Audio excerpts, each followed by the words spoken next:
Blue Nose Audio presents Forging Glory, a second chance romance. Written by Lainey Davis. Performed by Janine Granda and Bryant Walker. Chapter 1. Wes. I'm alone. I'm aware of that reality before I'm fully awake in a room where I should have the gorgeous body of Cara Moreno draped over my chest. I can't fight the disappointment that simmers, even though I know what last night was to both of us. It was a celebration, releasing a pressure valve. We both have a lot riding on the camp from this weekend, and riding each other was a celebration and a release. Except it didn't feel that way to me. I did things with Cara that I've never done before, never wanted to do. I felt like we had a connection, and a lump forms in my throat, realizing that was clearly a one-sided assumption. She didn't even leave a note. I reached for my phone to see if maybe she texted me, and it starts ringing in my hand. Unknown number. I have to answer it in case it's an offer, but I'm not prepared for the volume that comes bellowing at me at... I glance at the alarm clock. 6:30. Wes, baby! Hello? Don't you know my voice, kid? That's okay. Listen, your Uncle Hawk told me to give you a ring, said you're going to need me today. I comb my memories, trying to place this too-chipper voice on the other end of the phone. Brian? The one and only. My uncle's sports agent starts praising my game, comparing me to the family legacy, whatever that means. I wake up more fully and start to process the meaning of this call. Wait, my uncle called you? Damn right he did, and not a minute too soon. The sharks are swimming outside your door, baby. I glance toward the hotel door and see a bunch of slips of paper on the carpet. Huh. Listen, Brian continues. I'm not going to dance around. You know I was a good partner for your Uncle Hockey and made him a shit ton of money over the years. I can guarantee you the same treatment, and the second you sign an agreement, I can text you. I can be on the phone with those sharks in the lobby of your hotel. Where do you want to land, Wesley? Name your team. I drag a hand through my hair. Name my team? Seriously? He sighs. Okay, not quite that awesome, but give me a ranked list. Word on the street is your debut will be electric. If my uncle called his agent, that means Aunt Lucy wasn't kidding when she hinted that my subterfuge worked in my favor. I snuck out here to California against the advice of my parents and without their support. I gave up my college scholarship for this tryout, and I almost can't believe the gamble paid off. My stomach flutters and I stand up, pacing the floor. I catch a glimpse of myself in the mirror, with obvious sex-tussled hair, swollen lips, and scratch marks on my chest. Cara sticking around to celebrate would have been too good to be true. Last night, she made me feel like I can do anything, achieve anything I want. This morning, it's all happening. But she's not here, and neither is my family. I sigh as Brian talks about numbers and sponsorship plans. It all sounds great, actually. So maybe it was better to have one perfect night than keep things going and grow frustrated with one another. We both will be diving headfirst into intense schedules and camera shoots and too much travel. That's no way to kick off a relationship. Sounds perfect, Brian. Text me the thing to sign. I feel a pang of sadness that my dad isn't here with me when I sign my first contract with an agent, that I'll most likely be signing with a pro team in a few hours without my family celebrating. My Aunt Alice would have made a grain-free cake out of vegetables or some shit. My cousins would have gotten kazoos and done a damn parade around the Highland Park fountain if I'd looped them in. Or they wouldn't have done anything. My mom would have cried and my dad would have glowered at me and I would have stayed in school another year. If I'd stayed in school, who even knows what would have happened? I probably would have blown my ACL. I can't grieve what didn't happen any more than I can regret my choices. Brian texts me an agreement and I sign it with my finger on my cell phone, alone in a dark hotel room. A few seconds later, Brian texts me instructions to head down to the lobby in 20 minutes, and he'll video chat in while I have a conference with an offer. And there it is, my new life, the one I worked hard for. The one I set in motion. I should want to call my cousins, or the guys from my college team, but the first person I think of is Cara. Did she get a similar offer this morning? Should I find her room and go another round with her to celebrate, possibly real quick before we both fly out? Does she have an agent? Maybe I should send her Brian's contact info. These thoughts swirl in my mind as I brush my teeth and slip into the only clean clothes I have left, sweats and an old Pittsburgh Forge t-shirt of my uncle's. I step out of the elevator on the ground floor and turn the corner, toward the conference rooms. I'm about to video call Brian when I see something that halts me in my tracks. Lou Rubio, president of Soccer USA, has a hand on Kara's shoulder, his lips a centimeter from her ear. I watch as his other hand moves to brush a hair back from her face, the same face I had my lips all over just hours before. I feel nauseated, watching this man put his hands on the woman of my dreams. I guess if she can sneak out of my bed and into his arms an hour later, she's not the woman I thought she was. I don't know why she is going for a high-powered soccer executive, and I don't have time to care. She's on her path and I'm on mine. I'm glad she's not looking toward me. I'm glad she doesn't see my face as I stab the call button for my agent. I turn on my heel and walk toward the conference room. Chapter 2, Kara. 1 month later. My roommate, Jay, slides down the hall of our apartment in her socks, singing some wake-up song she says she learned at camp as a kid. I throw a pillow at her from my bed. I'm going to start sleeping with the door closed if you keep doing that. She pokes her head into my room, a toothbrush dangling from her mouth. You should probably sleep with the door closed anyway, Moreno. What's wrong with you? Remember how I said my parents were deep into Catholic school dogma? I shrug, sitting up in bed. I wasn't ever allowed to close my bedroom door except when I was changing. I guess it's hard to break that habit. In college, I had 3 roommates from my soccer team. We called ourselves the Midfield Mommies, and we lived in a 2-bedroom apartment near campus. I'm not sure if we closed our bedroom doors then because we all went to bed super early or if we passed out exhausted from training and studying. Jay continues brushing feverishly as I try to gather my hair off my face. I swear it got bigger as I slept, or else it's just making itself at home in the Pittsburgh humidity. I'm told I'll get used to the weather here. Balmy 1 minute, windy the next, but rarely sunny. Jay rolls her eyes. We can make our own house rules now, Kara. Ones that make sense. She slides away, humming as she finishes her dental scrub. She and I are rookies on the Pittsburgh hot metal. We met at the tryout camp a month ago, and I was excited when she asked if I wanted to find a place with her near the stadium in Pittsburgh. I kick my door closed and change into workout gear. I can't stop smiling as I pull on the black socks, shorts, and t-shirt for my team. I want to pinch myself and make sure this is real, that I am actually a professional soccer player. This has been my goal, my dream, for as long as I can remember. And now that it's here, I love that I still have goals, things to work toward. I want to start in a game and score for my team. I want to be chosen for the national team and play in the Olympics. Everything I've ever wanted relates to soccer, to physical achievement and competition. I remind myself of this each time I think of that tryout weekend in California, when I secured my spot on this team. That weekend, I also met someone I could very well have lost myself to. It would have been easy to fall into Wesley Stagg. I could bask under his intense gaze, writhe in pleasure as he strummed my body for hours. Everything was intensified with Wes, and the way he focused on my pleasure, it shook something inside me. Growing up under such strict rules meant sex, even solo sex, was forbidden and had to be a stolen moment. It took me years to own my sexuality, and that night with Wes was an epic, shattering explosion of pleasure. I snored and slammed my dresser drawer shut because those hours were short-lived.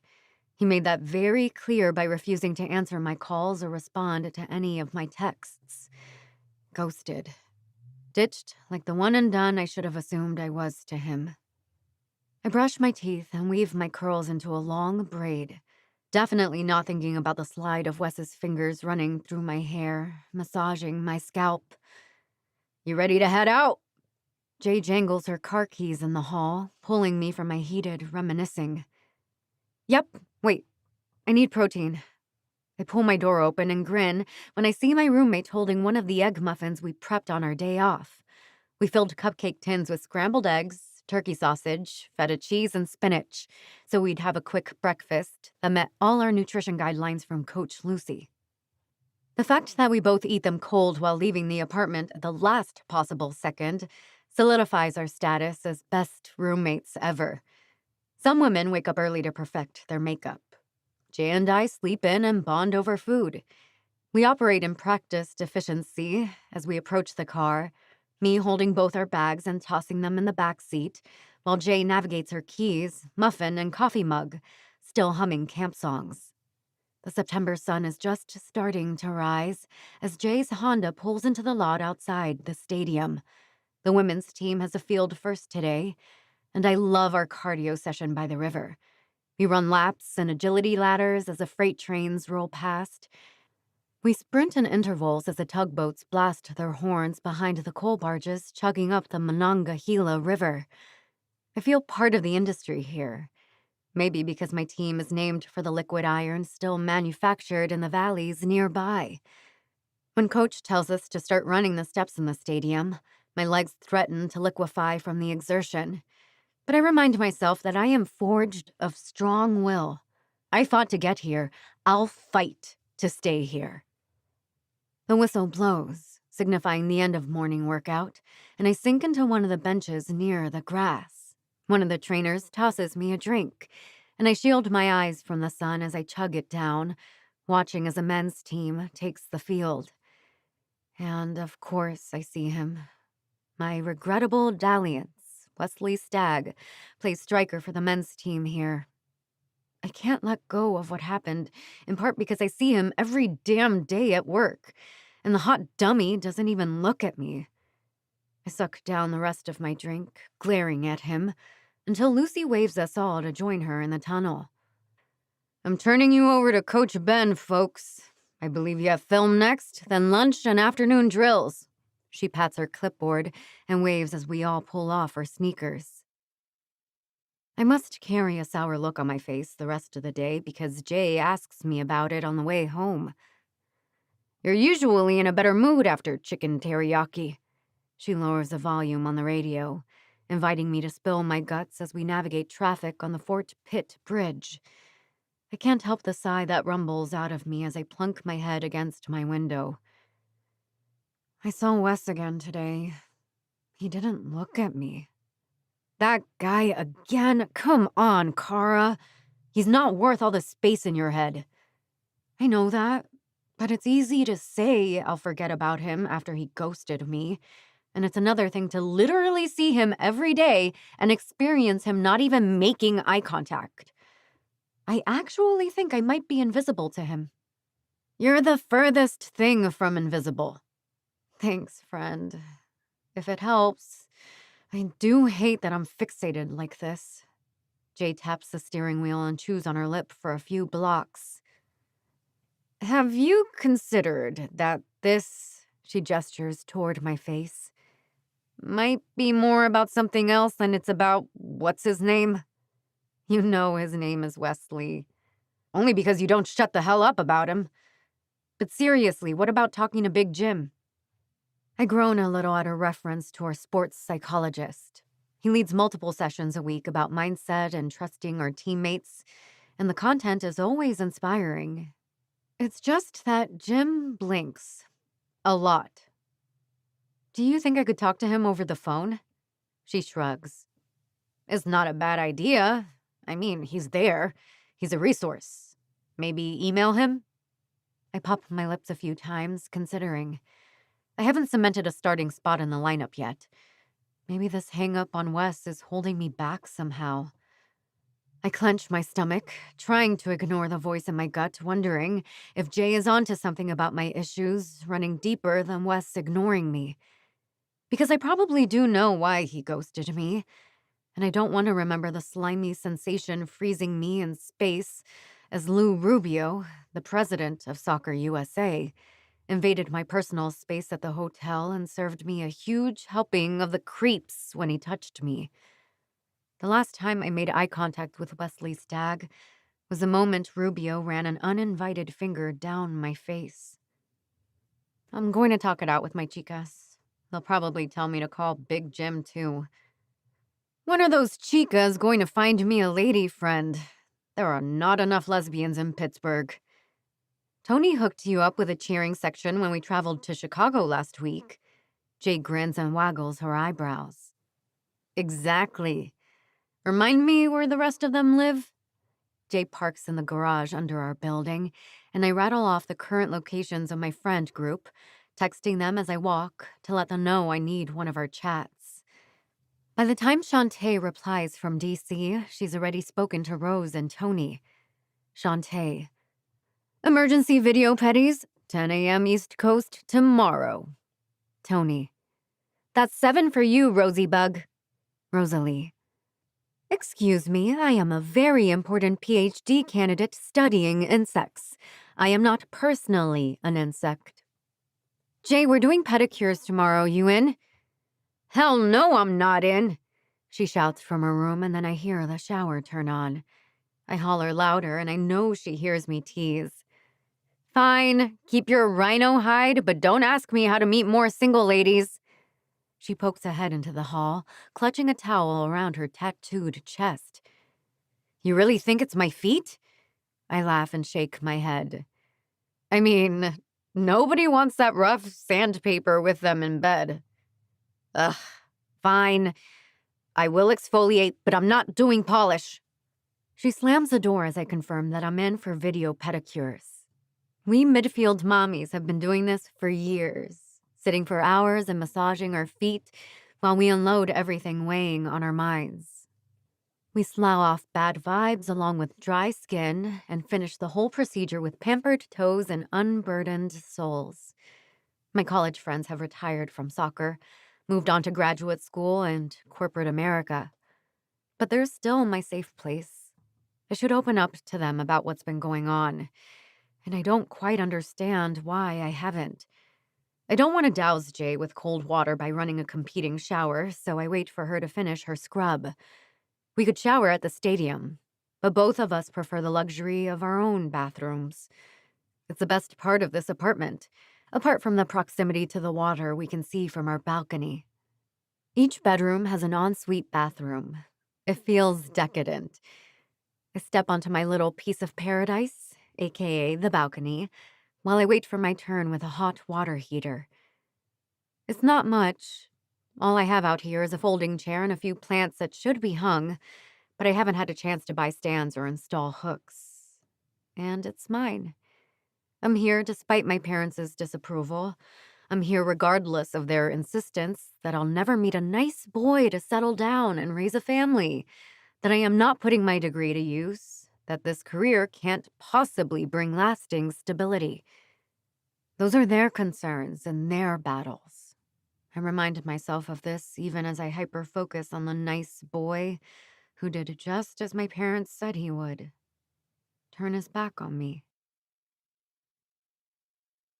Chapter 3. Wes. Yoga for athletes is not how I predicted I'd spend my afternoon while my professional soccer team travels to Louisville for a match without me. But Coach, my uncle, suggested I work on my flexibility to really give myself a chance at a roster spot. It's been a bit of a blow to my pride coming into the team as a permanent bench warmer. When I left my senior year of college to sign with a professional team, I definitely thought I'd roll into town a star player. Until I prove myself, I spend my days as generic defender during drills while the starters work on game strategy. These days, it feels like everyone views me as generically expendable, from my coach on down to the woman I met at the tryout camp. My career has to be my focus right now. There's only so much time to claw my way into a professional soccer lineup, and I'll do anything necessary to be one of those starters. So here I am, running late as I make my way to Pipe Fitters, a fitness studio in the east end of the city where I'm told the staff is discreet, and the clientele won't post pictures of me on social media. Class is in session when I hustle in the door, and I kick off my shoes near the studio as I grab the last mat from the bin. I try to shake it open somewhere in the back row, but the teacher smiles and waves me toward a spot near the front. My knees lock when I see that, of course, the space is next to Cara Moreno. Great. It's been bad enough trying to avoid her at the stadium for the past month while everyone raves about how great she is on the field. Now I have to pretend she didn't stomp all over my emotions as we sit side by side and open our chakras, or whatever we're doing in yoga class. I could leave now, watch a yoga video on YouTube or something, but I want to play professional soccer more than I want to avoid this woman, so I grunt, adjust my shorts, and plop the mat into place as the teacher welcomes us all to take our place. Cara doesn't see me yet because she's bent over, stretching with her perfect ass in the air. My brain immediately flashes to an image of me behind her in the shower. Cara bent over just like that as I soaped her spine and played with her clit. Cara finally looks at me as I settle in. I try to keep my face neutral and look forward, but I see her in my periphery. She appears hurt. Confused? Screw that. This will be a restorative practice meant to open your hips, relax your spine, and ease those knots in your busy shoulders. The teacher's voice is soothing as she paces the floor between the rows of mats. It occurs to me that maybe yoga is the secret sauce that keeps Cara in her starting spot, even as a rookie. A quick glance around shows me a few pro football guys, a hockey player I recognize. I feel better, more at ease knowing I'm among like-minded professional athletes.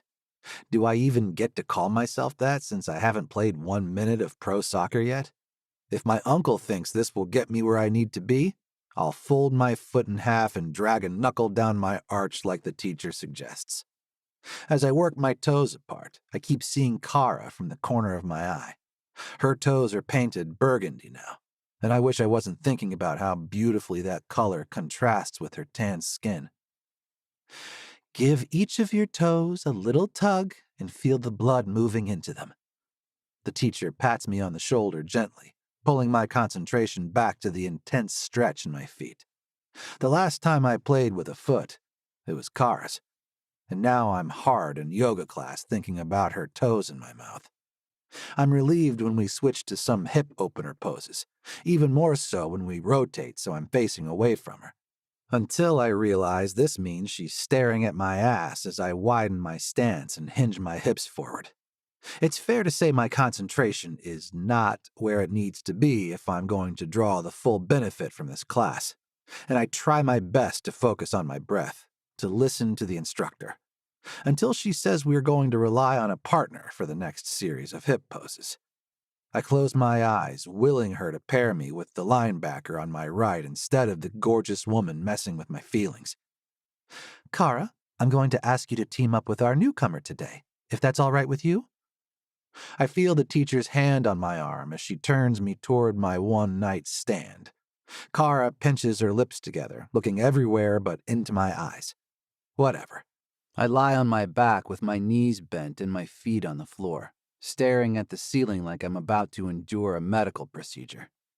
When instructed, I pull one knee toward my chest and tip my foot toward the ceiling, wondering where the partner comes into play. Okay, class, let's have our standing yogi press a palm into our stretching partner's foot. Yes, just like that, Dustin. See how Jamil's hip is slowly stretching? I refuse to look as Cara's palm connects with the arch of my foot. I close my eyes, accepting this delicious stretch, but I can't focus on it too much because my junk is going to create a problem. By the time we switch to the other side, I'm fully erect, and I open my eyes to see Cara kneeling between my legs. Her face hovers a foot above my crotch as she presses onto my foot. My eyes connect with hers, and I know she knows how my body is responding. If I had any say in the matter, I'd be flaccid, or better yet, I wouldn't be here at all. A cramp burns in my lower back, and I groan, rolling out of the stretch and rocking back and forth on the mat until the teacher arrives to talk me through a pose that releases the pain. Mercifully, she sticks by me for the remainder of the poses. But at some point, I realize this leaves Kara to work with another partner, and I don't like it any better when I see a lanky dude pressing on her foot with his face hovering above her crotch. Why am I so messed up in the head over this woman? A bigger man would confront her, clear the air. I'm not feeling very big as we pack up our mats, and I try to sneak out the way I came in, but I hear Kara's voice as I'm spritzing my mat with cleaner. Can we talk? I have nothing to say to you. I roll up the mat and start walking toward the bin near the exit. 5 minutes, Wes, is all I'm asking. Then you can go back to ignoring me. Me? Ignoring you? I toss the mat in the bin with a muted thump. That's rich, considering your attention span when it comes to men. She shakes her head. I knew you thought that. I knew you had misinterpreted what you saw. That's why you ghosted me when I could have really used a friend. Oh, you found a friend, all right. Once more, my memory is active, pulling up the cozy scene I walked in on as I went to sign my contract with the forge. I saw his hand on her cheek as she stood there with no bra, probably still smelling like sex, with me. Kara's face contorts as if I've slapped her. She clutches her stomach and grips the wall with one hand. She swallows and shakes her head. I can't believe I thought we could talk this out. She pushes past me toward the exit. Go on and leave then, Moreno. Again. I know I'm being a dick, but I can't seem to control myself. Kara stops and looks over her shoulder at me, and I'm a little surprised to see her eyes welling with tears. She wipes her face and shoves the studio door open, leaving me alone in the hall. Her tears give me pause. They seem out of character from what I know about her. Kara entered that tryout camp feisty and confident. She knew exactly what she wanted that entire weekend and made no bones about grabbing everything from multiple scouts' attention to my junk in a vice grip. And she left with a pro soccer contract, so something worked in her favor. I don't know what to make of her outburst, but I don't have time to dwell on it anyway. My own career is on the brink of collapse. She did me a favor when she made sure our one night stayed that way. Chapter 4. Kara. I slammed the apartment door so hard that Jay springs up from the couch where she'd evidently been napping. Kara? Her face wrinkles and I close my eyes, taking a deep breath. Yes, sorry. I just got a little carried away. She frowns and rubs the back of her neck, then clicks off the television. I thought yoga was supposed to be relaxing. I sink into the couch next to her. We have a rare day off today, and we're each assigned different active rest. I wish I'd gotten your stretchy band workout instead. Jay snorts. Yeah, right. Because it's so relaxing to squat 1,000 times while Coach Lucy controls the resistance. I'm guessing you didn't have to defend your honor to a pig-headed striker, at least. Jay sighs audibly. Is this about your reindeer? I swat her with a pillow. His name is Stag, weirdo. She shrugs. It's funnier to call him a reindeer, especially if he's being a douche. I open my mouth to protest, but my phone chirps with an incoming text. I glance at the screen and see that it's from Tony, whom I forgot I was supposed to call this morning. And now he made me stand up my friends. I can't with this guy. Let it out, Moreno. Get it over with. I elbow her again and prop the phone up on the coffee table, clicking the icon to join the video chat in progress. All my chicas glare at me, pumice stones in hand, and I wince. I forgot fancy foot time. I'm so sorry. Rosalie wags a finger at me. I'm up at the crack of dawn. I don't do this for just anybody. I grimace, but Jay kicks my foot with her own. We've got some rhino hide happening over here, folks. Shantae wags a finger at me. That's what you get for leaving us in the lurch, chica. Did you even pre-soak and remove your polish from last time? I pry myself from the couch and scoot to my bathroom to grab my pedicure kit. When I get back to the living room, I'm touched to see that Jay got me a tub of warm water and a towel from the kitchen. "Go on," she whispers. "Shave your calluses like a block of Parmesan cheese." "You are disgusting, and I love it." Tony snickers from the tiny screen in the living room, and I dunk my feet into the water. "One of these days, we're gonna get you to join us," she shouts to Jay, who grunts and heads down the hall to her room. She halts mid-stride and turns, poking her head back into the living room to shout, "Make sure she tells you about the reindeer. We have to get her to clear her head about that guy, no matter how great his antlers are." I throw a pillow down the hall at her as she disappears into her room with another cackle. When I look back at the screen, Rosalie is gesturing with her pumice stone. "Kara, babe, I can either tell you how my feet are starting to become real human feet now that I'm not running 30 miles a week in cleats, or I can remind you that you are working very hard to get selected for the national team leading up to the Olympics." "Feet, please," I groan while my friends drown my voice in a chorus of, "Mm-hmm." "The fucking Olympics, Kara." Shantae starts dabbing a cotton ball on her toes, scrubbing off last week's plum polish with gusto. "Look." I cross an ankle over my lap and get to work with a callus shaver, noticing that my friends no longer even need to use this tool since, as they say, they've stopped playing soccer. They also don't get to spend their mornings watching the sunrise over the river. They no longer have world-class coaches helping them condition their bodies for maximum performance. But they know damn well how much these experiences mean to me. It's not like I was looking for him to be my boyfriend. I just really thought we connected and, well, it hurt my feelings when he ghosted me. I bite my lip, feeling guilty that I'm not opening up to them about the added anguish of not knowing what to do about the creepy situation I found myself in with the president of Soccer USA. I don't even know how to explain it out loud, but I do know Wes Stagg noticed something amiss. And instead of asking me my side of things, he jumped to the worst conclusion. I get to work on my heels as I tell them about seeing Wes at yoga class. I leave out the details of how fine he looked in workout tights and a fitted t-shirt. He's just so done with me. And yet I have to see him every day. Rosalie pulls a sympathetic face and leans close to her camera. "Kara, that sucks. What are the chances that your Fresco hookup from camp would end up signed to the same city as you?" Shantae perks up.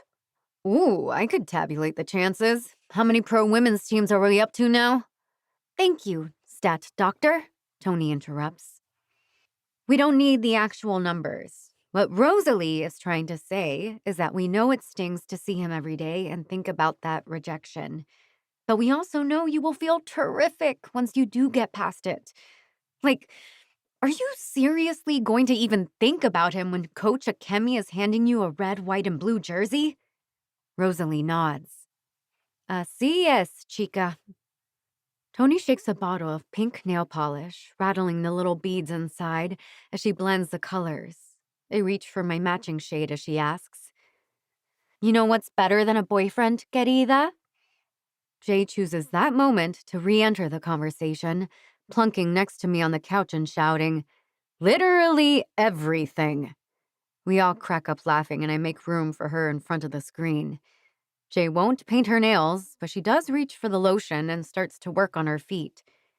"Seriously, though," Tony adds, "an Olympic gold medal will last a hell of a lot longer, look better around your neck, and open more doors for you than any boyfriend ever has."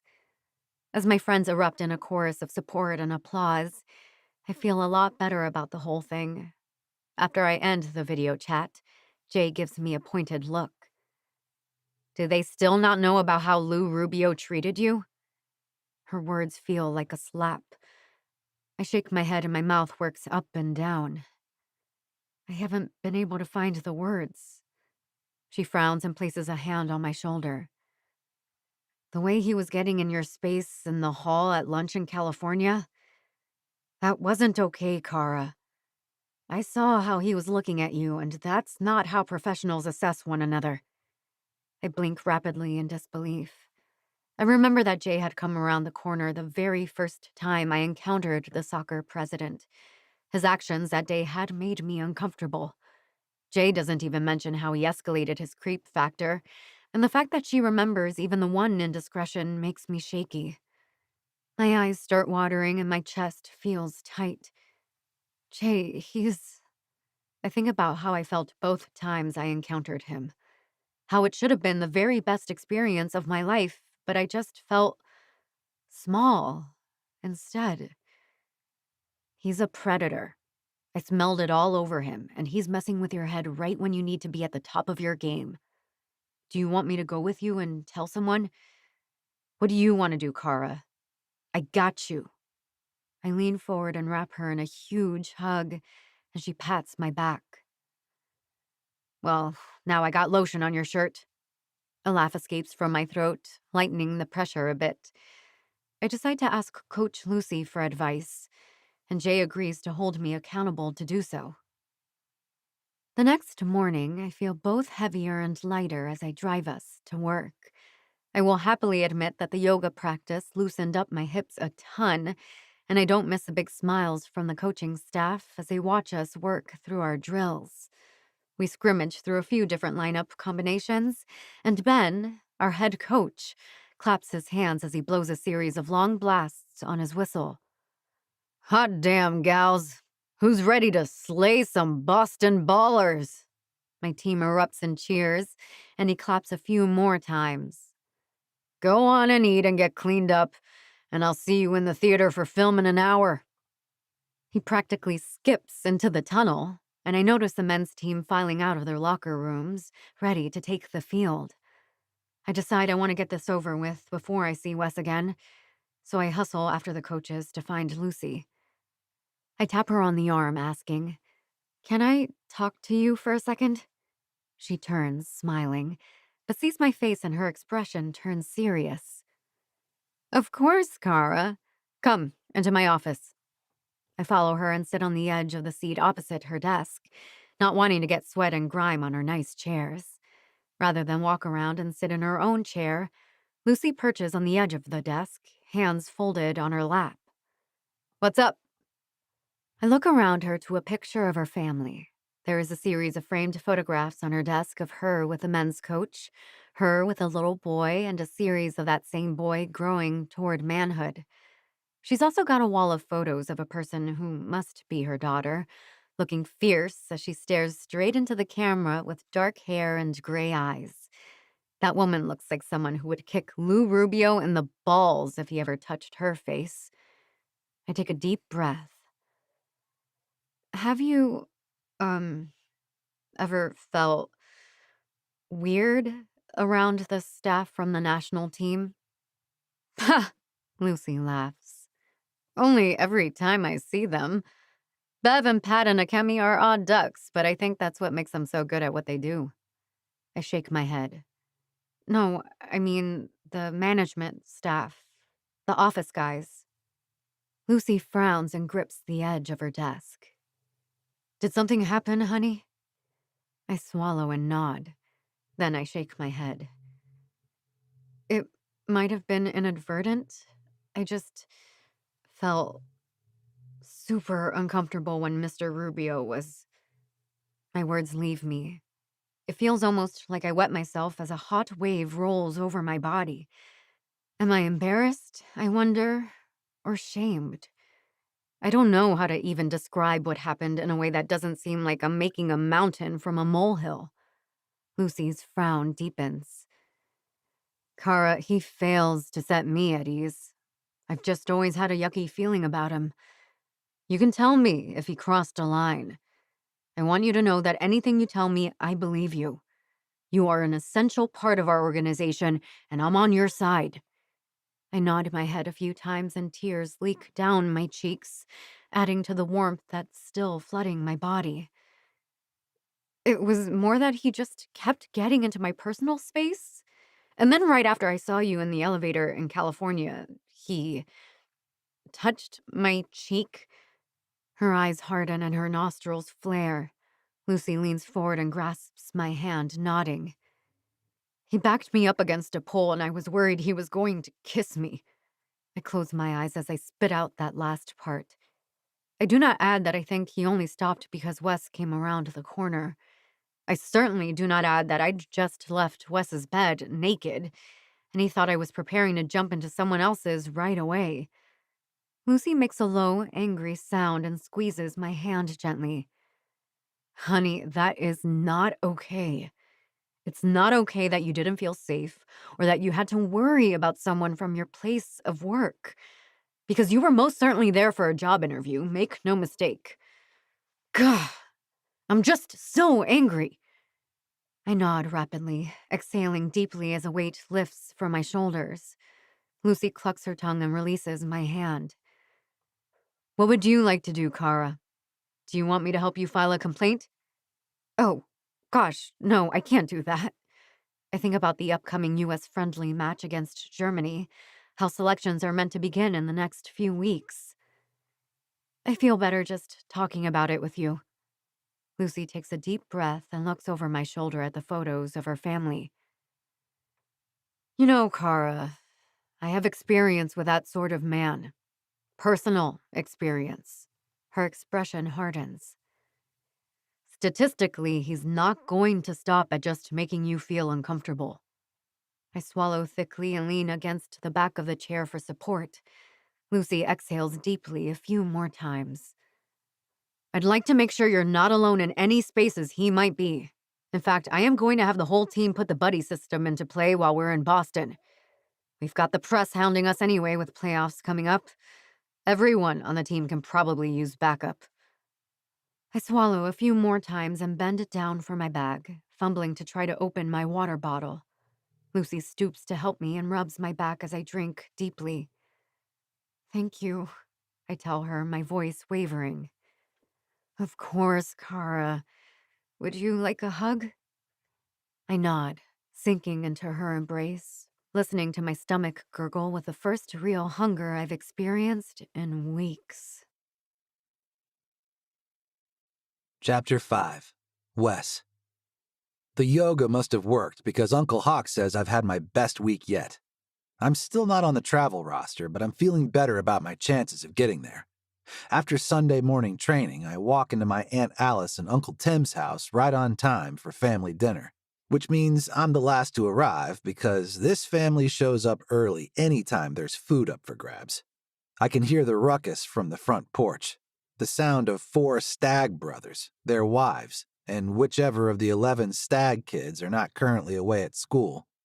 I can also smell the feast from the front porch, the aroma of garlic and herbs making me wish I could stay here forever, maybe roll around in that scent. Aunt Alice has been working around athlete meal plans ever since Uncle Hawk played pro soccer, and now all my cousins' college coaches are jealous of the lean protein and whole grain smorgasbords. She regularly photographs them to post on the team's social media pages.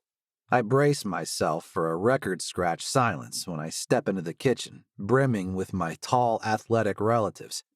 I sidle up to the counter and snatch a piece of shrimp cocktail from a platter, managing to get it in my mouth before my aunts smother me in hugs.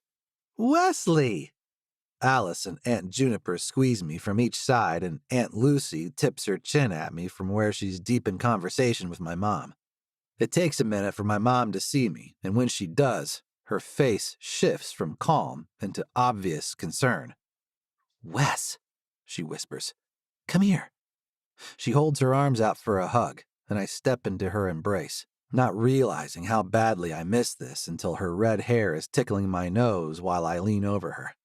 She starts smoothing my shoulders and checking me for damage before sliding the shrimp plate toward me on the counter. Eat, babe, your Uncle Hawk is whittling you down to bare bones. She turns to look for my uncle, who leans against the wall holding a beer and listening to my Uncle Ty prattle on about the ice hockey tots he coaches. Hawk, Mom points a finger at him. Why is my son so thin?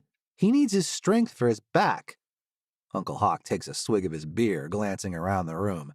I don't see my dad yet, so I guess he and Uncle Tim are outside manning the grill. Emma, your son is at top form. He's lean, agile, and he's finally got loose hips. Mom squeezes my side, which tickles, and I twitch under her grasp. He's too thin. I want her to stop worrying about old injuries. I also want to mutter something about not commenting on people's bodies, which she drilled into us for years. I have vivid memories of her shaking a finger at Ricky and me, her silver life alert bracelet clinking as she spoke. But I want my parents to be cool with me more than I want to be right, so I pat her hand. I feel great, Mom. Squeeze my bicep. I flex for her, and Aunt Juniper swats me with a towel. Mom leans back and frowns. Your back feels great too? And here we go. My cousins Odin and Gunnar cram literal handfuls of popcorn into their mouths, snickering when they see my expression. I scratch the side of my head with my middle finger as they pass the snack bowl to our cousins Stellan and Byron. My back is just fine, Mom, I told you. The physical therapists know what they're doing. I followed their instructions to the letter, and it barely bothers me anymore. It's not a total lie, just the part about it never hurting. I've actually felt great in the weeks since I took that yoga class, and besides, every professional athlete has aches and pains while they're in season. I keep waiting for my uncles to back me up on this, or maybe for one of my linebacker or hockey star cousins to pipe in that they too have reoccurring pain. Cut the crap, son. I wrote the book on fake stories. My dad must have come in the porch door while I was talking. He stands with his tattooed arms crossed over his chest, forearms flexing as he clenches and releases his fists. Your mother and I were in the room after you took that hit during college playoffs, in case you forgot. The team doctor mentioned surgery and possible paralysis. I roll my eyes and cram another shrimp in my mouth. He absolutely did not say I'm at risk for paralysis. Mom holds up a hand, but I shake my head. He said the surgery to repair a herniated disc can sometimes damage the spine, and then he reminded you guys that all surgery has risks. I don't want to play this card, but it's been months of this sort of treatment from my parents, and I've had enough. Was it not risky for an epileptic person to get pregnant? Twice? Dad shoves off the wall and strides toward me. His nostrils flare as he jabs a finger into my sternum. Watch your mouth. Hey, Thatch, I'm going to take the kids to set the table while Alice finishes up in here. Ty grabs a huge stack of plates and gestures toward my cousins, who reluctantly put down the snack bowl and pick up baskets of silverware and napkins, following my uncles into the dining room. In the meantime, Dad steps toward my mother, who rubs his back with her palm, tugging on her hair with the other hand. Wesley, why would you choose that risk? A game isn't the same thing as the choice to grow a family. I grab my own hair with both hands, the sting grounding me as I prepare to explain myself again. Mom, I don't know how else to explain to you that there's nothing else that makes me happy, that soccer is my creative flow state. You write books because you said the stories scream at you to be set free, right? I turn to face my dad. You blow glass because the images haunt you until you give them shape. You said that. I lean forward and grip the edge of the counter. I feel that way about my sport. When I blow past a defender or send the perfect pass to a teammate, it's like all is right in the world for that second. The next second, I make some other sort of magic happen, together with another teammate. I pound a fist on the counter, making Aunt Alice jump, and she backs out of the room with a plate of chicken, mouthing her apologies. Alone with my parents, I let my head fall forward, closing my eyes. I'm not going to tell you I don't worry about my back. I mean, it's my spine. I get it. But Mom, Dad, you have to let me pursue this opportunity. Do you know how few people are capable of playing professional sports? Dad opens his mouth to talk, but I straighten up and charge ahead. Maybe I only get a year of this. Maybe I never get to start in a game. But I have to try. I have to give everything while I can and trust that you've given me the tools I need to figure out the next steps when we get there. Dad swallows, his throat bobbing underneath his trimmed beard that's got streaks of white sprouting up throughout. Mom clutches his hand. Wesley, it's not easy for parents to forget the sight of their child crying in pain. I nod. I know, Mom. I know. And just like you asked your parents, I'm asking you to trust me with my own body. I'm asking you not to put me in a glass cage. I look my father right in the eye. You always told Mom she can do anything, that you'd be right there by her side if she needed help. Well, now I need you cheering for me. I don't give them a chance to respond. I'm not actually ready to discuss this further, so I walk past them into the dining room and grab a chair at the far end of the table, in between a few of my cousins. The massive crew has already decimated the platters of food my aunt prepared, and I have to fight through elbows to fill my plate. I eat quietly, looking around the table at my family, who mercifully ignores me while they talk about the non-soccer pro sports teams here in the city. Uncle Ty's former hockey team, the Fury, haven't won a cup in years, and my cousins all get heated as they talk about the preseason exhibition games being played in Australia this year. I'm glad for the comfort of the banter, the empathetic analysis, and the way my cousins tease each other about their predictions. And then I see my Aunt Lucy looking as miserable as I feel and wondering what else is going on. From everything I've seen and heard, the women's team has been crushing it on the field, so I have no idea why my aunt's face looks so tense as she talks to my uncle. He grips her leg under the table, nodding, before he leans back and scratches his chin. Aunt Alice stands then and asks the kids to clear the table, even though the youngest kids here are 20 years old. This invites a mass eruption of dessert predictions from among her own offspring. My uncles, aunts, and parents all wander into the living room with their wine glasses. I shouldn't drink alcohol during the season, especially when I'm working so hard to secure a starting spot on the team. But I snatch an empty glass from the table and walk up behind Aunt Lucy, who has a bottle of white tucked under her arm. Hey. I gesture for the bottle and she frowns at me. I'm having half a glass. Are you my aunt today or a member of the management team at work? She tips the bottle and pours me a few mouthfuls of wine, arching her brow before she brings the entire bottle to her lips and takes a deep swig. Whoa. Can I ask what's got you so upset? You're not usually a big drinker, Aunt Luce. She sighs and wipes her mouth with the back of her hand. Cara Moreno and Jay Whitaker got tapped for the national team after our match with Boston the other day. My eyes fly wide and it feels like my eyebrows will disappear into my hair. Why the hell was Cara upset at yoga if she made the national team? That's phenomenal, isn't it? Lucy nods. Yes, absolutely. She flashes a forced smile and takes her wine to the back porch, where she gestures wildly at my Uncle Hawk. I swallow the tiny portion of wine in my glass. It tingles in my mouth. I haven't had anything outside my meal plan since... I close my eyes against the memory of gorging on breadsticks and cheese pasta in bed with Cara at the tryout camp in California a few months back. We both decided to indulge in between rounds of the most explosive, intense sex of my life. Lost in my memories, I don't hear my Uncle Tim talking to me until he snaps his fingers in front of my face. Wes, hello. I shake my head. Sorry, what was that? He rattles a blue recycling bin at me. I asked if you could go out back and dump that by the garage.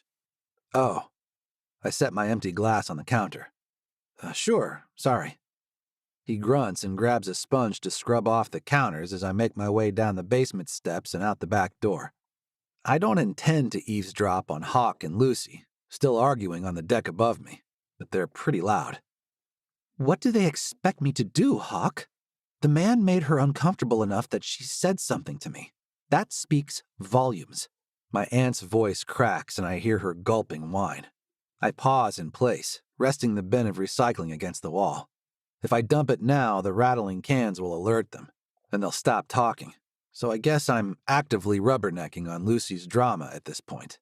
Uncle Hawk's voice is low, and I know he's trying to soothe her. You have to be upfront about it. Talk to the player rep, at least, or someone from Tim's legal team. My aunt scoffs.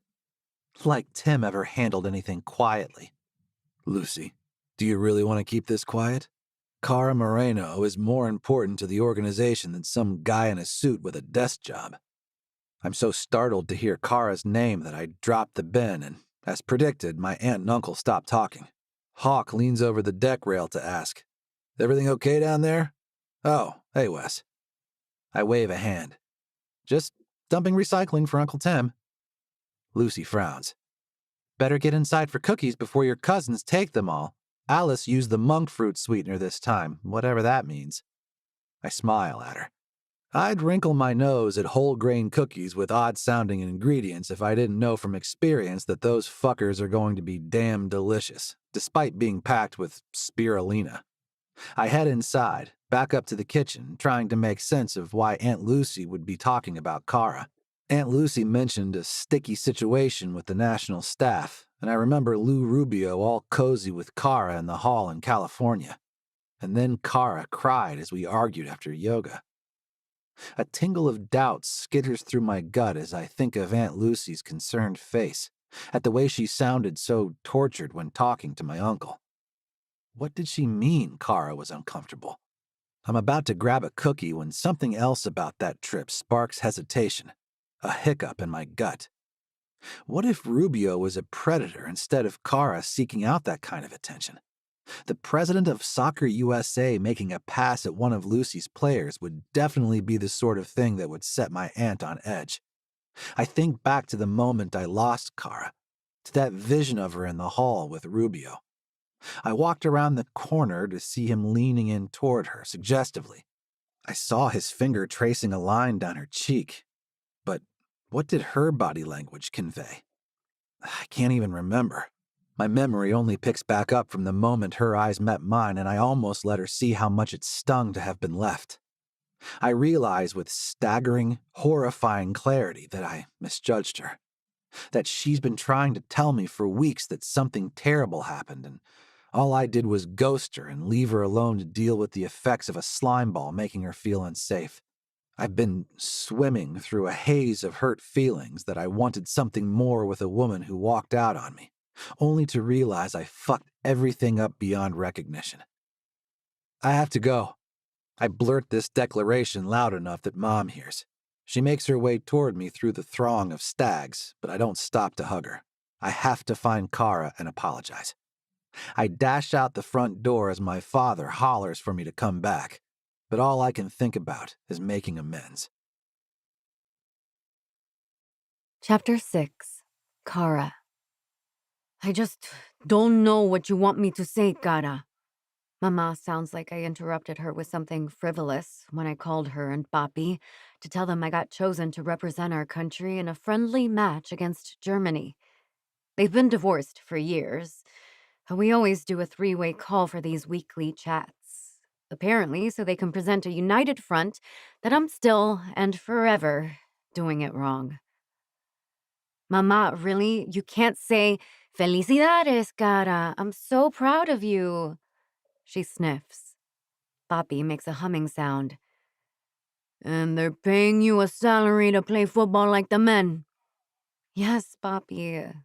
God, I've been explaining this to you for months, and I'm not playing like the men.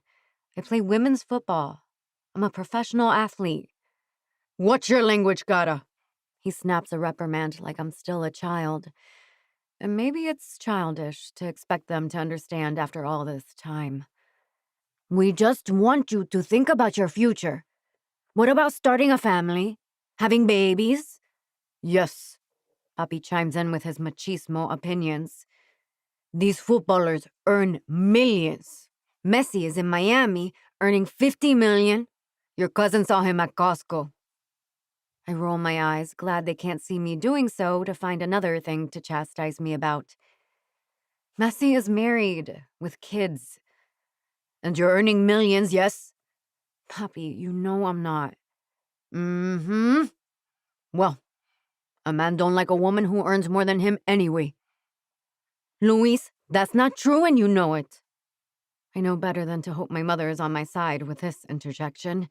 She starts listing telenovela starlets with ordinary husbands and would continue for hours if I didn't cut her off. "I'm not playing soccer to find a husband. I'm playing soccer because I love it, and I love this freaking country, and I thought you'd be proud that I will be representing it. Such language. Is that what they teach you at these schools with the men and women in class together? Is that how you talk to people in Pittsburgh? What does your priest say? I dig a knuckle into my temple with a hand not holding the phone, trying to decide what to say next. A knock at the door catches me off guard, and I glance down the hall. Jay is out on a date with a woman who asked for her autograph after our last home game, so I worry that she forgot her key or something. Mama, Papi, I need to go. Someone is at the door. Just think about what I said, Cara. You can still come back and find a job here in Finley. Mommy, I appreciate that. I will call you soon, okay? I hang up and throw the phone on the sofa, muttering to myself about my contract, feeling thankful that I have at least 3 years here in Pittsburgh, where most people seem to understand that women have other goals in life than making babies. Whoever's at the door knocks again, hesitantly, and I shuffle over to the peephole. I gasp audibly when I see Wes Stagg on the other side of the door. Cara, I came to apologize, he says as I press my back against the door, one hand to my chest as if I could still the racing heart inside my ribs. Can I please come in and talk to you? I brought you something. I should tell him to get lost. I should ignore him and hide in my room, ghost him like he did to me. He was so mean and dismissive when I tried to talk with him after yoga. For some reason, I lean to the side and look through the peephole again. Wes has one arm above his head, leaning on the door, face close to the little lens. His eyes seem sincere. I sigh and open the door, and melt a bit when his face shifts into a grin, like he's happy to see me. He holds out his hand, displaying a bright blue cube. I brought you a power adapter. I arch a brow in confusion. His grin widens. For when you're in France with the national team, so you can charge your phone and stuff. I blink at him, unsteady on my feet. How does he know I got selected? How is it that this man who doesn't even like me understands the significance of my achievement so much that he bought me the perfect celebration gift? Thank you, I whisper, accepting the cube and turning it over in my hand. Wes points at the adapter. There are different plug configurations depending on where you're going. See here? I guess the outlets are shaped different in Australia compared to Europe. He smiles at me, expectantly, waiting. I look between him and the cube, unsure what to do. So, can I come in and apologize now? I shake myself back to the present moment. Yes, sorry. Do you want something to drink? I groan, embarrassed that I'm offering hospitality and my own apologies to someone who already said he came here to offer me those things. We can sit on the couch. Jay and I don't have a dining table. We eat at the counter where we have 4 high stools, 2 of which are piled with clean laundry yet to be sorted and put away. The small table in the entryway is currently covered in mail and canned tuna. Just a few of the side effects from a series of away matches. Wes seems not to notice and walks to the couch, easing his long torso into the corner. He places his hands on his thighs and waits for me to join him. I pluck my phone from the other corner of the couch and set it on the end table, turning my body to face Wes. You seem frazzled, he starts. Is this a bad time? I shake my head.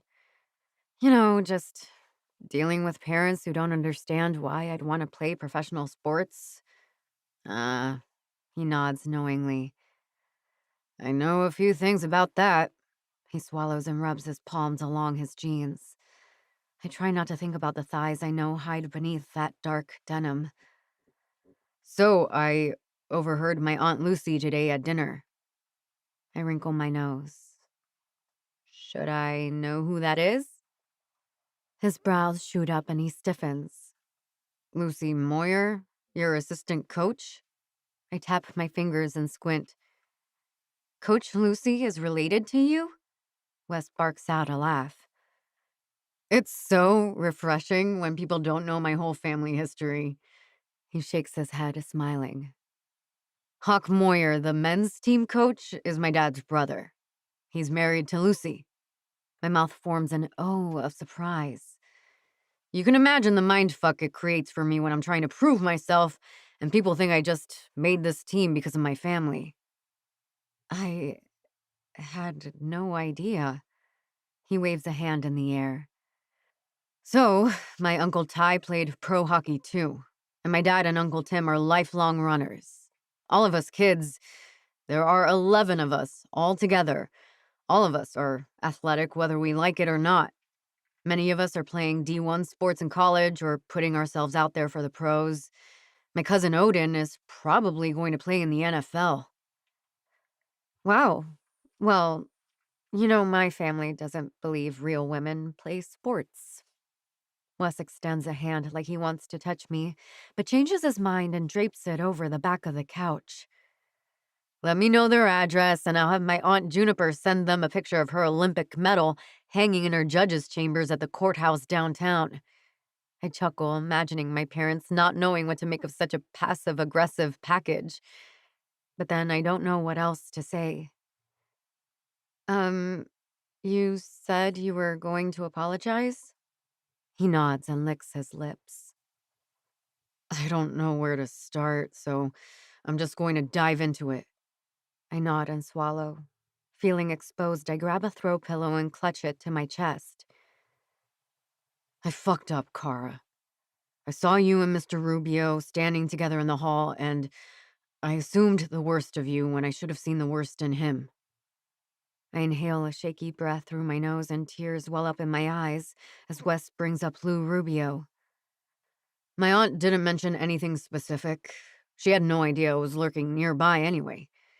But she said something at family dinner about there being issues with the staff on the national team, and, well, I couldn't help but remember how upset you were after yoga.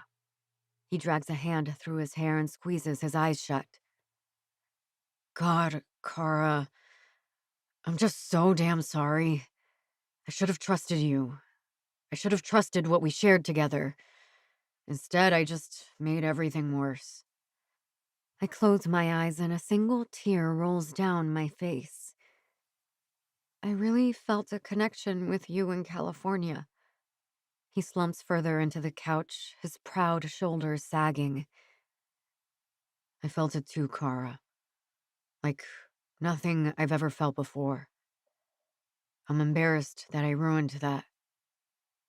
The air is thick with regret, and I want to tell him it's okay, that we can pick up where we left off. But he hurt me. His actions and his words, and lack of words, it hurt me. I'm already dealing with enough rejection from my parents, plus navigating the delicate situation with a national team, when the flipping president of the organization makes me want to vomit. I appreciate you coming here to apologize. I manage to tell him. I take a deep breath and release the pillow long enough to tuck my hair behind my ears. He smiles and reaches out a hand to finger the end of my ponytail. I accept his touch, missing the contact I once savored with him. I also came to congratulate you. I'm proud of you for making the cut.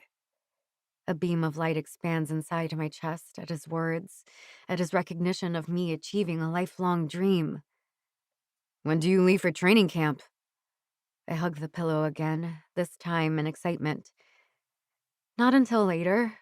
National camp isn't supposed to conflict with league play, but we made the playoffs, as you know.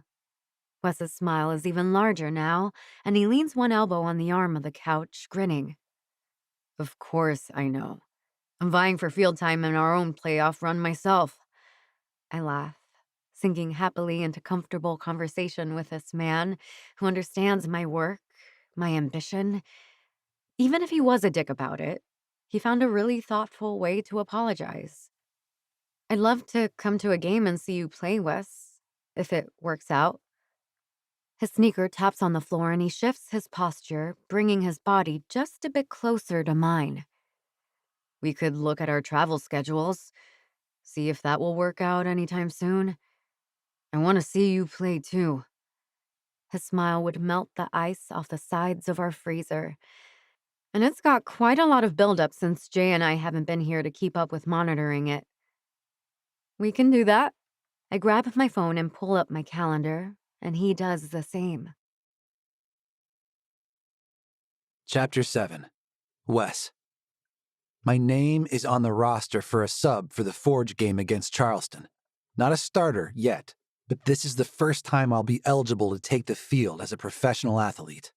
I should feel an irresistible urge to call my family with this news, especially since I want to get to them before my uncle blabs. But when I see the roster posted by the showers, my first thought is to tell Kara. It's only been a few days since I made amends, but we've been texting back and forth. She's going to be able to watch my game this weekend, since the Hot Metal plays Charleston's women's team the same day. The women play first, though, so I'll be warming up and unable to watch her play. I hurry and change into my sweats and shoot her a text message. Call me after your practice? I've got news. Wes, got a second? My uncle pokes his head out from his office and I nod, sliding the phone in my pocket as I walk toward him. Shut the door, kid. I do, and then my uncle beams and claps his hands slowly. I couldn't be any more proud of you if you were my own son, Wesley. You really stepped up your game the last week or so, bud. He tussles my wet hair and I bat his arm away. Knock it off, Uncle Hawk. And thank you. I've been working hard. He leans against the edge of his desk, arms crossed over his chest. Have you talked to your parents any more since dinner at Tim's? I shake my head. We'll work it out eventually. I do wish they'd come see me play. I wonder if my coach knows whether I'll actually get any time on the field. Do you want me to be your uncle right now or your coach? He winks at me, then smooths a hand along his chin. I don't really see Thatcher and Emma traveling for this one, though. I think it's parents' weekend at your brother's school. I shrug. All the more reason to keep working for a start in a home match, right? That's the attitude. He claps me on the back and then pulls me in tight for a hug. All right, I stink. Get out so I can shower. I laugh and head toward the parking lot, checking my phone. I grin entirely too hard when I see a text from Kara, even if it's just a thumbs up emoji. I know she's feeling tender after how I treated her. This isn't like California, where we were both immediately on the same page about being majorly into one another. If I ever want her to be mine again, I'm going to have to work as hard with her as I will on the field for that starring role. I decide to hit up Costco, and because I'm a good stag who thinks of the herd, I text my cousins to see if anyone needs anything. Young stag group chat. Who needs 10 pounds of Doritos? Wyatt. You're not really going to eat that crap in season, are you? Odin. I will always eat Doritos, and a few pounds of beef jerky, please. Petey.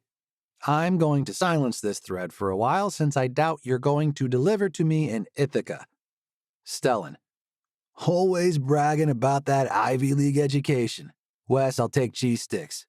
Which kind? Stellan. All the kinds. I don't care. Gunner.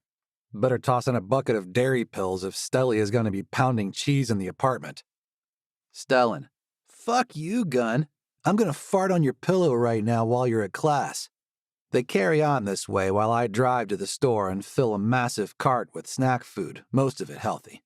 I'm about to check out when I wheel the cart past the pasta aisle and notice an end cap with bouquets of fresh flowers. Do I want to be a guy who buys a woman flowers and maybe pays a custodian to slip them in her locker for me? I check my watch and it's barely 3. I still have plenty of time before rush hour traffic makes this plan ridiculous. The bouquets are only $9, so I toss one on top of the cart before I can change my mind. Only when I get back to the stadium, I don't need to find someone to infiltrate the woman's locker room because I spy Kara walking out the side gate with her roommate. I throw my Jeep in park and leap out with the flowers. Hey, Kara! I shout as I jog toward her, realizing I must look ridiculous or frantic or both. She turns toward my voice and then sees the flowers. She tilts her head to the side, confused. Her roommate looks at the flowers and then into my face and squints. I'll see you at home, Kara. I gotta go. Wait, Kara shouts. We rode in together. What? Jay holds a hand over one ear.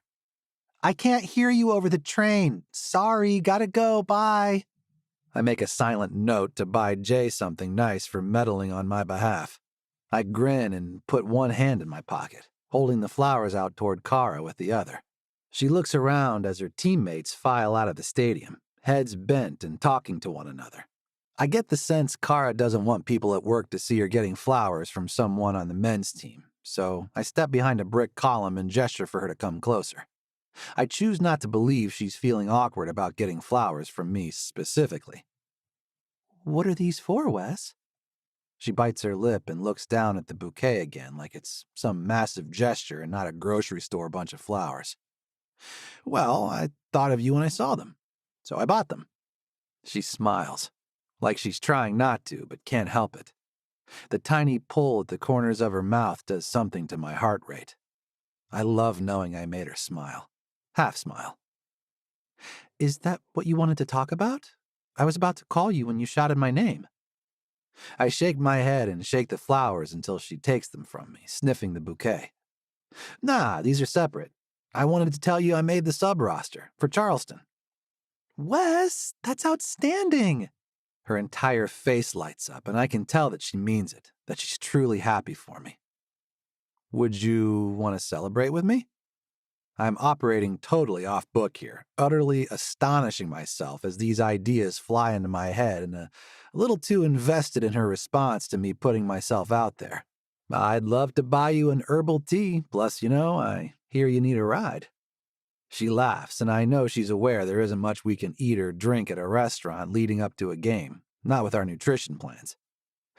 That sounds nice, Wes. Thank you. I gesture toward my car, stopped haphazardly. Kara laughs as she sees some women from the hot metal swerving around my Jeep on their way out of the stadium parking lot. I think we'd better get a move on since you're causing a traffic jam. She sniffs the orange and pink flowers, and I keep my distance, even though I'd love to put an arm around her. Smell her hair. Tell her that I think talking things out with her opened me up more than the yoga class did and really let me shine this week to earn this spot. I unlock the car and lean past Kara to open the door, but she's already flung open the back door to toss her bag inside. Her nose wrinkles and she looks around at all the boxes in the car. What's that smell? Oh, God, sorry about that. I lean past her and shove the boxes to make room for her bag. I do notice that Kara sets the flowers gingerly on top, out of harm's way. I smile and explain. My cousins wanted seaweed snacks and beef jerky. I think we're getting some sort of chemical reaction from the paired odors. Her head flies back as she laughs. Have you tasted those seaweed things before? My roommate used to love them. I shake my head and accept that I'm not going to be able to open the door for her as Kara slides past me and into the passenger seat. They taste like a fart, and they give you horrible breath. Note to self, do not eat seaweed snacks near Kara. She buckles her seatbelt and leans an elbow on the window, turning her body toward mine while I drive. Well, don't avoid them on my account. You need your iron to play for the forge. Are we making metal jokes now? Hot metal jokes? Okay, enough Steel City puns. She taps her fingers on her legs in time with the music over the radio. I head up Forbes Avenue toward the Oakland neighborhood where 4 of my cousins share a college apartment. There's a tea shop nearby. Is it okay if I stop quick and unload all this cheese and stuff? I have a key to my cousin's place, so it'll be quick. That's fine. Are we talking about cousins like actual cousins or like how every Latino family friend is my auntie and their kids are my cousins? Oh, these are my actual cousins. My dad is one of 4 and each brother has a lot of kids. I put on my turn signal and head down Atwood Street toward the university-owned apartment building where a lot of athletes live, including my extended family. I parallel park in a loading zone by the fire station across the street and hop out, filling my arms with an awkward stack of boxes. I'm about to tell Kara that I'll be right back for the rest of it when I notice her standing beside me, arms laden with jerky and chips. "Lead the way," she grins, and I marvel at how in sync we are, even now when our friendship still has an undercurrent of hesitation. I shake away the thought and hurry toward my cousin's apartment. But then I realize I don't have a spare hand to get the key from my pants pocket. I'm in the middle of an awkward maneuver to rest the boxes against the wall and pull my hand free when Kara says, "Here, I got it." Before I can say a word, she slides her hand into my sweats and plucks out the keychain. I grow immediately, achingly hard at the heat of her touch, at the memory and familiarity of her body near mine. I draw a shaky breath, worried I might actually come in my pants like a teenager. "Which one is it?"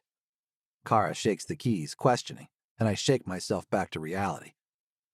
The one with the purple ring," I manage to choke out. Kara unlocks the door and holds it open for me. I drop the boxes just past the threshold and gesture for her to do the same with her armload. "Shouldn't we put the cheese in the fridge? I don't want it to go bad." I'm well aware that any lingering here could lead to a cousin returning from class or waking up from a nap, and I'm not ready to subject Kara to the Stag family brand of inquisition. She already knows my aunt and uncle, and I tell myself I don't want to impact any professional boundaries she's established at work. She's on her way back from the kitchen before I can tell her the cheese is fine for a few hours. Beaming, she walks past me into the hall, and I lock the door behind us as I follow her. "That's so nice of you to take them supplies, Wes. I never had a big family like that." "You're an only child, right?" "Mm-hmm. I have relative cousins in Florida, and like I said, I have cousins near home, but they wouldn't exactly drive to my college apartment with care packages." I swallow, remembering the tension with her parents and their outdated views on women and sports. It helps that we all live close by, I'm sure. "Well, anyway, I think it's nice." Kara once again gets herself inside my Jeep before I can open the door for her, and I'm left on the curb looking weird as I watch her buckle her seatbelt. The tea shop ends up not having seating, which leads to me driving Kara home and sitting on her balcony in a camp chair. She's got a sweet view of the Allegheny River, and we sip our drinks as we watch people rowing crew and kayaking. She smiles at the water. "Is it weird that I love watching the water sports? It just looks so peaceful somehow." I slurp my tea. "Not weird at all. I think I told you my Aunt Juniper rowed crew in the Olympics. All of us took rowing lessons from her." "That's so cool." I shake my head. "It looks cool, maybe, but those people are masochists. Nothing has ever burned my lungs more than Aunt June barking me through a Power 20. Kara laughs and leans forward on the rail, the breeze blowing her curls around. "What about the kayaks, then? Are those harder than they look?" I swallow the urge to make a joke about things looking hard, but I can tell Kara catches her slip because she lifts her eyebrow as she slurps the rest of her iced tea. There's a weighted pause where we just look at one another. I want so many things. To kiss her and hold her, to shout over the balcony that I got called up to the roster. I'm about to tell her I need to quit while I'm ahead, make an excuse to head home. But her roommate starts shouting from the living room. "Kara, we got our workout schedules from Akemi. You're going to want to go to bed immediately and rest up." Kara smiles knowingly, and I can imagine exactly what she's thinking. She's got that dread of how hard it will be on top of her hot metal workouts, plus the simmering burn to demolish the benchmarks. I remind myself that work has to come first for her, and it should always be that way for me, too. We both have too much to prove to get lost in flirtation. "I get it," I tell her, my voice softer than I intended. "I'll let you get your rest. Sounds like you need it." "See you at work, Stag." She grins and crunches an ice cube from her glass, and I actually experience a pang of jealousy from a frozen shard of water. "See you at work." Chapter 8. Kara. I'm not sure how Wesley, Stagg, and I transitioned from an herbal tea hangout to making each other lunch on alternating days, but all week I've been prepping turkey wraps and slicing carrots into intricate shapes, constantly trying to up my lunch game before I meet him outside the stadium, in between drills and film, and his physical therapy. We eat by the river unless it's raining, watching the barges chug past and waving at the occasional morning booze cruise. Yesterday, he handed me a joke lunch full of that seaweed stuff, so today I disguised a turkey meatloaf to look like a cupcake, topped with riced cauliflower frosting and chive sprinkles. I hand him the container and bat my eyes, awaiting his response. Despite my hesitation around him and my anxiety that he'll ditch me again at the first sign of trouble, I'm growing addicted to the way I feel when I'm around Wes. Dessert for lunch? You're pretty confident in yourself now that you're on the national team roster, Moreno. He winks and sniffs the food. His brow furrows. What is this? I promise it meets our dietary parameters. I shift my posture so I'm leaning forward with my elbows on my knees. My own meatloaf container still sealed since I didn't decorate mine in any special way. Did you call my Aunt Alice or something? You know, I have no idea who your relatives are, Stag. Try it. Wes wrinkles his nose, shrugs, and takes a bite of the cupcake. I watch his face shift as he tastes the savory food when he was expecting sweet. I laugh as he moves through shock and into acceptance and actual enjoyment. My meatloaf is damn tasty, thank you very much. This meatloaf? Wes covers his mouth with his free hand as he chews. I nod and take a bite of my own dish, feeling nostalgia when the taste of oregano with a touch of cumin hits my tongue. I swallow my bite and explain. I used black beans to bind it all since I know you're off rice right now. I love it. I'm not going to be able to beat this. What did you use for the sprinkles? I shrug and nudge him with my shoulder. Are you admitting defeat? Is the great Wesley Stagg giving up and naming me lunch-making champion? Nah, not really. Besides, I have a few days to figure it out since we travel tomorrow, right? I nod and enjoy the shiver rolling through my body. I'm excited for this away game. Coach Akemi will be in Charleston watching. He smiles wistfully. I wish I could watch your game too. I know you do. But I'm also excited to see yours. Jay and some of the hot metal are going to stick around for at least the first half. How generous. Hey, come on. How many of your teammates can name a player on my team? Fair point. Wes finishes his cupcake and takes a deep pull from his water bottle. He fidgets with a cap and stares out at the water for a bit. Are you doing anything tonight? I hesitate just long enough that Wes quickly adds, I was planning to watch a game and wondered if you wanted to join me. A flurry of emotion whirls inside me at the prospect of alone time with Wes. Will we touch? Will I be able to recover if we don't? This man and I have an electric connection when he's not snapping to conclusions. I'm not sure how to navigate that, and I'm not sure how much I can let it distract me from my career right now. What game? Whose house? He taps his lips, and I can tell he knows his answer will determine a lot. How about your house, if Jay doesn't mind my presence? And maybe the last World Cup final? I'll see you around 6. I stand and brush the crumbs from my lap, gathering up my stuff so I can head back inside for my strategy session. Wes follows, and I notice a slight wince as he stoops to grab his bag. He knocks on my apartment door at 5:59, and I point finger guns at Jay, who insisted he was one of those guys who viewed time as a social construct. Whatever, Kara. He better have food with him. She opens the front door to reveal a long pair of legs in gray sweats, topped with a stack of takeout boxes that hide the chest and face of our visitor. Did someone request food? Wes bends his head to the side of the stack and grins. I force myself to look away from the sweatpants. Jay grabs the top few boxes so Wes can see where he's going, and they spread stuff out on the counter while I run around grabbing plates and silverware from the dishwasher. Wow, I didn't know you were bringing an entire feast. He shrugs. 3 professional athletes can put away a lot of calories, right? He points to the boxes. These are actually from my Aunt Alice, the chef I was telling you about. She knew I'd be missing family dinner on Sunday, so she dropped off a huge care package. Wes, you didn't have to bring us your special family food. I tried to imagine a circumstance where I'd share ropa vieja if my aunt sent me some from Miami. Shut up, Kara. I want the chef food. Jay is already digging into a container of grilled chicken and zucchini. Wes slides a box toward me and my mouth waters at the smell of mustard and garlic. It's really fine.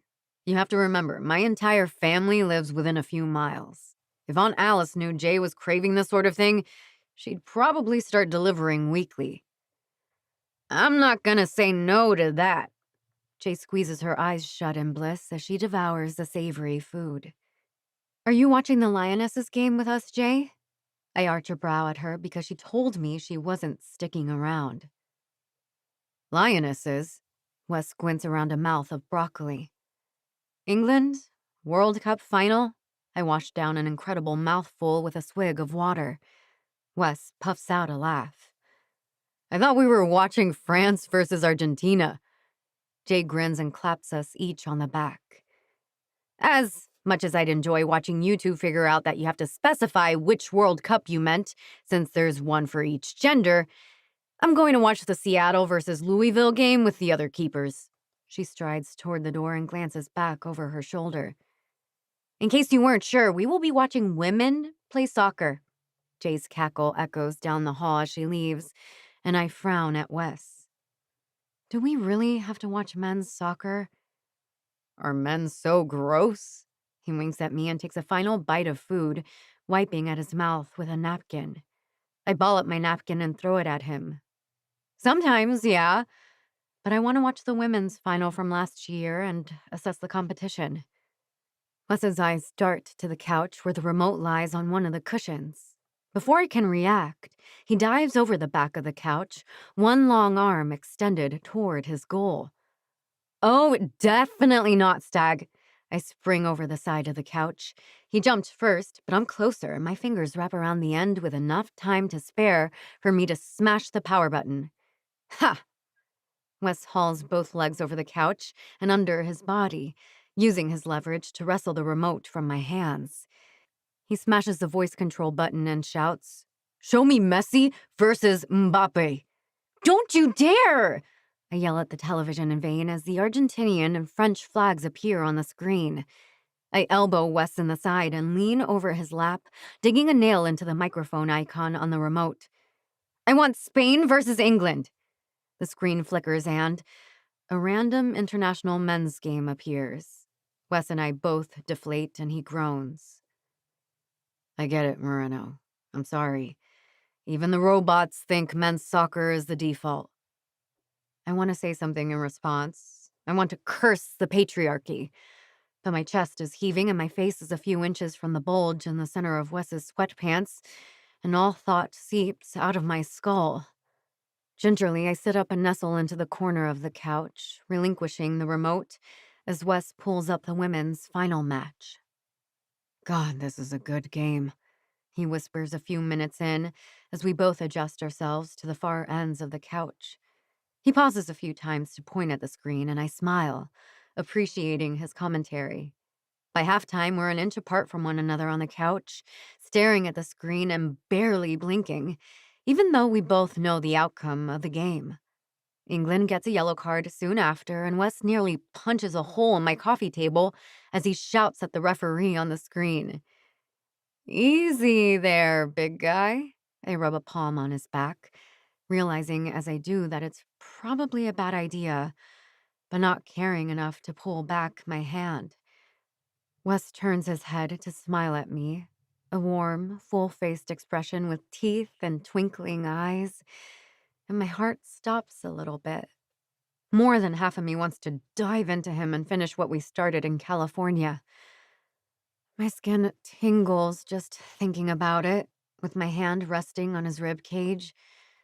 Breathless, I lean back against the couch as the game continues on the television. Wes relaxes his posture as well, and soon I feel the warmth of his arm around the back of the cushions. By the time the game ends, I've got my head on his shoulder as his fingers draw gentle circles on my shoulder. Chapter 9, Kara. The women's team flies separately from the men's team for our Charleston match. Jay grumbles about our connection in Baltimore since, based on the flight board at the airport, it seems like the men flew direct. It's all the little shit like this that just fills me with a boiling rage sometimes, you know? She kicks a trash can in the security line. Trust me, I get it. I grew up in a family where the men actually sit at the dinner table waiting to be served plates of food.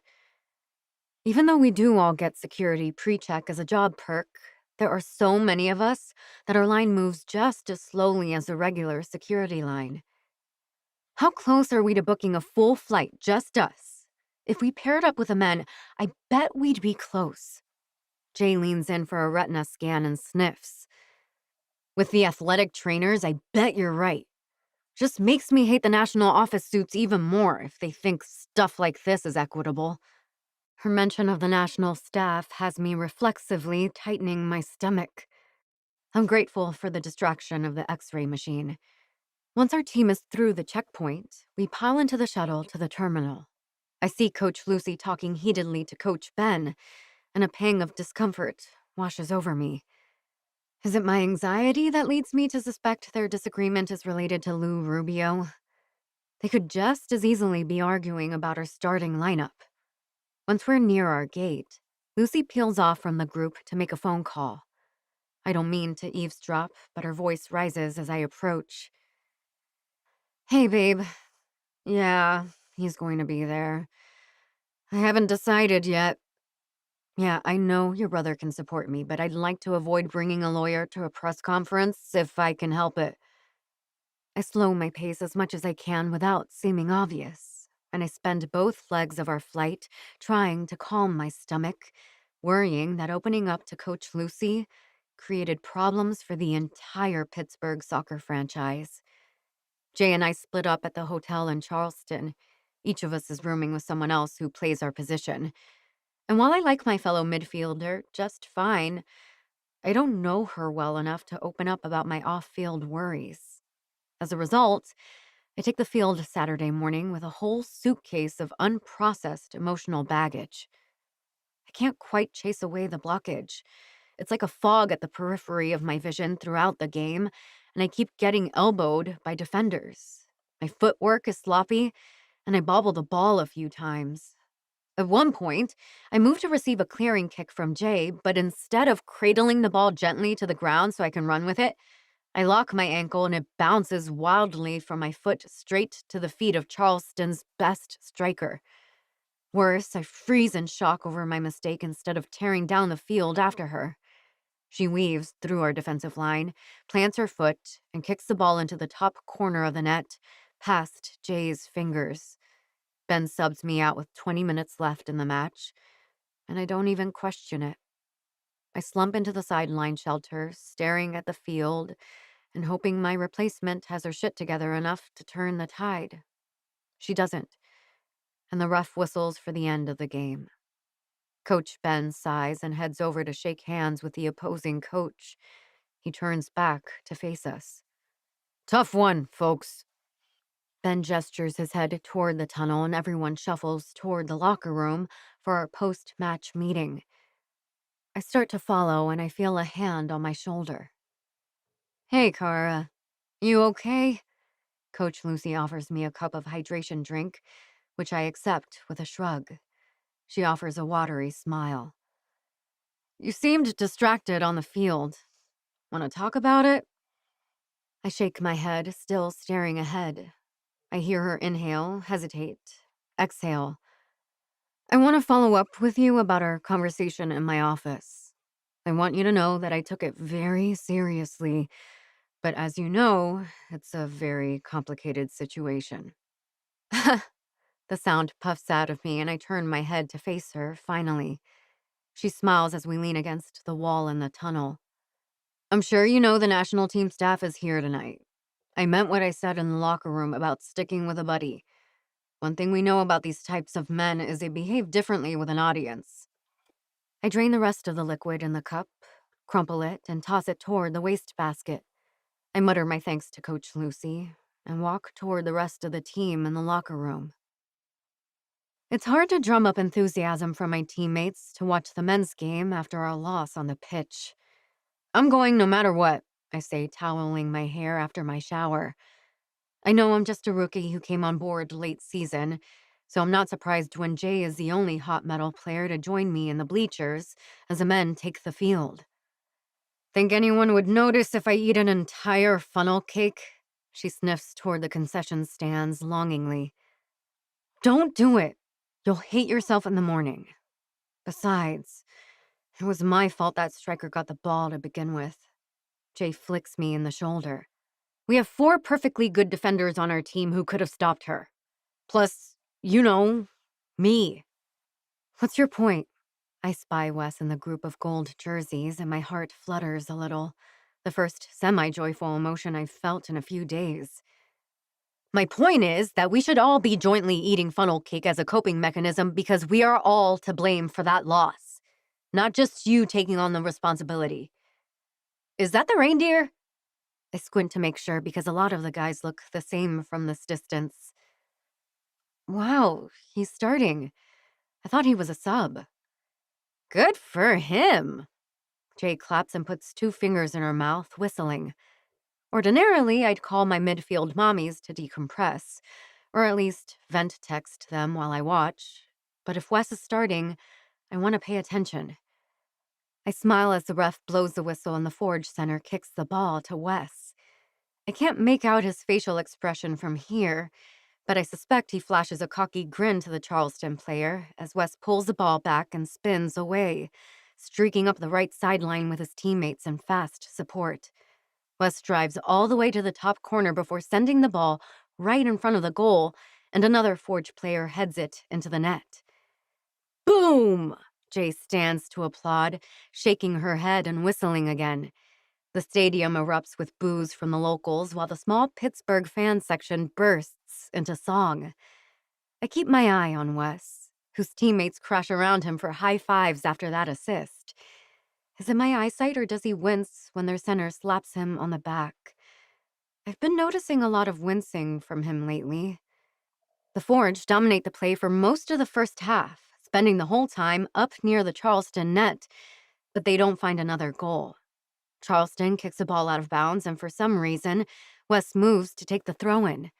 Jay notices this as well and asks, why the hell would they have a striker take the throw? Wes looks down the line to where his teammates are moving fast, sprinting to get open. He draws the ball back to throw it, and it arcs over his head right to the foot of the charging Forge striker, who slams it into the back of the net, dead center. But I'm not looking at the celebration on the field.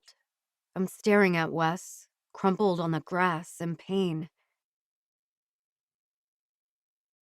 Chapter 10. Wes.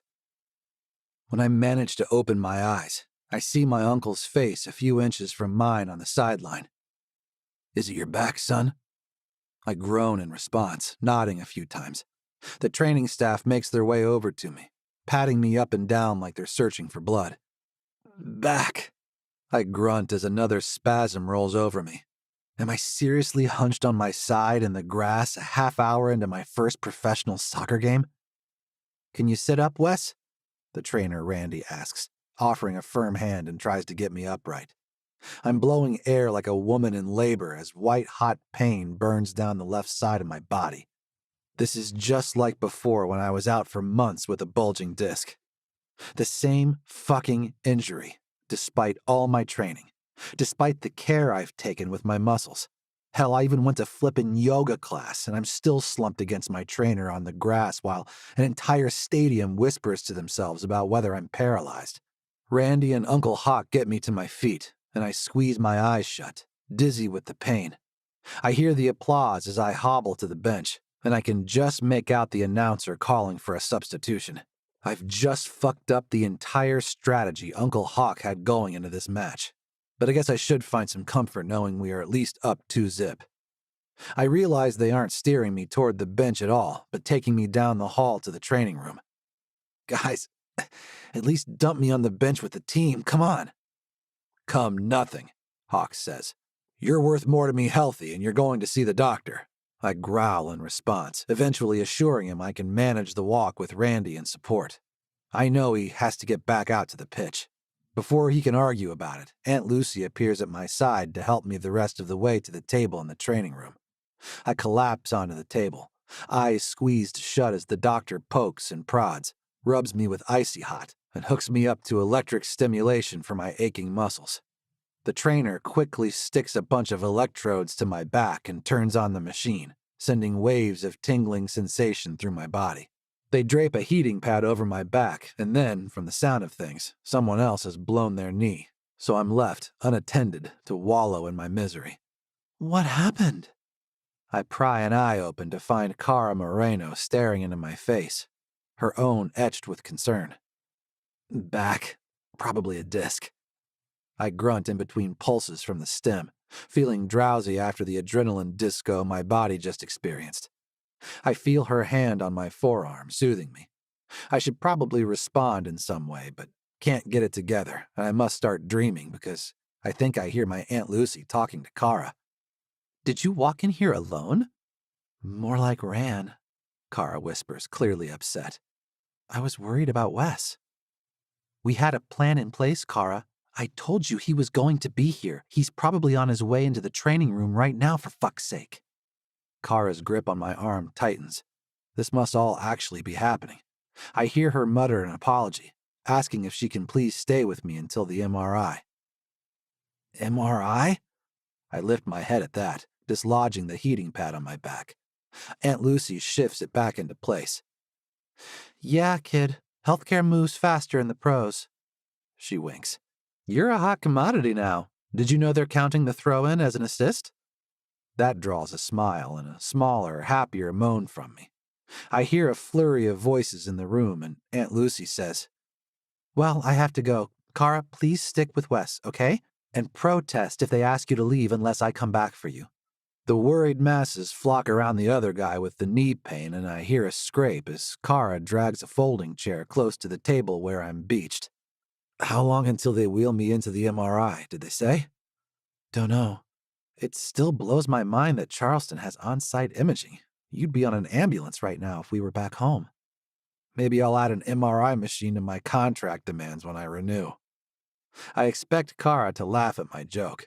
It feels so obvious to me that I'm probably going to be cut from the team once the scan reveals irreparable spinal damage. My parents' words echo through my head as the electrodes pulse into my damaged spine. I open my eyes when I realize she's not laughing. She's just sitting with me, tracing her fingers up and down my arm like she doesn't know what else to do. Which is fine, because this feels nice. You're so pretty, I blurt, turning my head to the side and pressing my cheek against the blue vinyl covering the table. Well, you're not half bad looking, Stag. Kara grins. I remember that I made huge assumptions and fucked up the opportunity we had to be together. It's entirely my fault she doesn't think I'm 100% good looking. But she's here. That has to mean something. We're just on the cusp of being friends again. I don't even know if she wants more than that. It's probably just as well, since I doubt she wants to be seen with an unemployed former athlete with no college degree. Maybe I can join her fan club and keep making her lunch. Hey. I open my eyes again and her face is so close. If I could manage to lift my head up off the table, I could kiss her. I try it anyway, and my nose collides with her forehead as a ripple of sparks fire down my sciatic nerve. Fuck! I slap the table in pain, more alert now that I've made an ass of myself and further irritated my back. When I open my eyes again, Cara swallows. I watch the lovely line of her throat moving above the black polo shirt. The letters hot metal shimmer across her chest in red foil, a tiny Pittsburgh women's soccer embroidered in gold above one boob. Would you like me to kiss you, Wes? Is that what you were trying to do? I snort. Trying, failing. Story of my life lately, I guess. I thought I could at least manage to kiss a woman, but nope. I pop the pea, lulled into a drunken stupor again by the TENS machine and the fumes of the menthol ointment on my back. How about this? She rests her hand on my cheek and smiles. Then she leans in and places the world's most chaste kiss to my forehead. Before I can ask for more, the medical staff announces that it's time to stick me in the MRI tube. Chapter 11. Wes. The pain meds make me drowsy, so I don't register that my family has filed into my apartment until I hear my mom wail. Her eyes brim with tears, unless that's the light playing tricks on me. I'm sprawled on my stomach, just aware enough to realize I drooled on my pillow. I'm pretty sure I'm naked.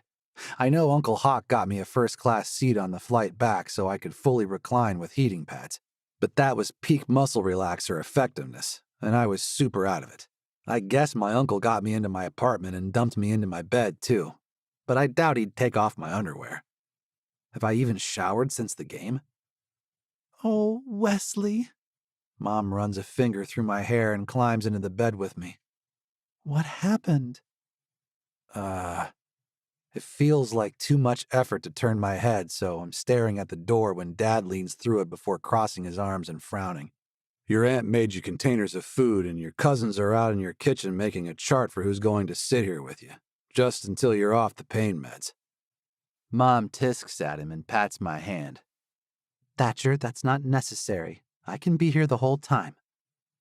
Emma, you cannot be here around the clock taking care of Wes and taking care of you. Remember your book launch? I notice Dad doesn't reference Mom's epilepsy, but I'm glad he's making her let my cousins pick up some of the work taking care of me. Wait. I don't need people to take care of me.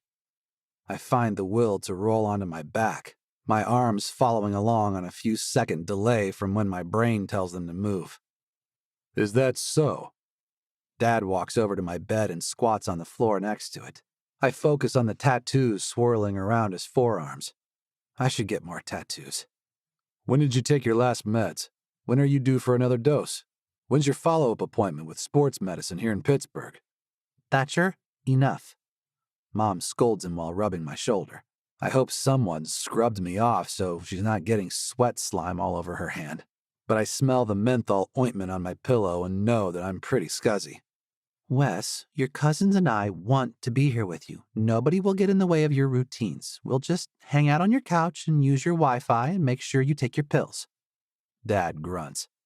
And wipe your ass. I don't want anyone to wipe my ass. I definitely do not want my mother to wipe my ass. Through narrowed eyes, I see my father squinting and rubbing his beard. Do you think you can wipe your own ass right now? He sniffs. When's the last time you tried? Thatch, you're being a lot right now. Uncle Hawk's voice of reason clears the fog in my brain, leaving room for frustration that my parents are bearing down on me like I'm still in preschool. The team can send home health aides over twice a day until he's got more range of motion. I told the kids to set up a schedule to drive him to PT, which will be the most important thing for his recovery. Health aides? Some untrained doofus earning minimum wage? I don't think so, baby brother. We've got this sorted. My dad's nostrils flare as he shakes his head. My uncle starts arguing that the Forge pays good money for qualified professionals, and I tune them out as they bicker. I roll toward Mom, who is settled into the bed with her shoulders against my headboard. Was Dad like this when you had seizures? She chuckles. He used to bring me ham sandwiches. Oh, one time he sent a massage therapist to the house. I adjust my posture and wince in pain. Oh, I'd take some of that right now. Better than him threatening to have Odin follow me into the bathroom. What if I just stayed over here for tonight? Would that be okay? You're still my baby, Wesley. I'm not going to kick you out of my guest room, but that's mostly because I can't stand up right now. She plants a kiss on top of my head as the Stagg family narrates their progress putting a care plan together. Mom? Yeah, kiddo. Did Uncle Hawk say what the diagnosis was from the MRI? She smiles a wobbly smile. Herniated disc, same as last time. Your father and I would like you to consider surgery. I'm not in the mood to discuss this with my parents. I'm not going under the knife if I can continue to treat my spine with steroids and physical therapy. I know my parents don't want to hear me say I plan to get back on the field as soon as I'm able, so I just let the brain fog settle back in as I close my eyes amidst the din. That's when I hear a female voice and realize I must be dreaming. Kara laughs nervously and I hear her say, I should have realized he'd have family here to support him. I'll come back another time. Except maybe I'm not dreaming, because the mattress shifts as my mother climbs out of the bed. Oh, goodness, no, dear. How thoughtful of you to come see Wesley, and did you bring him a cheeseburger? Can he eat cheeseburgers? Dad sniffs audibly. So do I, too.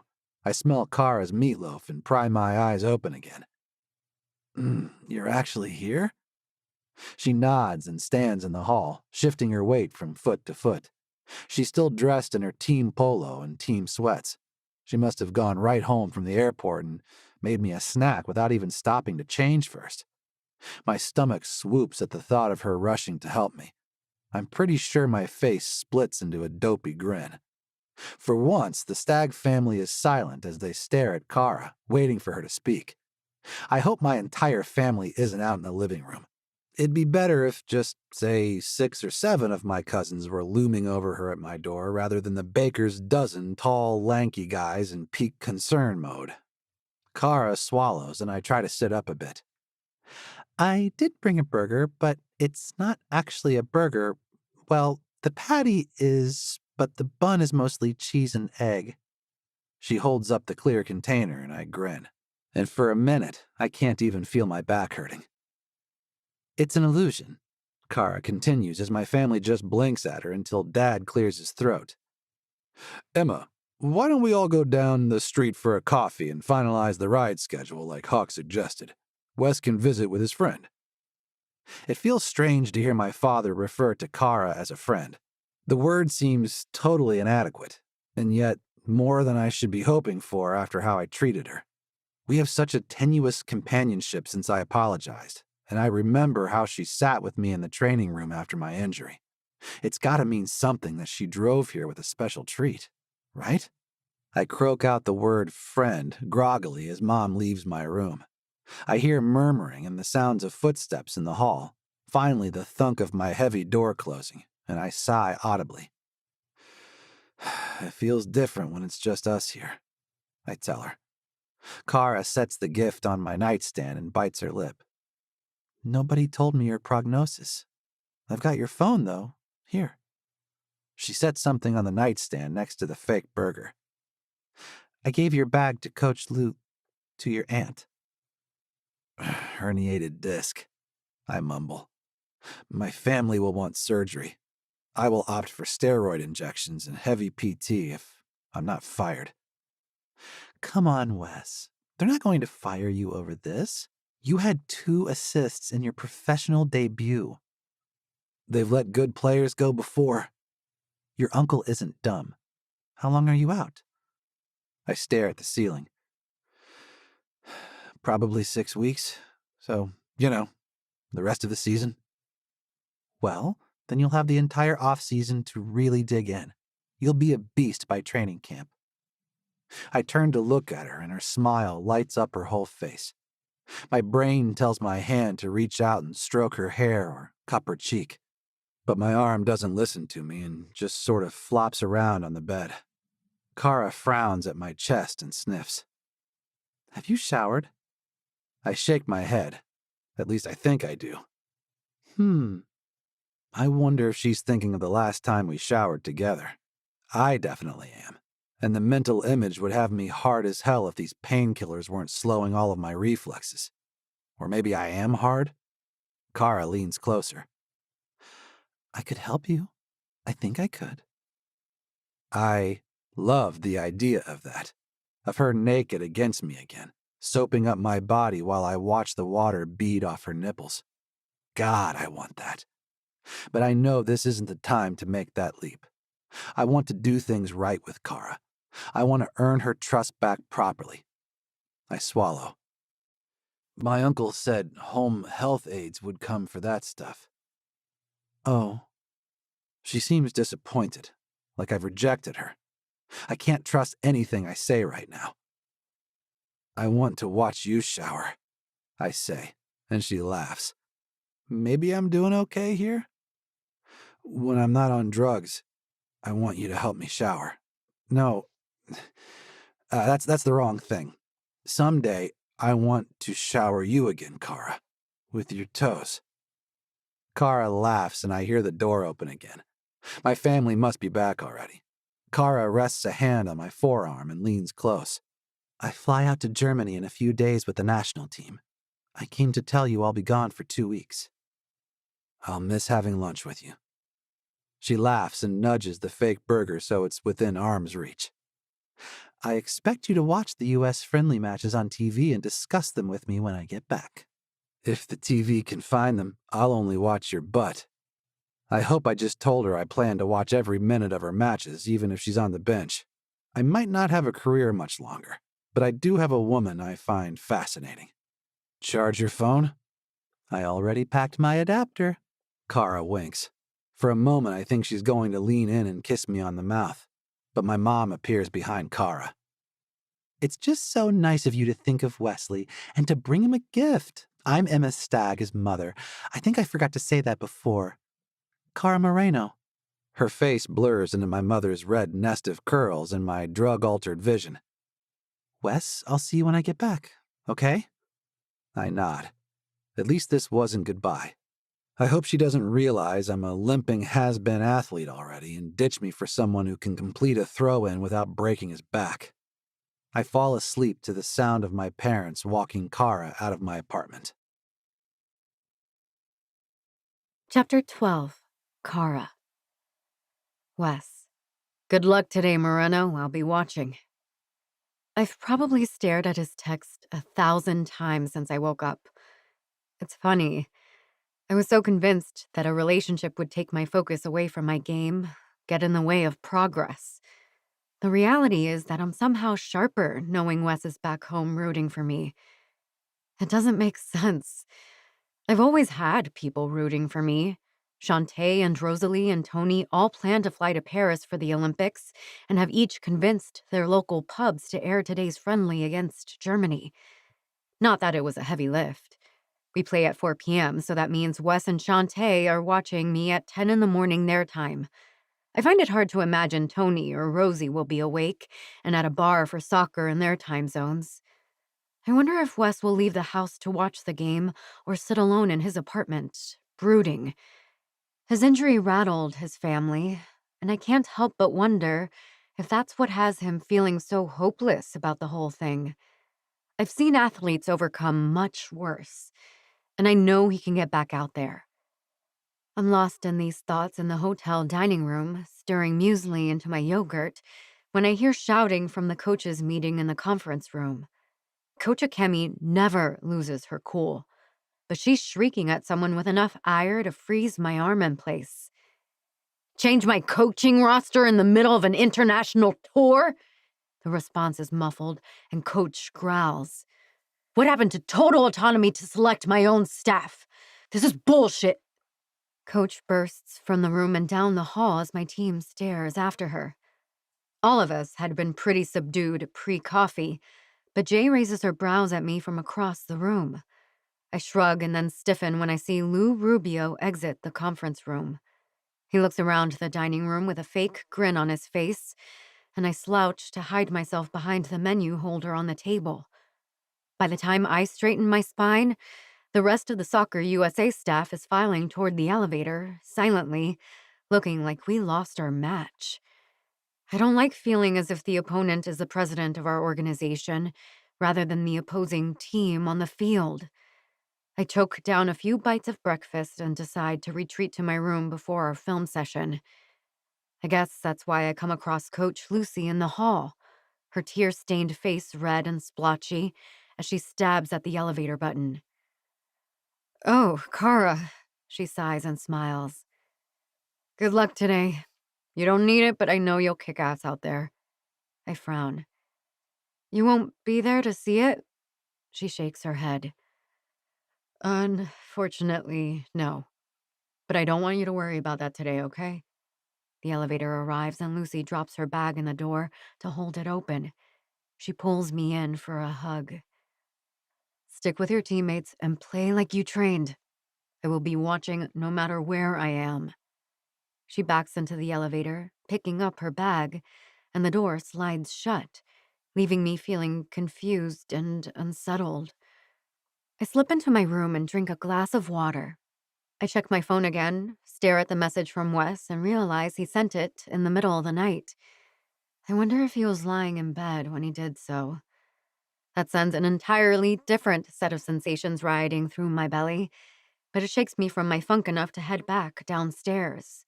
The team is gathered in the conference room ready for film, but Coach Akemi hasn't reappeared yet. I slide into a chair near the other midfielders. Sabrina, who plays opposite me, gestures for me to lean in. "They fired Lucy," she says, shaking her head. "What? When?" Sabrina shrugs. "What I heard is Lucy filed some sort of complaint against someone on the office staff, and they responded by sending her home. In the middle of our tour? That's insane."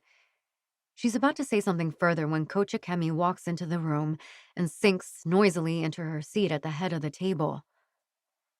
"You've all heard by now. We are without a fitness coach until the organization deems fit to provide us with a new one.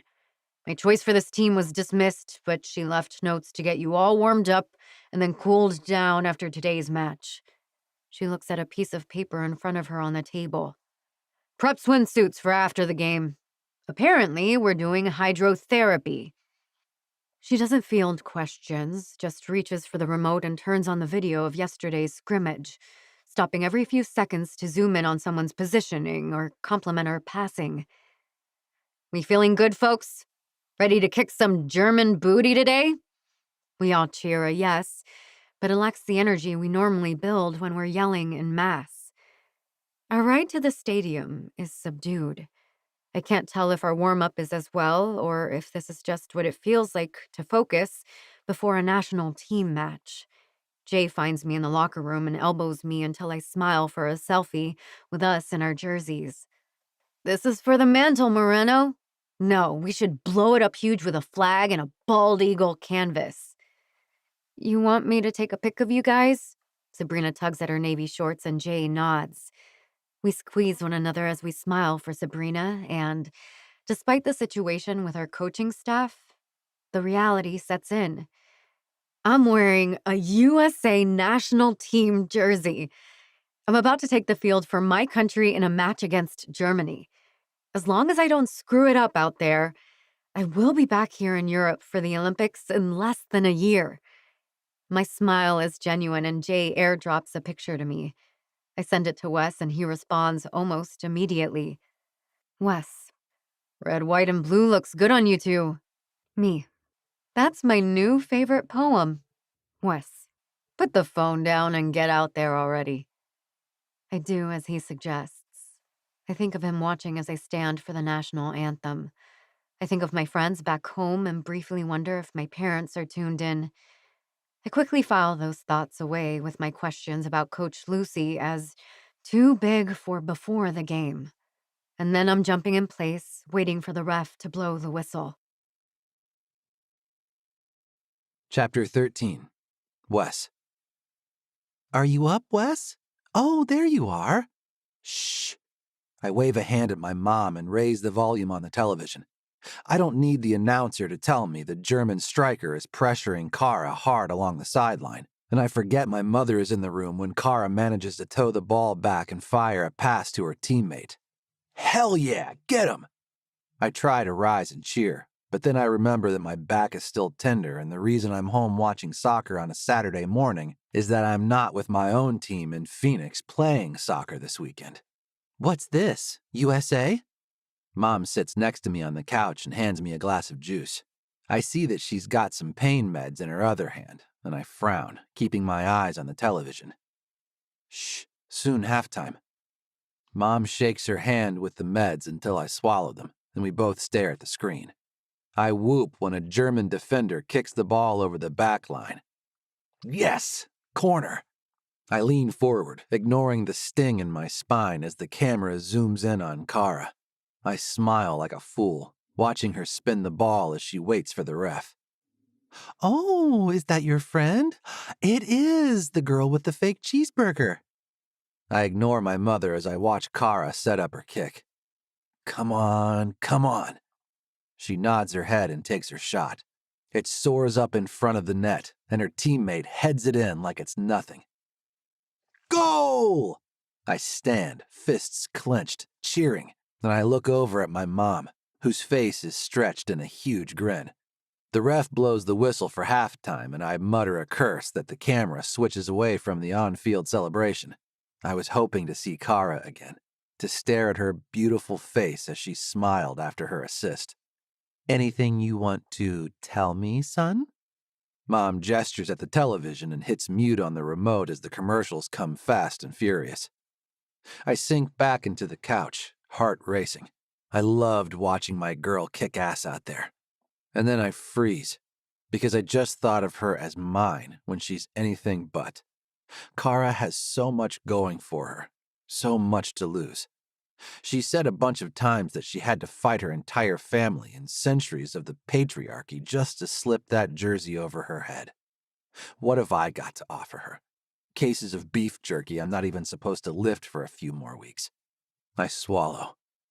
She's my friend, Mom. We met at the camp in California. And now you both play here in Pittsburgh? I nod. She hums. What? I shouldn't snap at my mother, but I don't want to pull my eyes away from the screen. You know our family rules about safe sex, right, Wesley? She rests a hand on my arm, and I whip my face toward hers quickly, which sends sparks of pain up and down my spine. Oh my God, Mom, yes, I know the rules. She comes first. She comes twice. Wrap it up. I know. Ow! I hear a rattling sound as Mom hands me a few pain pills, which I take from her without looking so I can watch Kara adjust her shorts before she takes a free kick. I followed all the rules with her, and yet I still blew my shot. But I'm working on it. Mom taps her chin and frowns. Have you heard from your uncle today? I wasn't sure if Lucy called him since he's got to keep his head in his own game. I'm on injured reserve and Uncle Hawk is Coach Hawk right now. Well, you should know that Lucy got dismissed from the national team today. In fact, she's on a flight home right now. I turn my head to face my mother, slowly this time, eyes wide. She nods. Your Uncle Tim is in stiff lawyer mode. It's quite impressive, as always. I grab the remote from Mom as the game comes back on the screen for the second half. I don't want to blink for fear I'll miss a camera pan on Kara. This time I focus on her face, trying to assess whether she's reeling from whatever went down with my Aunt Lucy. I wonder how the team will explain the optics of dismissing someone from their coaching staff mid-tour when they still have 2 more friendlies to play before they head back to the States. All I see is a woman focused on her game until Kara is subbed out at the 60-minute mark. I reach for my phone, sending her a quick message I know she won't see for hours. Terrific assist. Textbook corner. And then I worry she will think I'm trying to mansplain her efforts, so I send a series of explanatory follow-up messages. Obviously, I know you know that. I just mean it was great to watch, and I'm happy for you. You looked great out there. Wes, enough. I remember my mother is still here in my apartment, eyeing me as I send rapid-fire texts to Kara. Mom grins. You don't want to overwhelm her, bud. I swallow and set the phone on the arm of the couch. I blow out a sigh. You escorting me to PT later? Is that why you're over here today? She rubs my leg. I'm over here because I love you, silly. But yes, it's my turn. I promise I won't try to stay and watch. I have to work on some edits anyway. Appreciate that, Mom.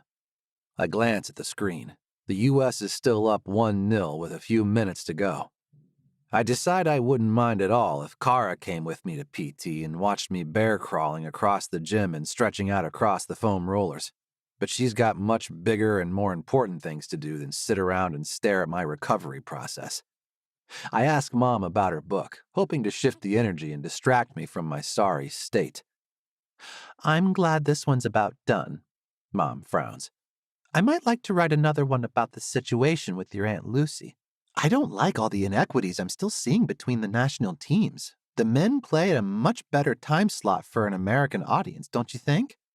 I fudge my way through a conversation, not sure I want my investigative journalist mother delving into misogyny of American soccer when I'm just trying to claw my way back onto the payroll. But then I glance at the screen as the game ends, and I can see Kara's face. She should be elated right now. She just claimed the assist for our nation's only goal in her first international match. But her smile is pinched, and her eyes seem hard. That sounds like an important book project, Mom. She smiles and ruffles my hair. I'm glad you think so, sweetie. You ready to start walking to the car? Slowly, with a lot of grumbling and questioning my life choices, I follow my mother to her Volvo. Chapter 14, Kara. My first international tour with a national team isn't what I expected at all. I thought I'd feel a surge of pride exploding in my chest as I stood on the field while the national anthem played. I thought I'd wave at the camera and think of all the little girls watching, realizing they can do this someday. Instead, it's been confusing and fraught. We won our games, but not like we should have done. The ghost of Coach Lucy's dismissal hovered around the bench, the locker room, the field itself. Nobody said as much, but I have to believe this was related to Lou Rubio and what I confessed to Lucy about how he creeps me out. I also think about Jay's comment that I am probably not the only woman he treats that way. If he felt bold enough to act like that where anyone could see, he probably worked up to that perceived invincibility gradually. The long flight home is uncomfortable emotionally and physically. And when we land, Jay mumbles that she's going to hire a rideshare back to our apartment rather than take the bus. I'm debating joining her as we head down the escalator to the baggage claim, but then I see a familiar face holding a sign. Wes Stagg stands leaning against a column, wearing a suit and a chauffeur's cap, holding a piece of cardboard with Moreno scribbled in black marker. The sight of him is so totally unexpected and so welcome after all the travel that I almost cry. Instead, a laugh bursts from my mouth. I jog down the final stairs to hug him and find myself surrounded by his familiar soapy scent as strongly as I'm encircled by his arms. What are you doing here? I thought you can't drive on your pain meds. He hooks a thumb over his shoulder toward a similar-looking man slouched on a bench, playing with his phone. My cousin Wyatt is actually the driver. Wes shakes the sign. Thought I'd make myself useful via my cousin. I feel lighter than I did since Germany, when Lucy got sent away and Coach Akemi started shouting. Another laugh floats out of my parched throat and I hug him again, gently, so I don't jostle his back. This is such a nice surprise. Thank you. I glance at Jay, who has descended the escalator with a wide-eyed stare. Do you have room in the car for one more? I've got room for 5 more, Wes laughs. We took our uncle's minivan since I didn't know how much stuff you had. More like you didn't trust me to drive your Jeep and I don't have a car. Anyway, Wes waves at Jay. We've got room for your goalkeeper. Jay, you want to ride home? She nods and jostles her way toward the clump of passengers waiting for bags. I'm Wyatt, by the way. Wes's cousin extends his hand. I heard about you rolling by with fake burgers, but I was at a tournament in San Diego. Cara Moreno, and playing in Cali is marvelous in autumn. Good for you. A red light begins flashing above the baggage carousel, and Wes moves like he's going to grab my luggage for me. Wyatt claps a hand on his shoulder. Not this time, cuz. Nothing heavier than a milk jug, remember? He sighs and shakes his head. This fucking sucks. I rub his arm. I'm really sorry. You'll have to catch me up on what the PT said since I talked to you last. Was that when I was in Spain? Look at you playing so much international soccer you can't even remember where you've been. I suspect he's trying to avoid the subject, but I know I can get him to talk later. I'm surprised by how good it feels to anticipate talking to him alone. Wes makes Wyatt pull Jay's and my bags as we wheel our way to an ancient minivan in short-term parking. Shotgun, Jay shouts and climbs up front, where she wedges her travel pillow against the window and falls immediately to sleep. I smile at Wes in the captain's chair across the small aisle from me. It's a little like that flight to Cali, he says, referring to the day we met, when the flight attendant was hitting on him during her safety spiel. I yawn. Except nobody in this vehicle is going to offer to blow your tube. That's going to be enough of that, Wyatt scolds from the front seat. He blasts heavy metal from the stereo and merges onto the highway, scowling. I know if I fall asleep now, it will mess up my chances to get back on Eastern time, so I force myself to stay awake on the ride home. It helps that Jay knees the power button on the stereo and shuts off the music. She and Wyatt bicker about appropriate decibel levels until Wes suggests he turn this car around. Jay flips both of them off. Kara, don't get me wrong. I'm happy to save $50 on this ride home, but your reindeer are driving me nuts. Reindeer? Wyatt arches a brow and catches my eye in the rearview mirror. That's what Jay calls the Stag family when she's feeling feisty.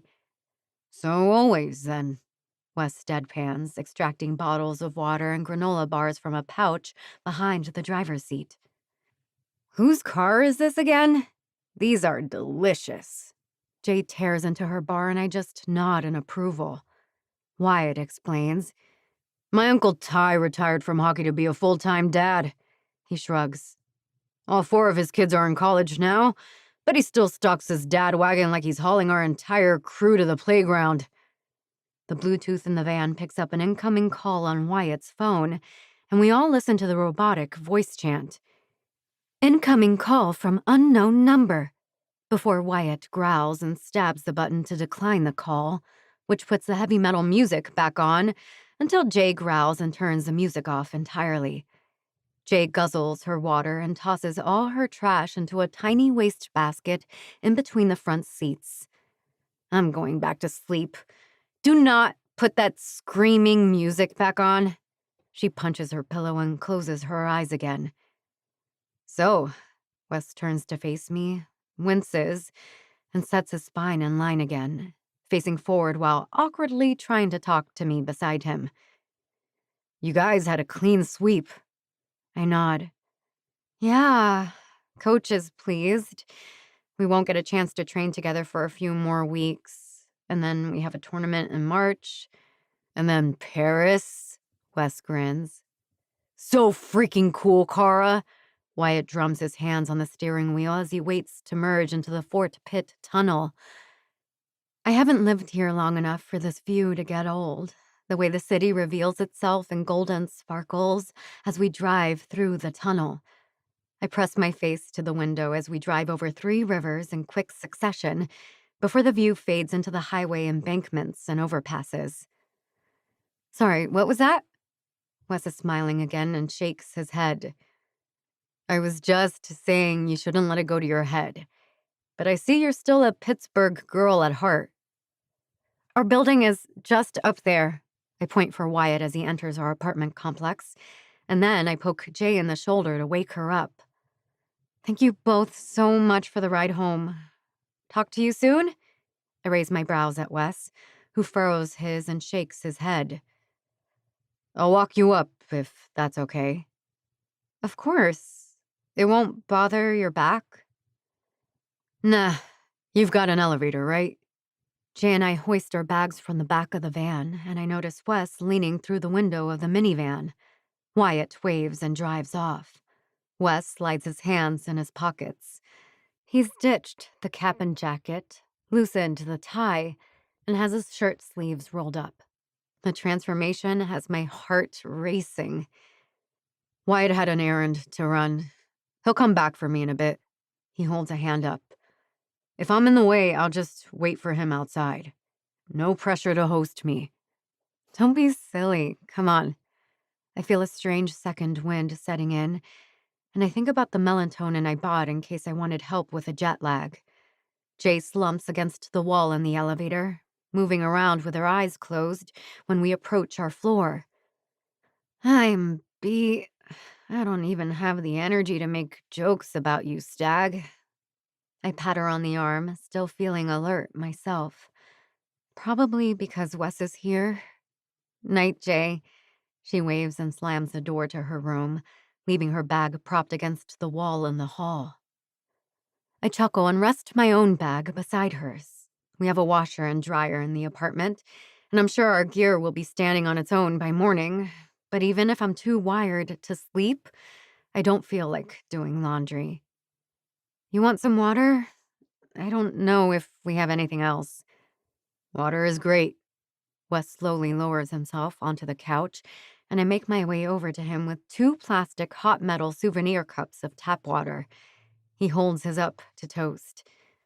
To Team USA. Salud. I smile as I drink. I feel at ease with him. Like a piece of myself is missing when we're apart, and I can be a whole person. Which is strange because I haven't known him long. I decide it's probably because we've already been intimate. Then I flush, remembering how he put my toes in his mouth. He clears his throat. So, my family is in kind of an uproar. My aunt wasn't supposed to come home. I set my cup on the table and let my head flop back on the couch. Wes angles his body toward mine, gingerly. Wes, I just know it's about Lou Rubio. I told her, how he made me uncomfortable and invaded my personal space. Kara, he touched you without permission. Not just a handshake type thing. That's harassment. I close my eyes. I know. And Lucy knows, and I'm sure she said something to someone, and look where that got her. You know my uncle's law firm represents the interests of the forge and the hot metal. Lucy won't take this lying down. She has an army of angry lawyers making a battle plan. Lawyers? The word makes me shiver.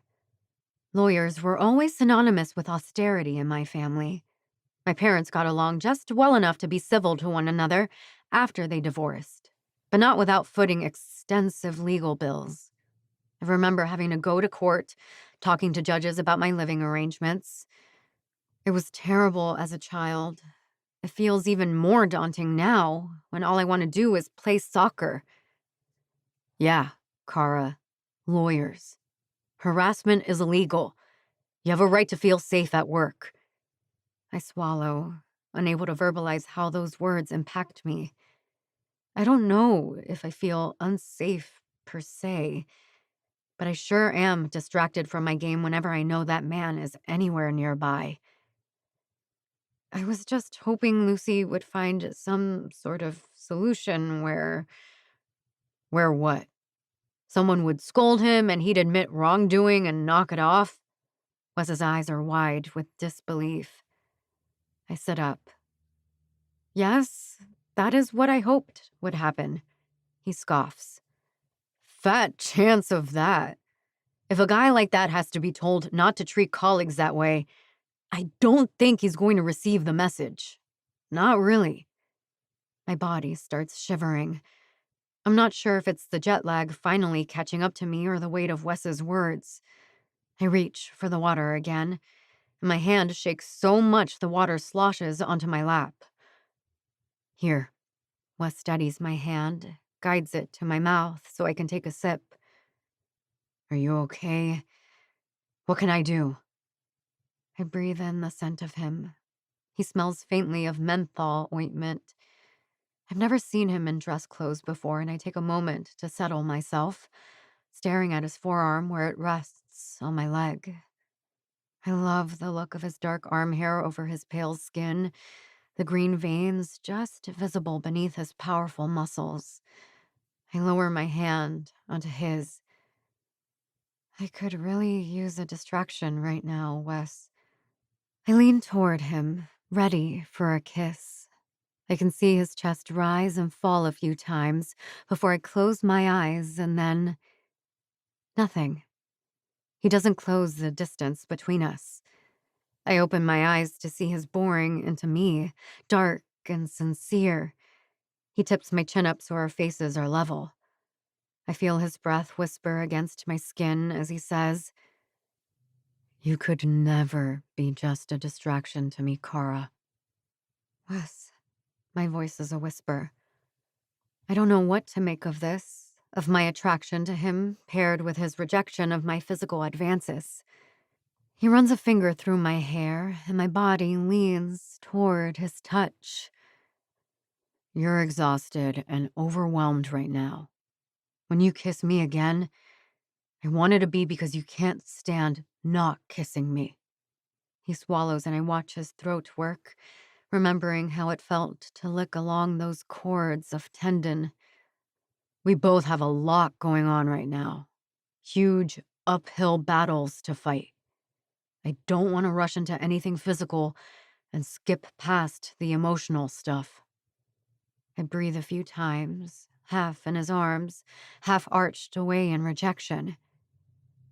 I don't know what to say, how to tell him I feel a throbbing ache only he can calm. But also, he's probably right that I'm just looking to distract myself rather than really enjoy Wes Stagg for all that he is. "How about a hug?" His face is hopeful and he twists slowly, gently to face me, opening his arms awkwardly. I nod and sink against him, feeling him pull me tight, like I'm precious to him, like I'm the only thing that matters. Like I'm not some evil person who invites unwanted attention from Rubio-type men. Wes holds me and rubs my back and runs his fingers through my hair until I must fall asleep. When I wake up in the dark, I'm alone on the couch, but someone has tucked me under the comforter from my bed, a full glass of water beside me on the coffee table, my phone plugged into charge beside my head. Chapter 15. Wes. I swear, physical therapy at the sports medicine center is just as hard as training at the stadium. My therapist, Savage Sophia, is a homicidal maniac, insisting I can lift more, stretch farther, and move faster than my body tells me. I show up every day, sometimes twice, and work until my muscles burn.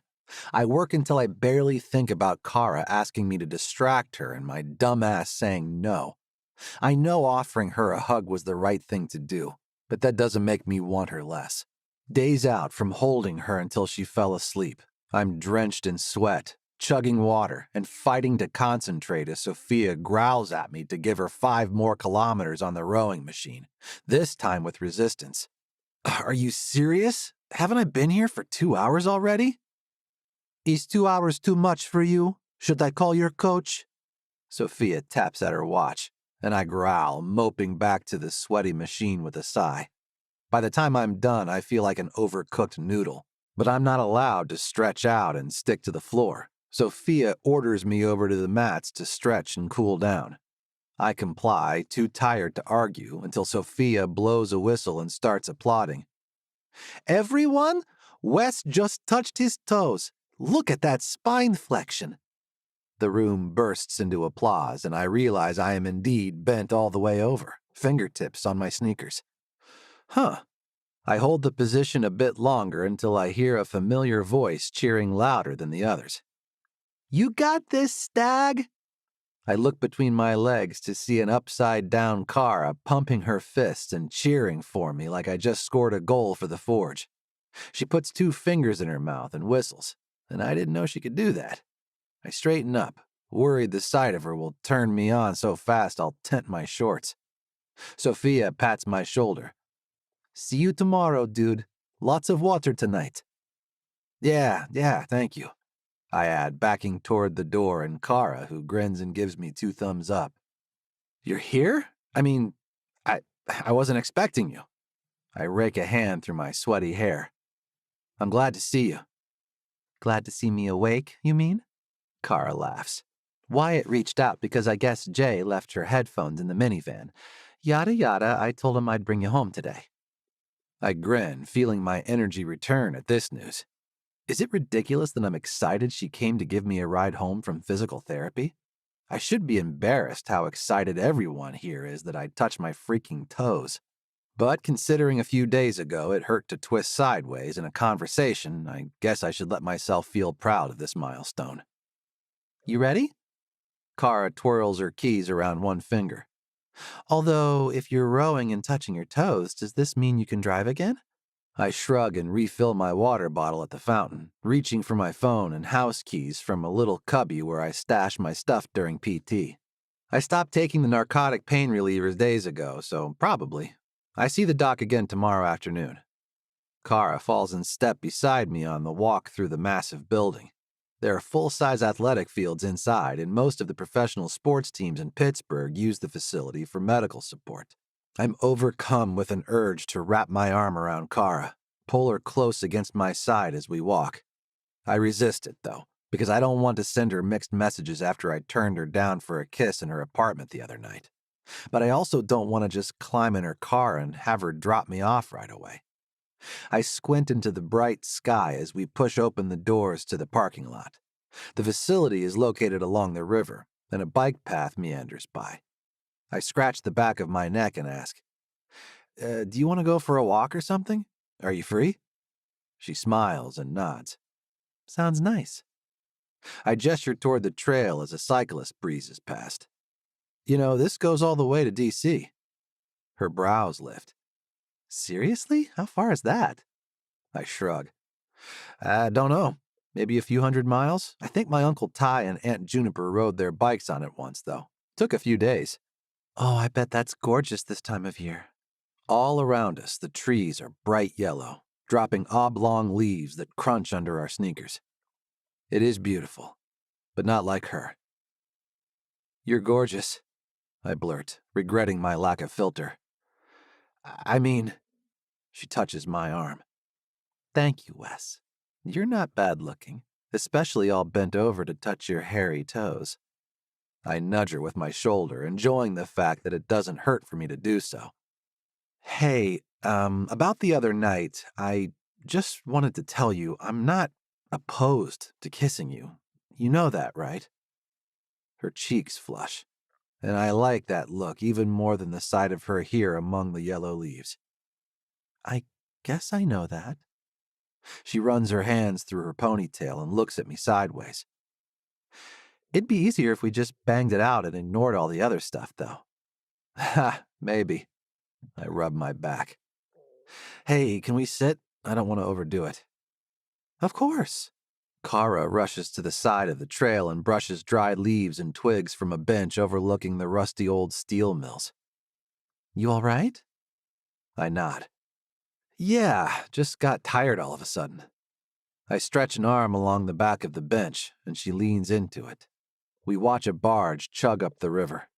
Do you want to talk about any of the stuff with the national team? Have you seen Aunt Lucy since you got back? Kara sighs and slouches against the bench. I really don't like talking about it, but I will if you want to.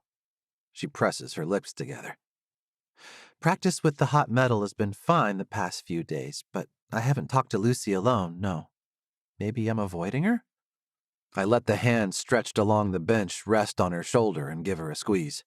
It's all just so gross. I hate when people make other people feel small or powerless. I feel really powerless right now with this stupid injury, and that's not anything near the same scale as what you're dealing with. What do you mean? You can't even play right now. Yeah, but I'm not ever, for any amount of time, worried someone sees me as anything other than an athlete. My eyes bore into her, and I think again of Lou Rubio touching her, thinking he has the right to her body. If he walked by in this moment, I worry I'd strangle him. To me, Kara is powerful and grit personified, and I got the biggest rush of my life when she invited me to touch her, when she chose to be intimate with me. Knowing some man is out there trying to take that choice from her fills me with blinding rage. I stuff that back down, though, because she doesn't need my ranting and raving. We sit in silence for a few minutes and then head back to her car. She cranks up some pop music and drums on the steering wheel as she heads west. "Oh, hey."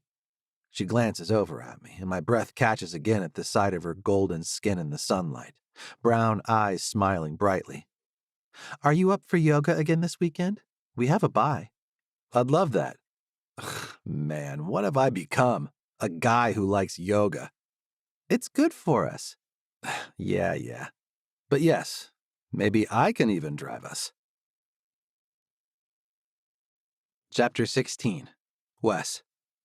It turns out I am indeed cleared to drive, and I celebrate this independence by hauling my carcass to PT for early sessions so I can still watch film and sit in on strategy talks with the Forge. My uncle acknowledges my presence in the room with the tip of his chin and continues explaining a new formation he wants to try in our playoff match against Detroit. Unless this turns out to be a miracle strategy, this will probably be the last game of the season. I'm actually glad I made plans to go to yoga with Kara during it, because I need the distraction from all the emotions it brings up knowing my first pro season was such a glorious disaster. "We'll miss you out there, buddy."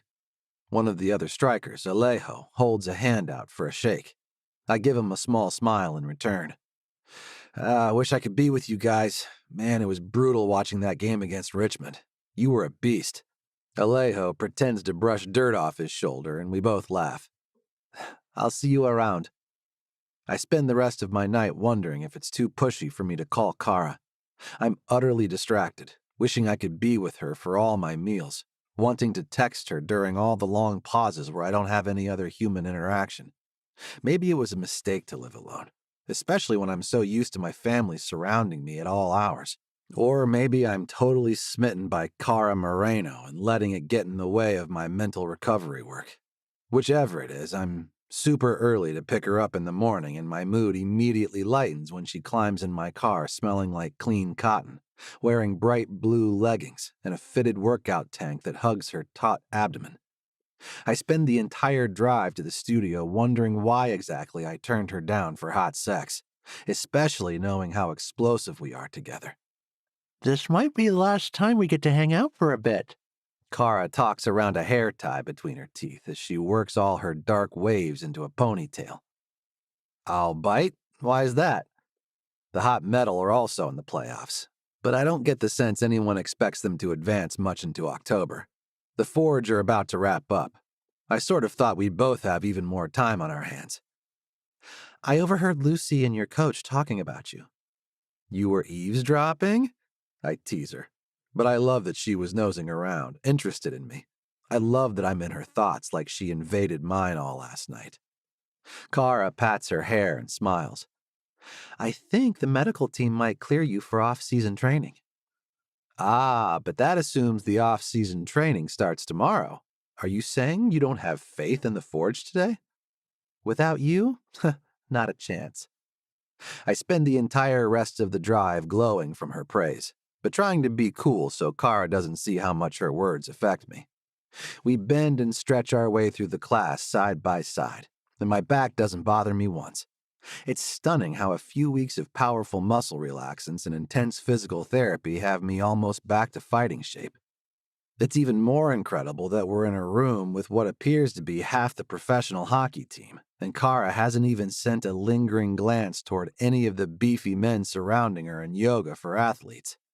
I know because I've spent all my calming breaths watching her. She is, of course, focused on her breathing and keeps her eyes on her own toes. Kara has short-term goals she needs to achieve, an arc she has to complete this year with the national team. I remind myself that I'm a diversion for her. She said as much the other night. I blow out a breath, glad I said we should take things slow. Both of us have a lot on the line. At the end of class, Kara seems totally blissed out in corpse pose, and I feel like I have ants in my shorts, so I duck out of the room early to get a drink and wait for her where I won't disturb anyone. I check my phone, and sure enough, I have a voicemail from the Forge team doctor. Wesley, Dr. Dansley, Forge Football Association. I reviewed your case with your physical therapist, read your files, and looked over your most recent images. I'm happy to clear you to return to off-season workouts with the team starting in 2 weeks, barring any spectacular on-field episodes today. Any questions? You know where to reach me. I like how he ends the call without a sign-off. I aspire for that level of efficiency someday, like my Uncle Tim. Just brusquely offering the most important bits of information and saving any other niceties for his family. And Kara. I'd be nice to her regardless of anything else happening in my life. The thought warms me, and I finally see her emerge from the studio, smiling and walking slowly, like she's drunk on endorphins. Hey. She drags out the vowel sound, gliding toward me in her bare feet as I fish both of our sandals from the cubby we shared when we arrived. You were right about your gossip. I showed her the phone screen with the automated transcript of the voicemail. I'm back to work. I can't rein in the grin that splits my face, but I almost fall over when Kara squeals and places her hands on my shoulders, stretching up to kiss my cheek. I feel the warm echo of her lips on my skin as she dances and claps. Wes, that's fantastic. Oh, I'm so happy for you. I rest a palm to the place where she kissed me, smiling so hard I wonder if my face will crack. Can I take you out to celebrate? Kara turns her head, brow arched mischievously. You mean like a date? Because I have to tell you, Wesley Stagg, I'm going to expect a goodnight kiss at the end of a date. I lean against the wall with one arm raised, my best grin flashing all my teeth at her. Oh, it is absolutely a date, Kara. Chapter 17, Kara. Jay, how are her feet looking? Don't lie to us, Shantae shouts from the video chat in my bathroom as I get ready for my date. By which I mean styling my hair and trying to locate some makeup that isn't crusty or expired. Jay pokes her head in the door. She's wearing socks, chicas, but I'm guessing they're pretty rough. He's not going to see my feet. I shout this around a mouthful of hairpins as I try to tame my mop into an updo. I give up and decide to comb it instead, since I never wear it down and it's looking nice and shiny today. We just want you to be ready, querida. Rosalie waggles her eyebrows. It's been a minute for you, right? I glare into the camera and my friends laugh. Do I criticize your grooming choices from afar? No, I do not. Shantae, were your feet supple and smooth when you went out with that person from the finance department? Tony cackles. Shantae wags a finger at me. My feet were perfect, as always. She rocks back in her chair and wiggles her toes at the camera. I'm telling you, since I stopped playing footy, I can play footsie instead. My finance sweetie approves. I frown at her as I yank a comb through my hair one final time. They saw your toes on your first date? Tony clears her throat. This isn't exactly your first date with Wes, though. Jay, who apparently stayed in the bathroom for the conversation, grunts. Those two hang out all the time. And I like it because it involves free food for me and sometimes rides from the airport. I stare at her. She shrugs. He seems really into you, Kara. Tony, Rosalie, and Shantae collectively sigh so hard, I think heart emojis might shoot out of my phone. I bite my lip. I don't know if I'm ready for really into me, though. I'm dealing with... I flip my hands around in the air in what I hope is an all-encompassing gesture. And, I'm training for the Olympics. Yeah, you are, chica. Tony blows me a kiss and I smile. Look, I don't want anyone to suck on my toast today, but I wouldn't mind a little tonsil hockey. Gross. Jay throws a clementine peel at me. Please don't call it that. There's a knock at the door. My friends unleash a series of giggles and whoops. I'm hanging up. I still have to finish in here. I end the call before they can protest, hurrying to swipe gray shadow on my eyelids. Can you let him in and tell him I'll be out in a minute? Jay rolls her eyes and heads toward the front door. I hear her whistle, followed by muffled voices, as I dab mascara on my lashes, and I finally locate a tube of lip gloss that seems like it's in good shape. Some of my teammates wear a full face of makeup if they know a match is going to be televised. Me? I have to beg and borrow supplies when my name gets called for a press conference. But I want to feel special tonight, so I take some extra time emphasizing my features. I step back from the mirror and smooth my hands down my dark jeans. I found a loose-fitting hunter green sweater that hangs off one shoulder, and I managed to cram my bulging pro soccer calves into a pair of brown leather boots that stop just below the knee. I have no idea where Wes is taking me on short notice, but I figure this outfit will work unless it's someplace really fancy. I hope it's not someplace swanky. I step into the hall and Wes stops his conversation with Jay at the sound of my shoes on the floor. I smile, watching his eyes widen at the sight of me. He looks pretty damn good himself in a ribbed turtleneck and black jeans. Hey, he grins, but his eyes dart over to Jay and he hesitates. You ready to head out? Be safe, you two. Jay laughs at her own joke as she grabs her keys in a puffy vest. I'm going to a movie with the strikers. I'll be late, on purpose. She winks and leaves as I shift my weight. Wes walks toward me and he smells delicious. I sense a subtle cologne or maybe aftershave. Kara, you're gorgeous. He reaches out a hand to touch me, like he can't help himself, and I lean my head into his palm. Thank you. You look nice, too. He tips his head toward the door. Come on, I have a surprise for you. Shouldn't I be surprising you? I lock up and follow him down the hall toward the stairs. You're the one with the big news this week. Wes drapes an arm around my shoulder as we walk toward his car. Just let me show you the surprise. We drive a few blocks, over a bridge, and head up toward Wes's neighborhood.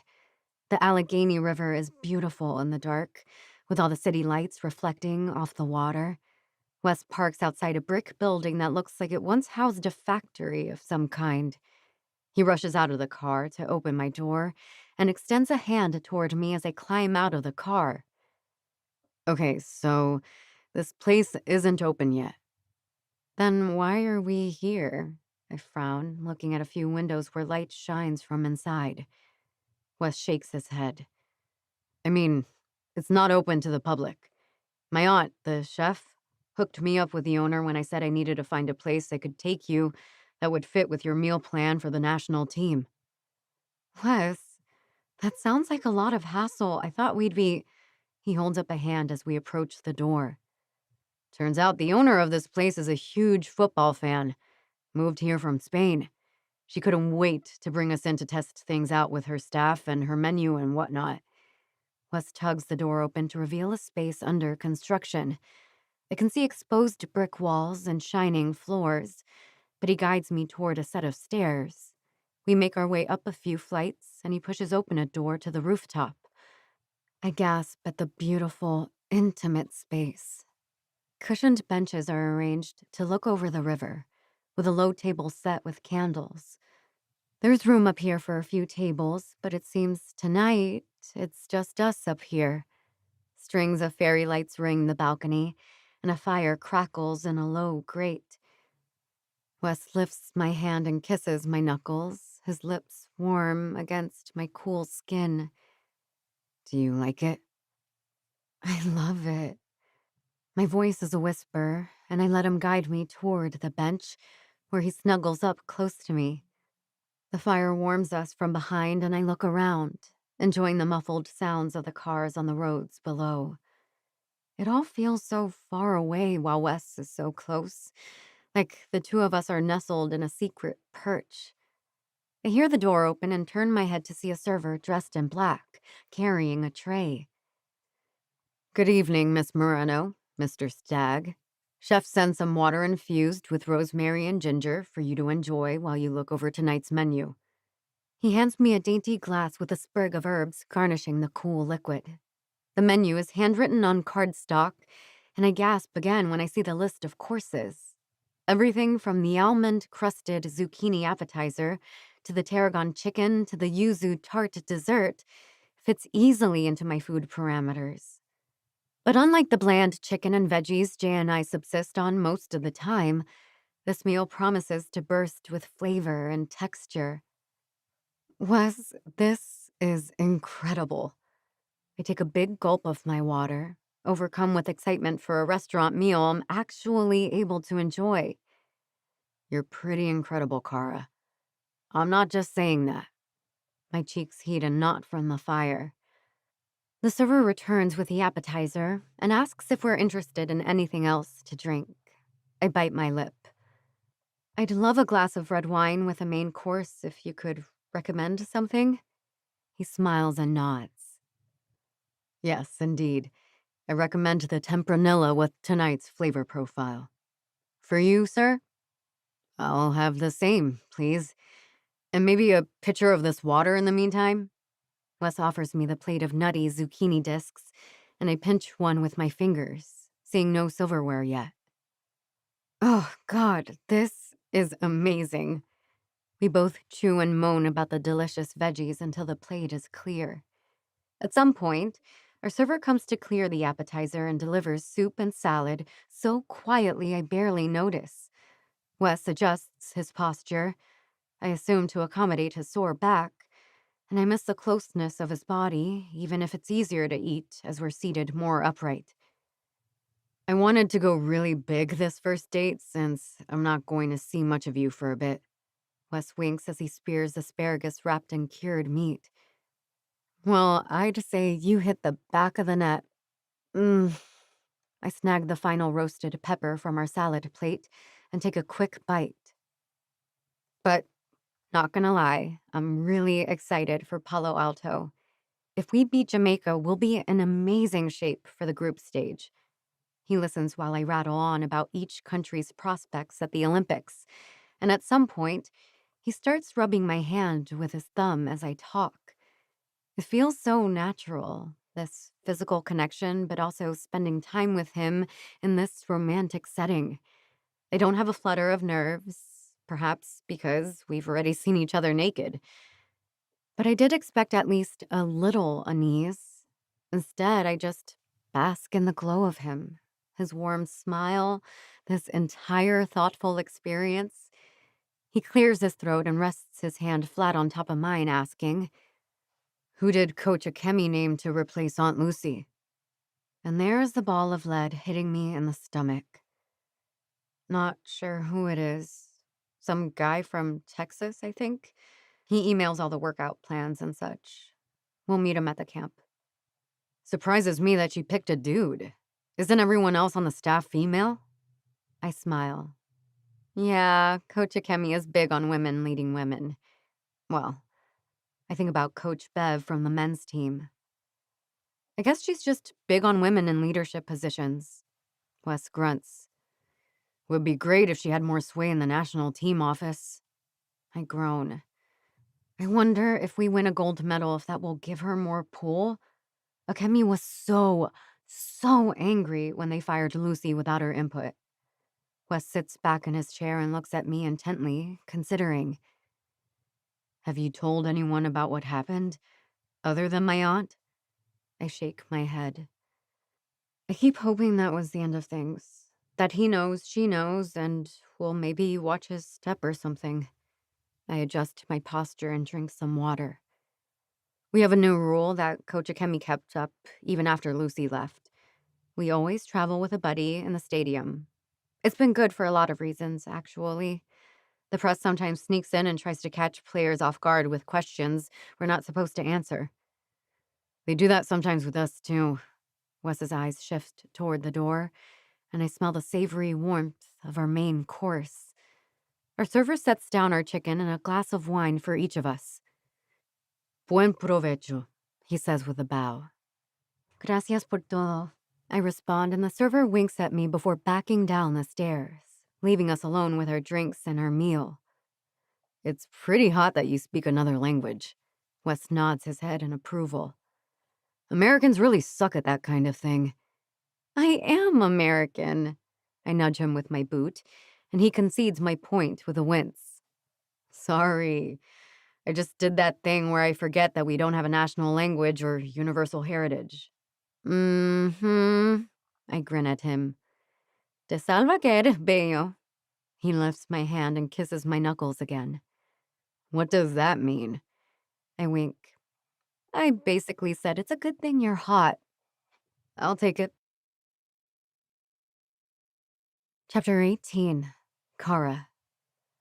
Wes raises his glass and I clink mine against him, savoring the taste of the wine.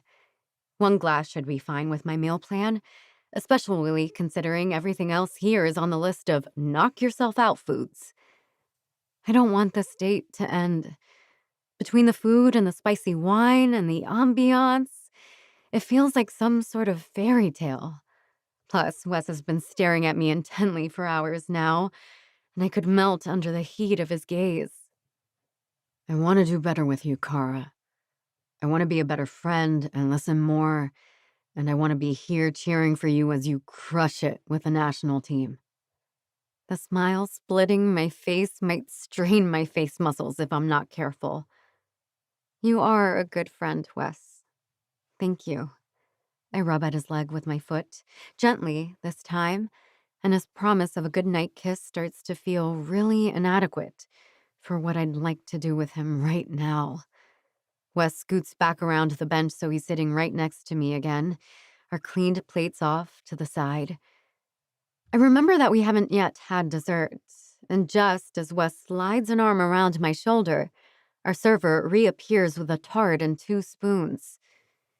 Here you are, sir, madam, and you can take all the time that you need. He ducks away before I can thank him, and I turn my head back to Wes to see him aiming a spoonful of yellow custard at my mouth. He tilts a head in question, and I open my lips. Wes slides the quivering spoon of tangy citrus into my mouth, and I nearly die of bliss right there on the rooftop. I've heard you make those sounds before, he whispers. I'm sure my pupils have dilated fully by now. Doesn't even compare. You have to try this. He opens his mouth like a baby bird and I swat at his chest, but I don't want to deprive him of this delicacy, so I spoon some custard up for Wes and feed it to him, gently. Oh, shit. His face brightens as he works through the 7 stages of ecstasy involved in this dessert. I balance the plate on his long thigh and the 2 of us press close together, sharing an orgasmic flavor experience that's heightened by my desire for him. Based on the size of his pupils and the ragged breaths he draws whenever I press on his leg for leverage as I scoop up yuzu, Wes feels the same level of barely contained lust. Take me home. I place a spoon back on the empty plate with a clang. Wes nods and springs to his feet, tugging my hand and guiding me down the door. The white-clad woman at the foot of the stairs must be his aunt's friend, the chef who created our feast. She speaks with a heavy accent as she asks us how we enjoyed our meal. I beam at her. Muchas gracias. La cena estuvo deliciosa. Wes, standing behind me, pinches my butt and I jump. What she said. Gracias, truly. Chef winks at me and I yelp as Wes hauls me out to the car. His hand splays across my thigh as he drives back to my apartment, and I feel the heat radiating from his body as we finally climb the steps to my door. When Wes finally presses my back against the door and leans his body against mine, my knees threaten to buckle. Kara, I can't get you out of my head. His voice is ragged, almost pained. I don't want you to, I whisper. And it's true. Above all the stress and the intensity of work, I have Wes Stagg as a comforting, sexy blanket. He makes me laugh. He takes me for fancy food. And he'd better kiss me or I will actually burst. His face hovers an inch from mine until he grabs my face with both hands, pulling my mouth against his. I moan, sliding my tongue into his mouth, the taste of him familiar and fascinating. Deep sounds of pleasure rumble from Wesley's chest as his hands move to my back, my butt. Chapter 19. Wes. It's been a week since Kara left for California, and I swear I can still taste her, still smell her hair. Memories of our date keep me up at night, in a good way, and the anticipation of a repeat keeps me focused during off-season training sessions. Uncle Hawk keeps saying he's only looking for 80% effort during our scrimmages and drills, but I feel like I'm pouring out 110% just to keep up with the guys at their relaxed pace. I'll get there, though. As I drive to the stadium, my Bluetooth tells me I have an incoming message from Kara. Shall I read it aloud?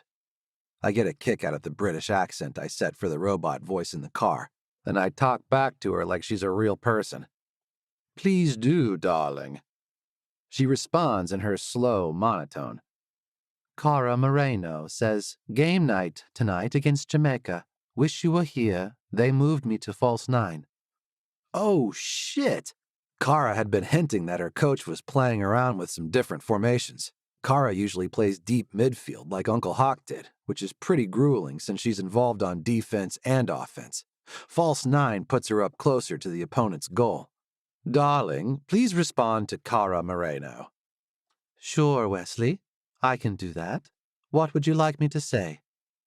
Holy shit! Exclamation point. That's incredible, period. I can't wait to watch, period. My British robot repeats the message to me, and I tell her to send it, noting that it's pretty early in the morning on the West Coast. I have to check the game schedule and make sure I get the time difference right. We just have a short cardio workout this morning, so it shouldn't be a problem. I stroll into the locker room, nodding at the guys. Most of the team are wearing headphones and scrubbing the sleep from their eyes.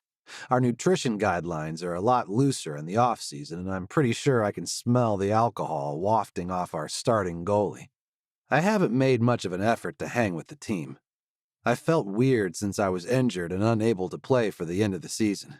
I've just been chilling with my cousins in their apartment, playing video games like we've always done. Wes! My uncle sticks his head out of his office and beckons me over. I yank my practice jersey over my head and click over to him in my cleats.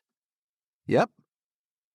Can I get a ride with you to family dinner? Lucy drove this morning and she's not feeling sociable today. Sure. I'd forgotten about family dinner, which is dumb because it's been going on every Sunday since before I was born. I guess what I really did was forget today is Sunday. I might have to leave early, though. Ah, hot date? Uncle Hawk wags his eyebrows. I sniff. No, I'm watching the U.S. versus Jamaica game. I hesitate before adding. Kara's starting. He purses his lips, and his brows lift in a well sort of expression. Gotcha. Well, that matches the reason for my wife's foul mood today. I'll watch it with you if that's okay. Avoid the bear and all that. I want to ask him more about Lucy's response to her dismissal from the national team, but I also want to get my mind ready for training this morning. I tell my uncle he's welcome to a ride, and I head out to the field to warm up. I think about Kara trying a new position as we run agility ladders. I imagine how her brain must be in overdrive, learning new places she has to be on the field, new patterns of running. I decide to shake things up myself, leading with my left foot when I'd normally use my right, and so on. It works great, and I find I'm faster than I expected at this stage of my recovery. I test out a longer stride on some sprint drills, too, and it feels weird, but puts me over the line ahead of the other strikers. I was so worried that starting any sort of meaningful relationship with a woman would take me out of my game. I feel giddy as I realize that just thinking about Kara inspires me to go deeper into my training. My face hurts from smiling in the last set of wind sprints, and when my uncle blows the final whistle, he calls everyone into a huddle. Men, can we all give a hell yeah to Wes for that performance today? The guys pat me on the back. Inspirational recovery, kid. Hell yeah on 3. By the time I finish showering and changing into clean sweats, Uncle Hawk is waiting for me on a bench in the locker room. He holds up his phone. Good news. Your Uncle Ty is going to put the game on his giant television and we'll all watch together. I open my mouth to protest that I won't be able to focus with 1,000 stags gabbing and cracking jokes, but Uncle Hawk holds up a hand. Everyone knows we're there to support Kara and the rest of the national team. Your mom is still gunning for you to bring her around to meet the family properly sometime, by the way. I grunt, remembering my mother not so subtly bringing up my sex life the last time we hung out. Mom is a sucker for anyone who makes care packages. We drive to my aunt and uncle's house, and I can tell we're among the last to arrive. The entire block is lined with SUVs, which are probably an impractical choice for city living, but most other cars are too small to accommodate the long-legged stag men. Chaos erupts from within as we open the front door, and I smell onions and tomatoes simmering in the kitchen. "We're going to eat chili while we watch," Uncle Ty bellows from behind the stack of bowls he starts lining up on the kitchen island, which is tricked out with every topping anyone ever thought might go with a vat of chili. But because this is Pittsburgh, there's also a bucket of French fries. I notice that my family has saved me a coveted spot on the couch to watch the game. My cousins are all sprawled out on the floor, and my aunts are chatting with Mom at a high table with stools that's angled to face the screen. I give a wave to my dad, standing in the corner with a huge bowl of food. Once everyone is seated, Mom stands up on top of her stool, which elicits a growl from my dad. "Emma, be careful." Relax, Thatchy. I'm taking a picture for Wes to send to Kara. She taps at her phone a few times, and I hear the camera sound. She should know she's got a cheering squad.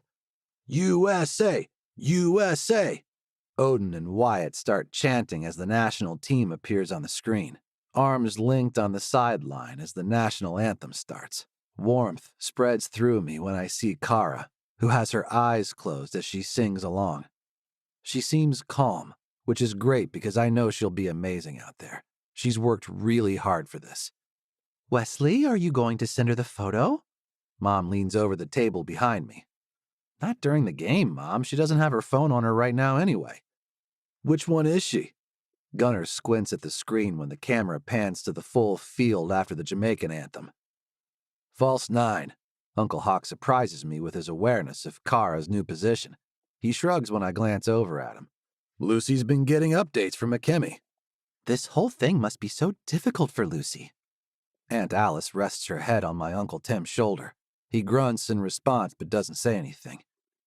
Tim, I know you're not allowed to talk about it, but can you at least? Shh. Wyatt waves a hand as the match kicks off. I'm relieved that my family, with so many serious athletes among us, know when to hush up if it matters. My bowl of chili sits forgotten in my lap as I stare at Kara. The new position puts her in the center of the field, and it seems like every other pass comes right to her. She moves the ball so accurately, sending perfectly timed passes to the forwards. The U.S. dominates the field from the first whistle, and it feels like only seconds pass before Kara has a breakaway. She feints right and moves left, and then, swish. I imagine I can hear the net ripping from the force of her goal. What a cannon! Wyatt springs to his feet, pumping his fist. My other cousins all start chanting, USA! USA! And I'm not going to lie. It feels amazing knowing my family is this excited about the success of someone I care about.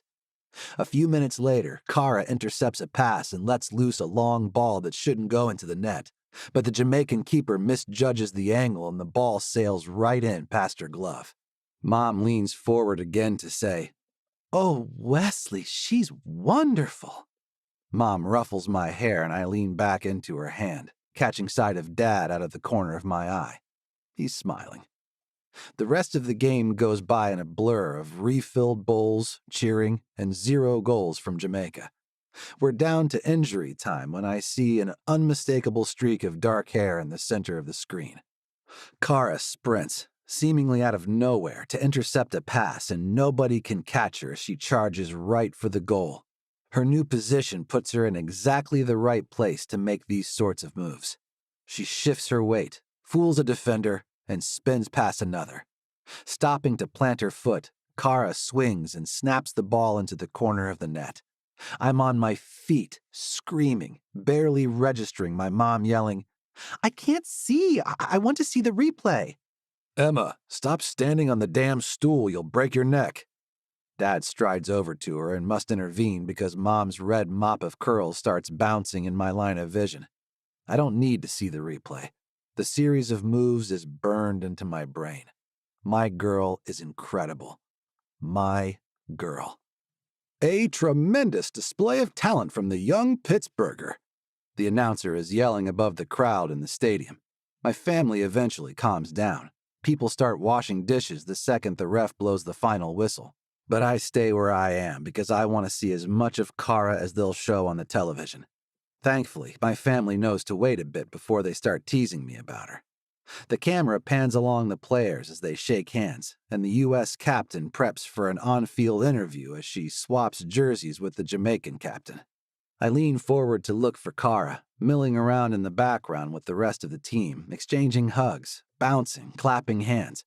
Everyone seems impatient to congratulate her, and she accepts all the praise graciously, smiling brightly and turning to face each well-wisher. Then I see a guy I know she won't be happy to greet. Lou Rubio walks onto the field, shaking hands with all the U.S. players. I grit my teeth, understanding that this is part of his job as president of the organization. But I must be hallucinating because I swear I see him approach Kara and spin her around to face him. And then I swear I see him grab her face with both his hands and kiss her on the mouth. My Kara. This man has his lips on her on international television. Her body stiffens. I see her arms go rigid. He's gone as swiftly as he arrived, shaking hands with staff from the Jamaican team, like he didn't just assault my girl. I can't breathe. I imagined that, right? As the camera pans away from Kara, I just about convince myself that the whole thing was a messed up illusion, until Wyatt snaps off the television and shouts above the chaos. What the actual fuck was that? I look around and my entire family is silent, mouths open in shock and disbelief. It was real. That actually happened. I yank at my hair and then I have to get out of there. I sprint from the room and out of the front door before I can register who is yelling my name. Chapter 20. Kara. I barely make it to the trash can in time before I puke up water and bile. My body violently heaves, screaming at me from the inside. The burn in my esophagus grounds me as reality sinks in. Lou Rubio just grabbed me and kissed me on the mouth in front of 20,000 fans and an internationally televised audience. Kara! Jay's voice breaks through the fog as I grip the edges of the trash barrel in the tunnel leading to the locker room. I turn my head toward her voice and see her face etched with concern. She places a hand on my back as one final retch takes over my body. Come on, friend. Let's get you in the locker room. The press starts rushing to the tunnel, heels clacking on the polished concrete. I don't know how many of them saw what happened or if they're just excited about the outcome of the match. It's hard to tell what's real. Rubio just moved on from what happened like it hadn't happened at all, and nobody pulled him aside or dragged him away. As soon as Jay guides me into the locker room, I sink onto a bench and rest my head against the wall. Coach Akemi bursts through the door and skids over to me on her knees. I just heard what happened. Kara, my God, where is your agent? My agent? My eyes feel swollen and it's hard to see individual faces from the crowd now hovering around me. I haven't talked to my agent in a few weeks. I'm still too new for endorsement deals. I'm not sure how she would respond to her client being grabbed and kissed against her will. Is that even something the rest of the world cares about? Coach Akemi places a reassuring hand on my shoulder. They're going to want a statement from you, honey. Who? Who is they? Coach waves a hand around. Everyone? Soccer USA, the Olympic Committee, the World Association Football Union, the press. What is there to say? Jay hands me a bottle of water and I start chugging. She pulls the bottle back. Easy there, bud. Go slow so you don't puke it up again. A male voice slips through the crack in the swinging doors to the locker room. Everyone decent in there? We've got a hungry press corps out here, gals. I don't recognize the voice, but it doesn't seem to matter. Coach bellows back. We're all naked. Tell them to wait. She returns her gaze to me, eyes serious. Kara, I want you to go into the coaching offices and call your agent. She'll answer, I promise. Coach stands up and looks around the room. Hogan, get Moreno's phone from her locker and throw it over here, please. My teammates have all been standing around, staring silently as this interaction unfolds. Hogan shakes herself and heads for the shelf in my locker, extracting my phone. You're blowing up, Kara. I nod and take the phone from her, seeing countless notifications. My hands shake as I bring myself to my feet, and I notice my thumb scrolls over a message from Wes. Holy shit, that's incredible. I can't wait to watch. My stomach drops further, if that's even possible. Wes was watching. He saw another man kiss me. My legs tremble as I walk to Coach's office, worried he'll once again think I sought out that behavior from Rubio. Worried he'll think I liked it. Worried Wes will see it as a rejection of him.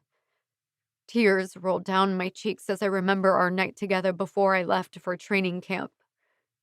I sip water slowly, preparing to look for Alex Steele's number, but my phone rings and it's her calling me anyway. Hello? My voice sounds like, it sounds like I just vomited stomach acid. Soccer USA just called me, babe. They want a statement. Alex doesn't have time for small talk. She told me that when Coach Lucy first gave me her number, and I haven't minded before, but now I really need some context. I don't know what that means, Alex sighs.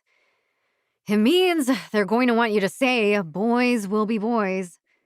I freeze and try to ignore the spiders I sense crawling on my skin. That's not what happened. Anyone with a brain cell can tell that. Hell, social media even seems to agree you looked terrified, and the internet doesn't agree on anything. It's online already? Oh, lady, do me a favor and turn off all your notifications. No, have your roommate do it. Are you alone right now? I tell her Coach sent me into her office, presumably so she could deal with the media. I do hear quite a ruckus out in the locker room. Soccer USA plans to say Rubio was caught up in the moment of your decisive victory and couldn't contain his joy about your tremendous talent, blah, blah, bullshit, blah. I forgot that I scored a hat trick. My first since high school. For a second, a bit of calm settles over me and I almost smile. And then Alex keeps speaking. They're going to want you to confirm that you too were overjoyed and happy to share in that proud moment. That's not what happened. Another sigh. I know, and I'm going to tell them that, but I don't need to tell you what it's like for a woman to work in the sports industry. I purse my lips. Total fucking sausage factory, Kara. You should assume everything you're assuming is accurate. Well, it sucks. I'm just trying to make America look good on the soccer field. I know. Do you want to sleep on it? Which I recognize as a bullshit phrase because I doubt you'll sleep tonight. She agrees to tell the organization that I need time to draft a response.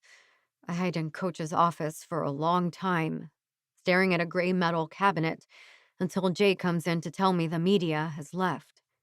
She waits for me while I shower and change. By the time we get on the team bus, the mood is joyful.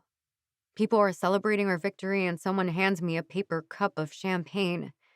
Hogan smashes a button on a Bluetooth speaker, and Queen's "We Are the Champions" blasts throughout the bus. It's easy to shove down my agony about what happened after the match, especially as everyone around me seems so focused on what happened in the 90 minutes we spent working together on that field. I let my body dance down the aisle and toss back the champagne, accepting high fives as the team chants, "Golden Boot! Golden Boot!" We pull into the hotel parking lot a few minutes later, and the team heads straight to the hotel bar, everyone piling duffel bags in the lobby, forgotten like the weight of what happened to me. Coach Akemi waves for me to come over to her. She holds out her phone, brow furrowed. Is this what your agent agreed to? I see a social media post from Soccer USA, predictably stating that Rubio was caught up in the moment. But I also see a quote, presumably from me, where I supposedly said, "We were all overcome with excitement. These things happen." Chapter 21. Wes. Be Careful When Enjoying Women's Sports by Ed Realm, News and Views. Give Us a Kiss, Then.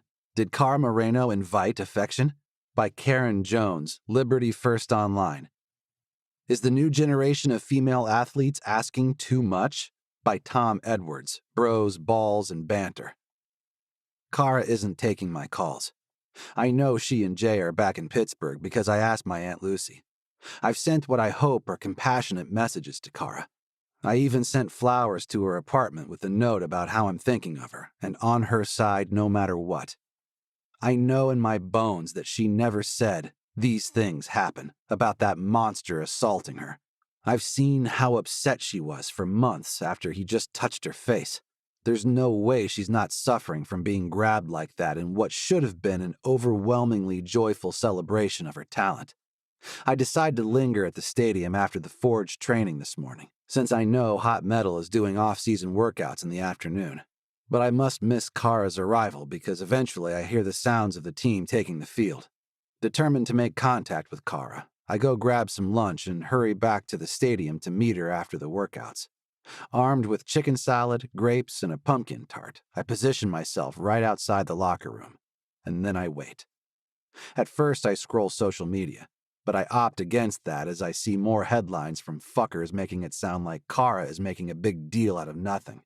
The locker room door creaks open and I straighten, expectantly. No Cara. Jay sees me, though, and walks over. "Hey, Stag." "Jay, is she in there?" She shakes her head. "Dude, I'm concerned. She went back to the weight room after we finished sprints. She's going to burn herself out in more ways than one if she keeps this up." My shoulders sink at this news. Does my aunt know she's doing extra workouts? Isn't that frowned upon? Jay shrugs. "Lucy knows. She's in there with her." "Oh, hell, my uncle is going to flip out." Jay nods. "Already happening, Stag." I hold out my container of chicken salad toward Jay, whose eyes light up. "Here, you take this. I'll go see if I can do anything." She shouts after me as I walk toward the weight room. "You're welcome to try." I can hear my uncle bellowing in frustration. "Lucy, you're 45 years old. Do you really want to blow out your ACL over this?" I hear feet pounding and the treadmill whirring. When I open the door, I see my aunt in a full-out sprint, barely sweating, staring straight ahead as she runs. Cara matches her stride for stride, also ignoring my uncle, who paces the room while tugging at his gray-streaked hair. "If I didn't think you two would trip and fall, I'd unplug those machines. God damn it, where is Tim?" As if summoned by the universe, my uncle appears behind me, straightening his tie, several underlings in line behind him. "Lucy? Cara?" Tim tilts his head, his expression demanding attention be paid. My aunt flicks a button on her treadmill and hops to the side rail as it slows to a stop. Cara follows suit. Neither of them are even breathing heavy as they straighten out their shirts and stare at my uncle. Nobody seems to have noticed me yet, so I lean against the back wall. "Yes, well, here's how things stand." My uncle waves a hand toward a colleague who hands him a piece of paper. "Soccer USA is holding firm to their boys will be boys statement. Alex Steele has been quite clear that Cara never approved the statement they had attributed to her."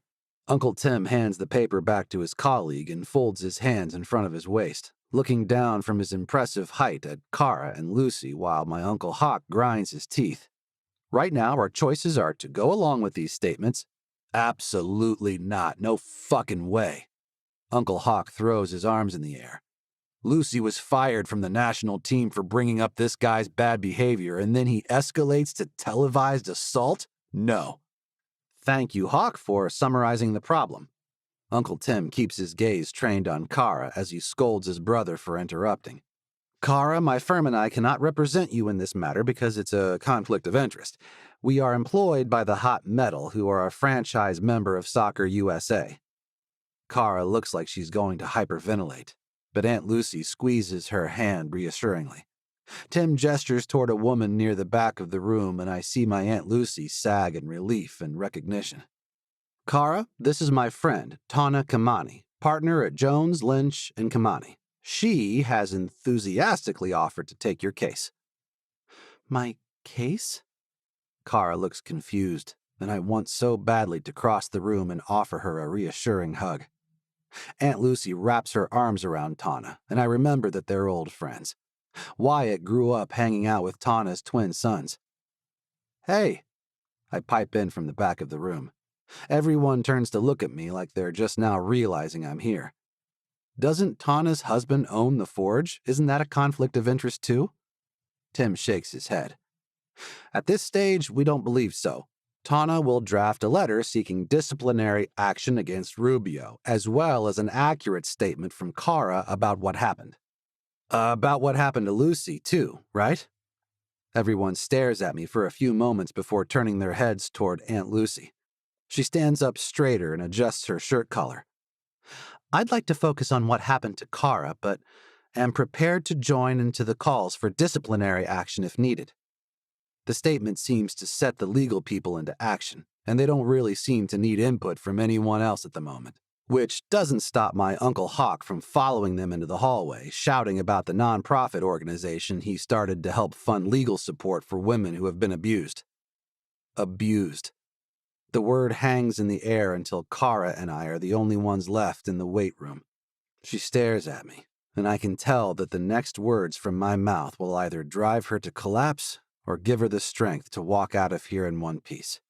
I swallow and pull up the bag from the deli. I clear my throat. I brought you lunch. I'd offered to eat with you, but I gave mine to Jay and it's long gone. I watch Kara's face melt into relieved contentment. Thank you, she whispers, taking the bag from me and sinking onto a weight bench. I perch on the end, not sure if she wants me close enough to touch her, but hoping she might. I miss the feel of her in my arms, the solid, strong weight of her. This is really good, Wes. Do you want to share it with me? I wave a hand at her. I'll get something at home. You need your strength. I don't say that she needs it for the brewing lawsuit and media circus. I also don't say that she needs it as she keeps preparing her body to compete in the Olympics. She wolfs down a few bites before slowing to stir the chicken salad, glancing over at me. I edge a bit closer to her, and she seems to relax even more. Wes, I'm so tired. Oh, I bet you are. Jet lag and all. I nudge her with my shoulder and smile. Thankfully, she returns the expression a bit. I could really use a distraction from all this. She waves her hand toward the hall, where the lawyers are still conferring, by which I mean shouting. I look back to Kara, fighting the urge to touch her, to run my fingers through her hair. Have you thought any more about talking to someone about what happened? She growls, and I know I've said the wrong thing. All I do is talk and talk about what happened. Nobody even asks about my hat trick. They just want to know when I got so close to Rubio. Close. I clench my abs and legs to avoid exploding at the thought of him being close to her in any capacity. I just want to make sure you have the help you need, that's all. What I need, Wesley, is someone to help me feel good for a few minutes so I can refill my tank. God, you're acting just like you always say your parents act when you're injured. Like it's the only thing you're allowed to talk or think about, ever. She shoves the bag of food at me and stands. I wasn't asking you to fuck me. I was just hoping we could hang out. She stomps toward the door in a frenzy of dark curls. Kara, wait, I'm sorry. You're right, okay? She slows but doesn't turn around. She mutters something and I lean closer, trying to hear. Can you say that again? When she turns, the fire has dimmed in her eyes and she looks vulnerable, biting her lip and looking up at me. Where do we stand? What do you mean? My heart rate picks up and I place a hand on the wall for support. She swallows and I love staring at her body carrying out those basic functions. Every part of her is amazing. I should tell her that, but she says, asking you to kiss me before. It drove a wedge between us, and I want to be closer to you again, Wes. I can't help the smile that tugs on my lips at her words. I want to be close to you too. It's the biggest understatement of my life, like saying Pittsburgh has a few bridges. I'd love to hang out with you and, I don't know, eat seaweed snacks. She shakes her head. Those taste like a fart. I smile, feeling a sliver of hope. I'll think of something we can do that smells nice. Her face shifts into something not smiling exactly, but no longer miserable or angry. With a curt nod, she strides out of the weight room and over to her new legal counsel. Chapter 22, Kara. Soccer Sweetheart Calls Foul Over Post-Match Smooch by Ken Benton, Celeb Spectator. Romance or rude. Sources reveal months-long flirtation between soccer star and organization president by Nick Alders, A-List Almanac. Did Soccer Prez Cross a Line by Tom Edwards, Bros, Balls, and Banter. I haven't slept in a week. Between the jet lag, the media, and the stress of having to relive months of discomfort, I just can't get my brain to turn off. I know I look like shit. I know I'm playing like shit. I keep hoping this next thing will be the one that lets me unclench and just pass out. Cara, mi niña, you need to take some time off and get some rest. Rosalie's accent thickens when she worries, so the sound of her voice really tells me I look worse than I thought. This fucking guy accusing you of lying is bananas. I've seen the video. I don't want to talk about the video, please. I massage my temples as I lie on the couch with my phone propped on my lap, my friends' faces, tiny squares of encouragement, in a world increasingly full of people wanting to analyze my life. Okay, Shantae pipes in. Well, I read the new statement you put out. I mean, who hasn't? Tony shakes a finger in the air. It's all over socials.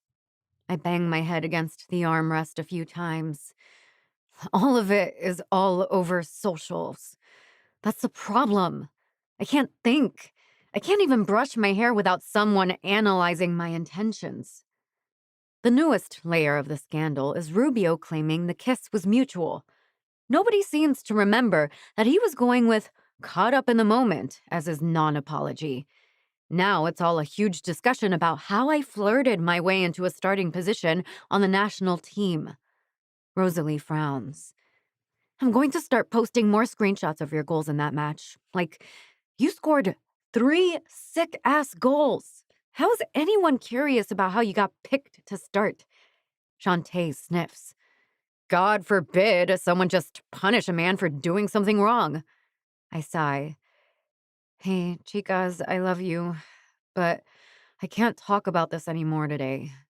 Tony squints at her screen. It's only 10. Exactly. Okay, Kara. We'll let you go so you can rest. Seriously? My best friends can't talk to me about something other than my international scandal? They're hanging up? I wave in frustration and end the call as Jay shuffles down the hall from her room. I take it you're not coming in today? She talks around a bite of breakfast muffin, and I realize I haven't taken my turn cooking or cleaning. I glance around the apartment and see the piles of junk mail and dirty laundry on every surface. I groan and, instead of getting up, sink further into the couch. I'm glad you're taking some time, Kara. Don't worry about the apartment. We'll get to it. Her pep talk is interrupted by a knock at the door, and I lift my head to see Wes giving Jay a high five as they pass one another on the threshold. He wrinkles his nose and sniffs.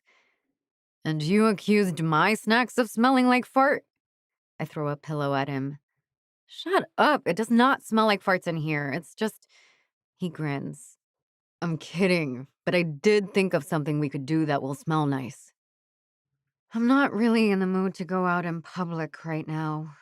I gesture at my disheveled state.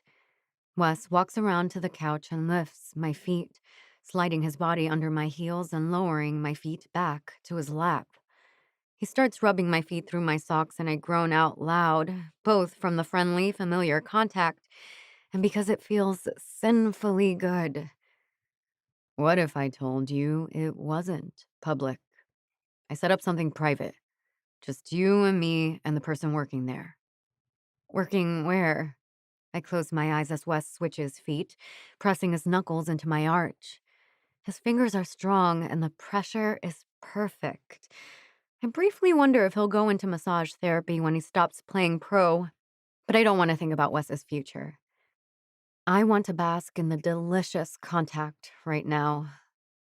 Working at the surprise, fragrant date place I set up for us today. It's a date?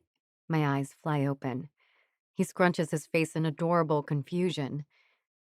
I mean, isn't it a date anytime we hang out? I thought we were dating. He sounds so uncertain, so concerned. A wave of discomfort pulses up the back of my scalp. I hadn't thought about naming it. Everything is so confusing for me right now. God, everything I do is under a microscope. Hey, he drops my foot and rubs a palm up my leg. I'm sorry, you're right. We don't have to name anything, okay? But I did set up a special appointment for us, and I'd love to take you if you're up for it. I bite my lip. I really should clean up the apartment before Jay gets home. Wes rubs a palm along his cheek and looks around.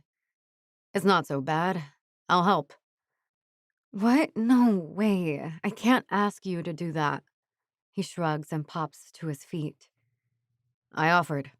Come on. He extends a hand toward me and, frowning, I take it and he hauls me to my feet. Don't lift me, your back. How about you let me worry about my back and you sort through the mail while I get the dishwasher going? He doesn't wait for me to argue, but walks over to the sink and starts rinsing things, loading up our dishwasher like he has a master's degree in plate arrangement.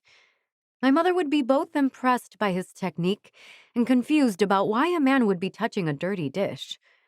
I watch him work as I quickly shuffle through the mail, recycling most of it and setting aside 2 small piles of important stuff for Jay and me. Wes is still scraping oatmeal bowls when I finish, so I gather up the laundry and get the washer going. By the time I pull my head out of the front loader, he's got a broom in his hand and hums as he dances around my kitchen, sweeping. Are you singing Dancing Queen while you sweep my floor? He hums louder, passing the broomstick from one hand to another. In my head, it's soccer scene. I'm digging the soccer scene. Get it? I can't help the laugh that escapes my mouth. You're ridiculous. Hear the shout of the referee. Oh, yeah.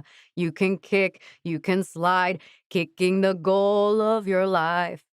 Wes drops the broom and grabs my hand, twirling me around the kitchen as he croons made-up lyrics. I laugh at him, each word from his mouth more ridiculous than the last, until he runs out of ideas. You ready for our appointment? I sigh. I guess I am. Thank you. He leans in and kisses me on the cheek. You're welcome. Wes heads toward his neighborhood in his giant car, which I now realize he needs so his head isn't banging the ceiling.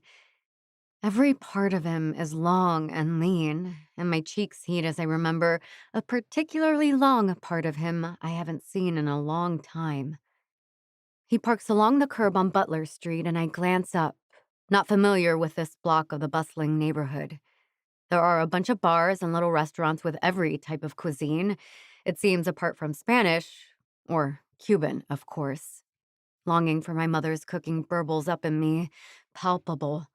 I nearly sob, but I reach for the door just as Wes opens it, his hand extended to help me out of the car. I realize I'm in a trendy neighborhood in old sweats with no makeup and uncombed hair. I stiffen until Wes leans in and says, You look perfect.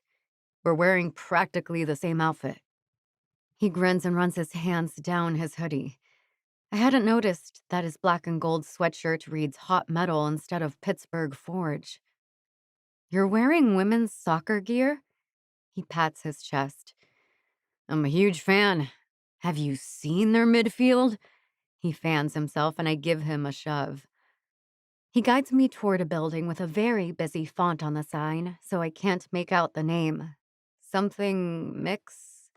And we walk inside to a wave of fragrance. Wes, welcome! And this must be Kara. A sales clerk whose name tag reads Alana approaches with a wave. I'm so excited to do a custom pour with you both today. Of what now?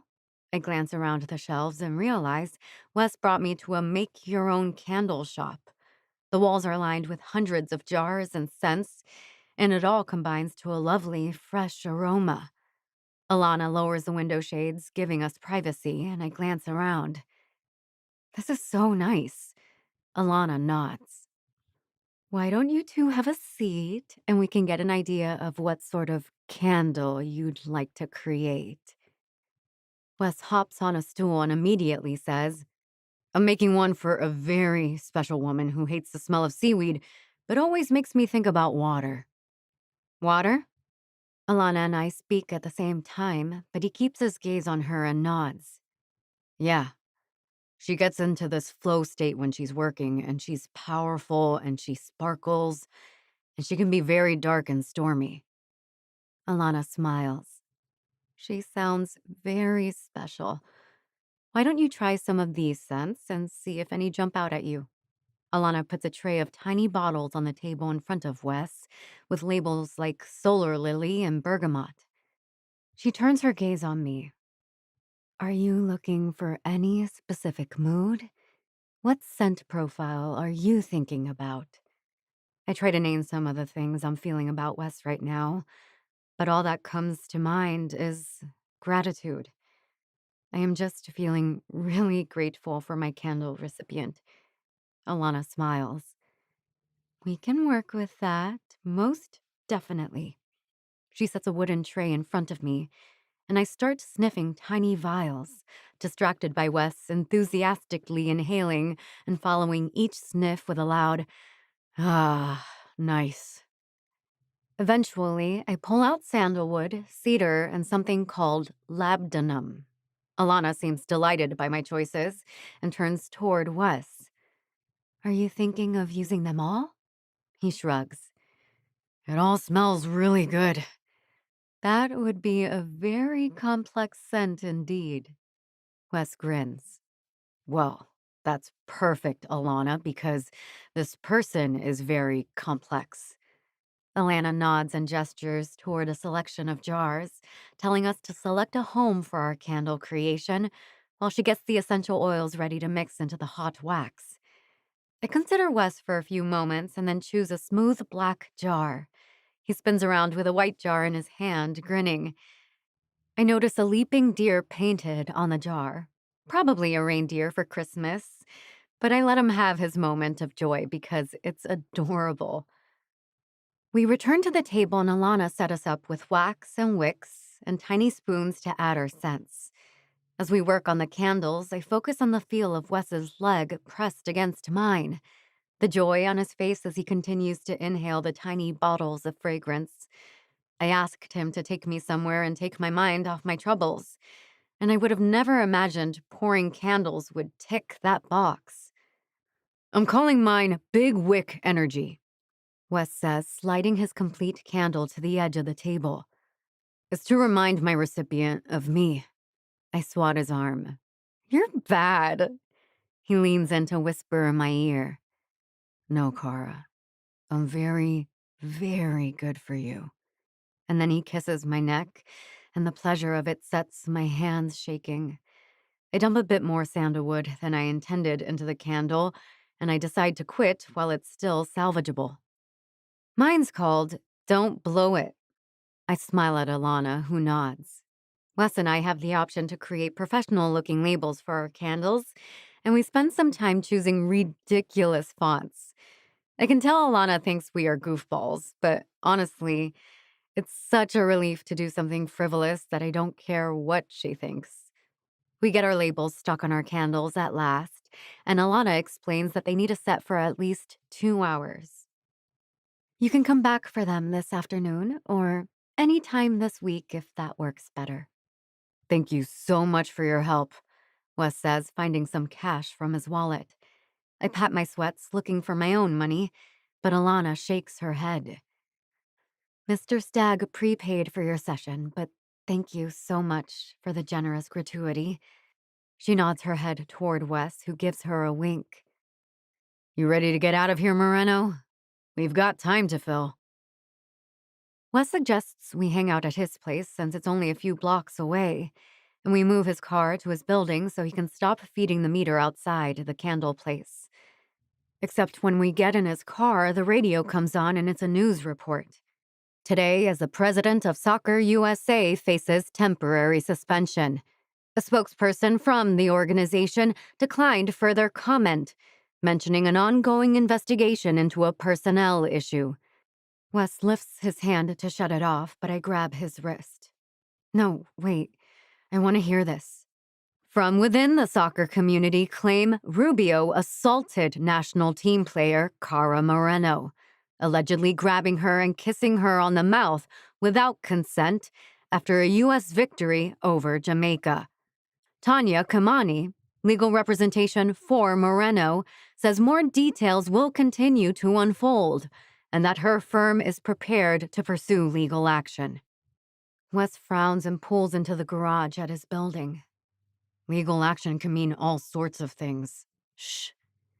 Meanwhile, sources close to Rubio continue to assert that Moreno had been flirting with the soccer executive for months. They released a video of the soccer starlet celebrating after the match with her team, drinking champagne and allegedly unaffected by any form of alleged assault. To see the video and learn more about this story, visit our website at wbna. Wes yanks his keys from the ignition, cutting off the radio. A fucking video of you happy? Like you can't be happy about winning and still furious at what he did? I swallow and step out of the car, walking slowly toward the elevator. I really need to sit down. Of course, sorry. Here I come. He clicks his key fob to lock the car and waves a different fob to summon the elevator. He stands opposite me in the lift, concern etched into his features. I stare at his neck, seeing tendons flex as he swallows and grinds his teeth together. His anger grounds me in reality, lets me believe I really am seeing and hearing all this nonsense about someone from my place of work behaving criminally and then denying it. The elevator reaches Wes's floor and he steps out, unlocking the sliding door to his loft. Can I get you some water? I should prop myself on a stool at his counter or sink into the couch in his living room, but I don't. I follow him over to the sink. Wes, I need you. I'm here, Cara. He turns to face me, but I shove him back against the counter. No, I need you to fuck me. What? Cara? I shake my head and place my palms on his chest. I need to be in control. I need to choose. I need to feel so goddamned good because I want to, despite what anyone else says. I need to know if I still can. Do you want me? He swallows again, eyes wide. I wanted you from the moment you first yelled at me at the airport, but I place a finger over his lips. No buts. I need you. Right now. Chapter 24, Cara. Wes. You are so exquisitely beautiful. Wes. Do you like my big wick energy? He texts me these things every few hours, and it never fails to put a smile on my face, even with everything going on at work. I need to continually remind myself that soccer is my job, that this is my professional work, and 99% of the people at my workplace treat me as I would expect to be treated at work. I light the candle he made me every afternoon when I get home, and I've made a habit of sitting and sort of staring at the flame, organizing my thoughts after my shower. It's like meditation, I guess. I never tried it before. Most evenings, I have stressful calls with my agent about the latest spin from the National Soccer Association. I didn't necessarily want Rubio fired in the beginning. I'm not sure what I wanted. Just for him to go away and leave me alone? But I've come to realize that as long as he stays in the position of president, I'll continue to see him at every training camp, every international fixture. There's no way I could go to the Olympic Games and be expected to sit near him at a press conference about our team unity and pride for our nation. Alex Steele is enraged that the Board for Soccer USA won't fire Rubio, so now in addition to getting him fired, she's urging me to make a plea to replace the patriarchal board of directors, too. Nothing is going to change if we don't get rid of the people making excuses for abusers. Alex's anger and firm words make me feel like my own anger is okay, so I take her advice at every turn. Which is why I'm already geared up for a fight when my phone rings. But it's not my agent this time, or my lawyer. It's my mother. God, I have Papi on speaker. We're outside the church. I didn't think you guys went to church anymore. I suppose we've skipped over the part where we pretend to greet each other with love and affection. Don't be profane. Of course we go to church. My father scolds me like he hasn't spent the past 2 decades of Sundays watching any professional soccer match fielding a player of Cuban descent. I inhale and stare at my candle flame, thinking of Wes. Cara, what's all this in the news about you luring this man? Mama, I hope you know I'm not luring anyone. I hope you think more highly of me than that. I clench my fists and concentrate on the candle, which sputters a bit with my breath. I sit back so I don't accidentally blow out the flame. My father roars. How dare he touch you? On television? How dare that man lay hands on a woman like that? We didn't have these problems with you at the girls' schools. This is why we were so worried about you at that college, going around with all these men. These men don't know how to behave themselves.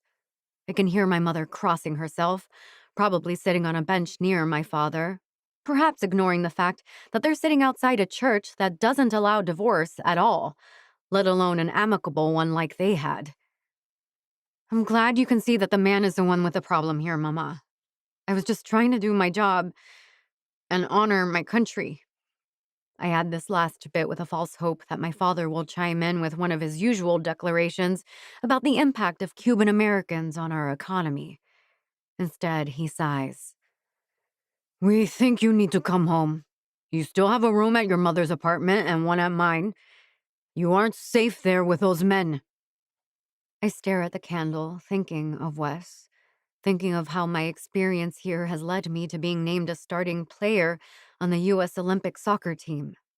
My heart breaks that my parents don't seem to care about either of these accomplishments. They see only what the reporters suggest, that I somehow brought on Rubio's attention by being a woman. I take a stuttering breath. I have to go now, Mama, Papi. I will keep you updated on my travel schedule.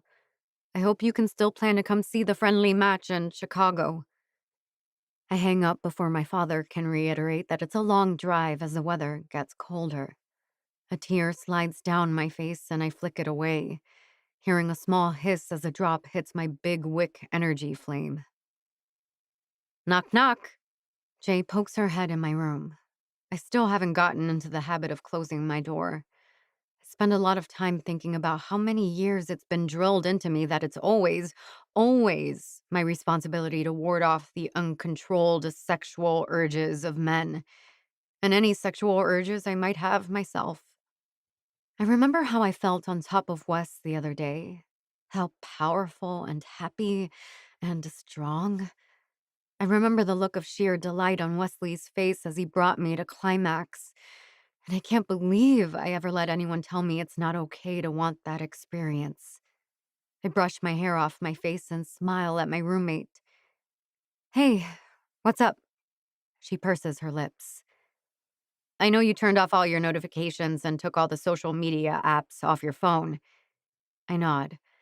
I was getting inundated with direct messages from angry people. It's just a kiss. We can't even kiss women now. And those were the things from the nicer people. Jay volunteered to scan social media on my behalf and give me a summary if there was anything my agent or lawyer needed to know. I should buy her a candle or something for that labor because I sure as hell can't handle that work. Well, I wanted you to see some of the stuff.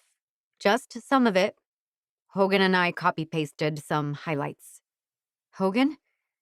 Jay smiles and nods. A lot of the hot metal keep asking how they can help, what they can do, all that sort of thing. Well, here. She hands me a piece of computer paper with a bunch of tiny screenshots pasted to it. He's always been creepy to me, too. Used to stare at my boobs at press conferences. Hashtag we stand with Kara. Rubio is a criminal abuser, touched my ass once. Uninvited. Hashtag we stand with Kara. Nobody should have to deal with that abuse at work, and soccer is work. Hashtag we stand with Kara. Current and former members of the national team all seem to be posting similar sentiments about Lou Rubio.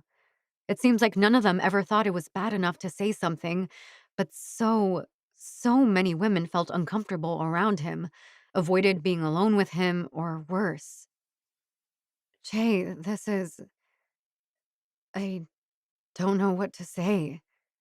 She sits next to me on my bed and pulls me in for a hug. You don't have to say anything, because you already said the thing. And we believe you, Kara. Everyone who matters believes you. Jay smacks a kiss on my cheek and I burrow into her shoulder, feeling lucky to have been assigned her as my roommate all those months ago. I never thought I'd feel a connection with someone as intense and powerful as I had with my friends from college, but I'm starting to see that the women's soccer community is full of like-minded people. Anyway, Jay loosens her vice grip. Does that candle say big wick energy? I nod. She rolls her eyes. Straight people are weird. Jay heads out with Hogan in the defense, leaving me alone in the apartment with my feelings. So, of course, my mind wanders to Wes.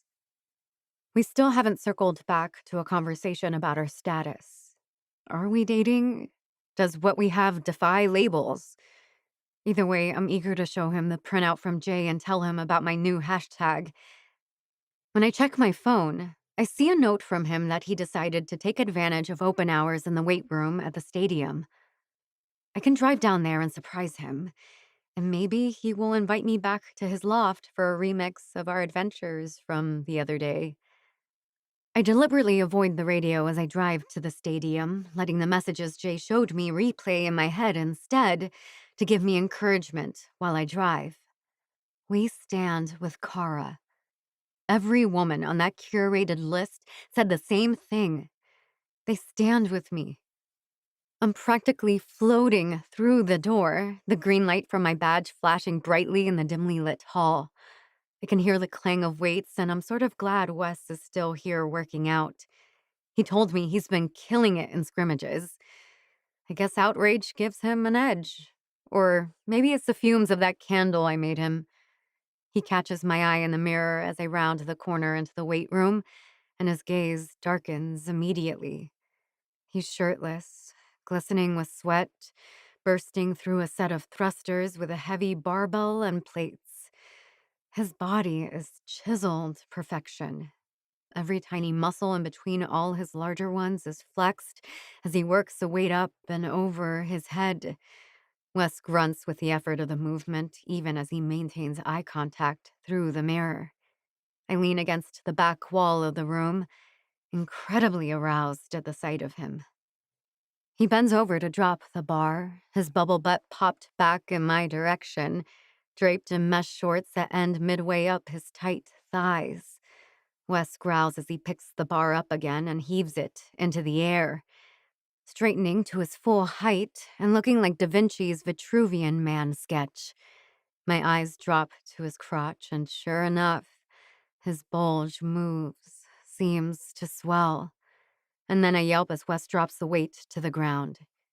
He turns and stalks toward me, his intention clear. He's a stag ready to rut, and I am ready for his horns. I giggle at my ridiculous analogy until he gets near me. I can practically smell the lust on him. It turns me on a lot.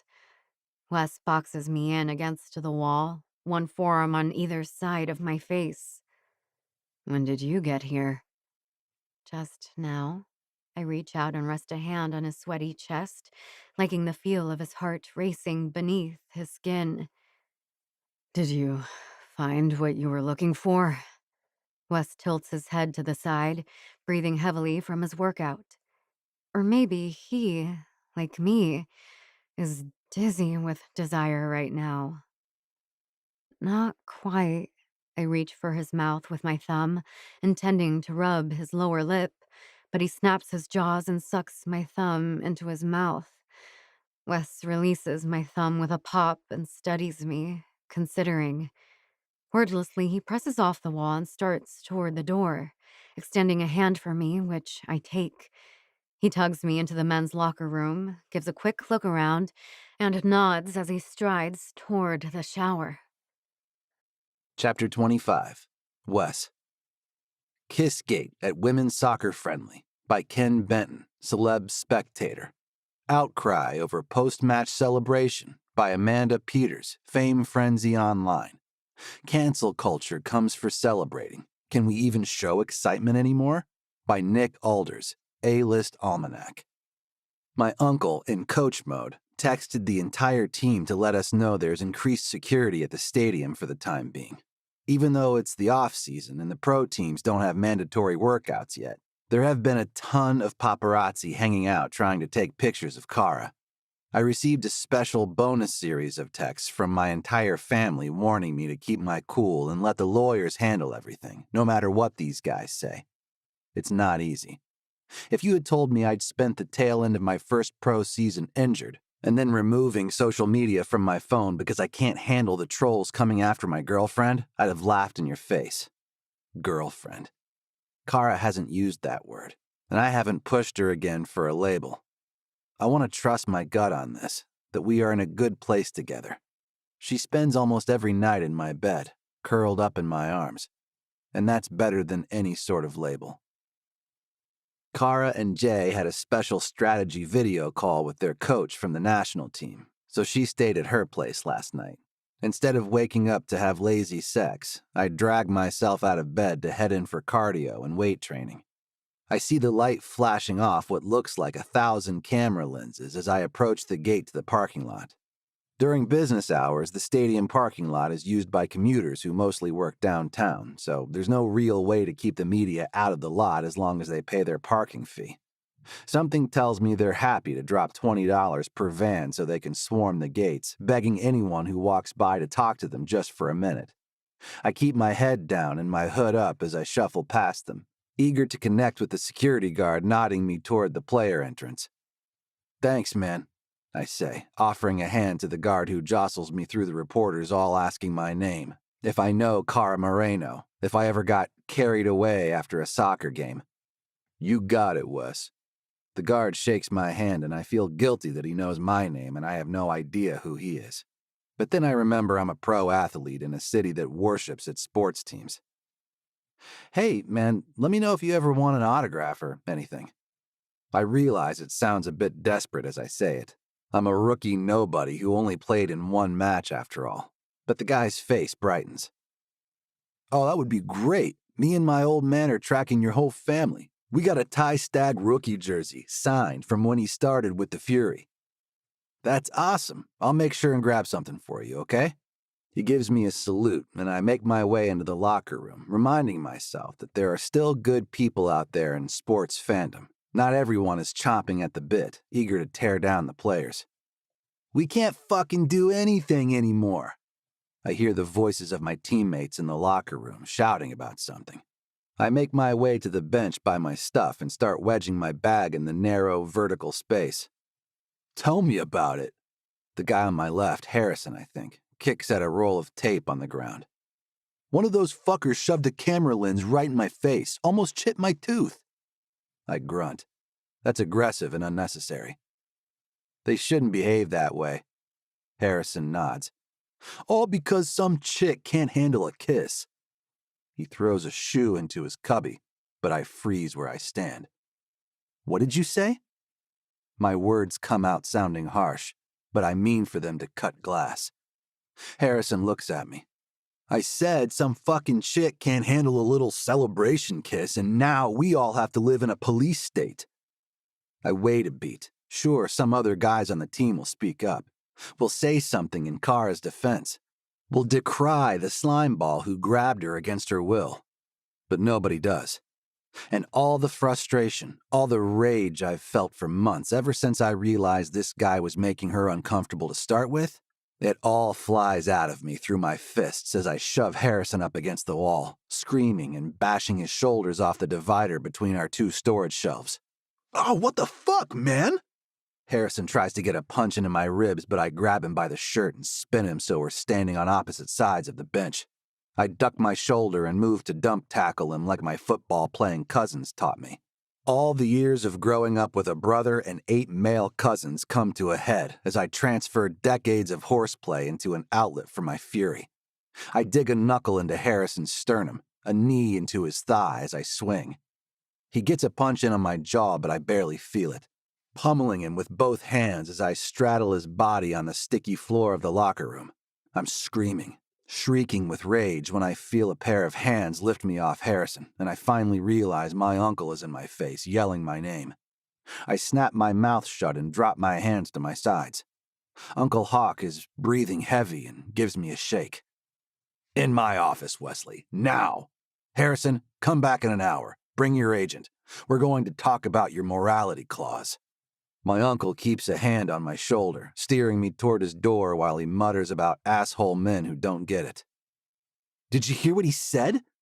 I sink into a chair and press the heel of my hand into my eye. It's throbbing.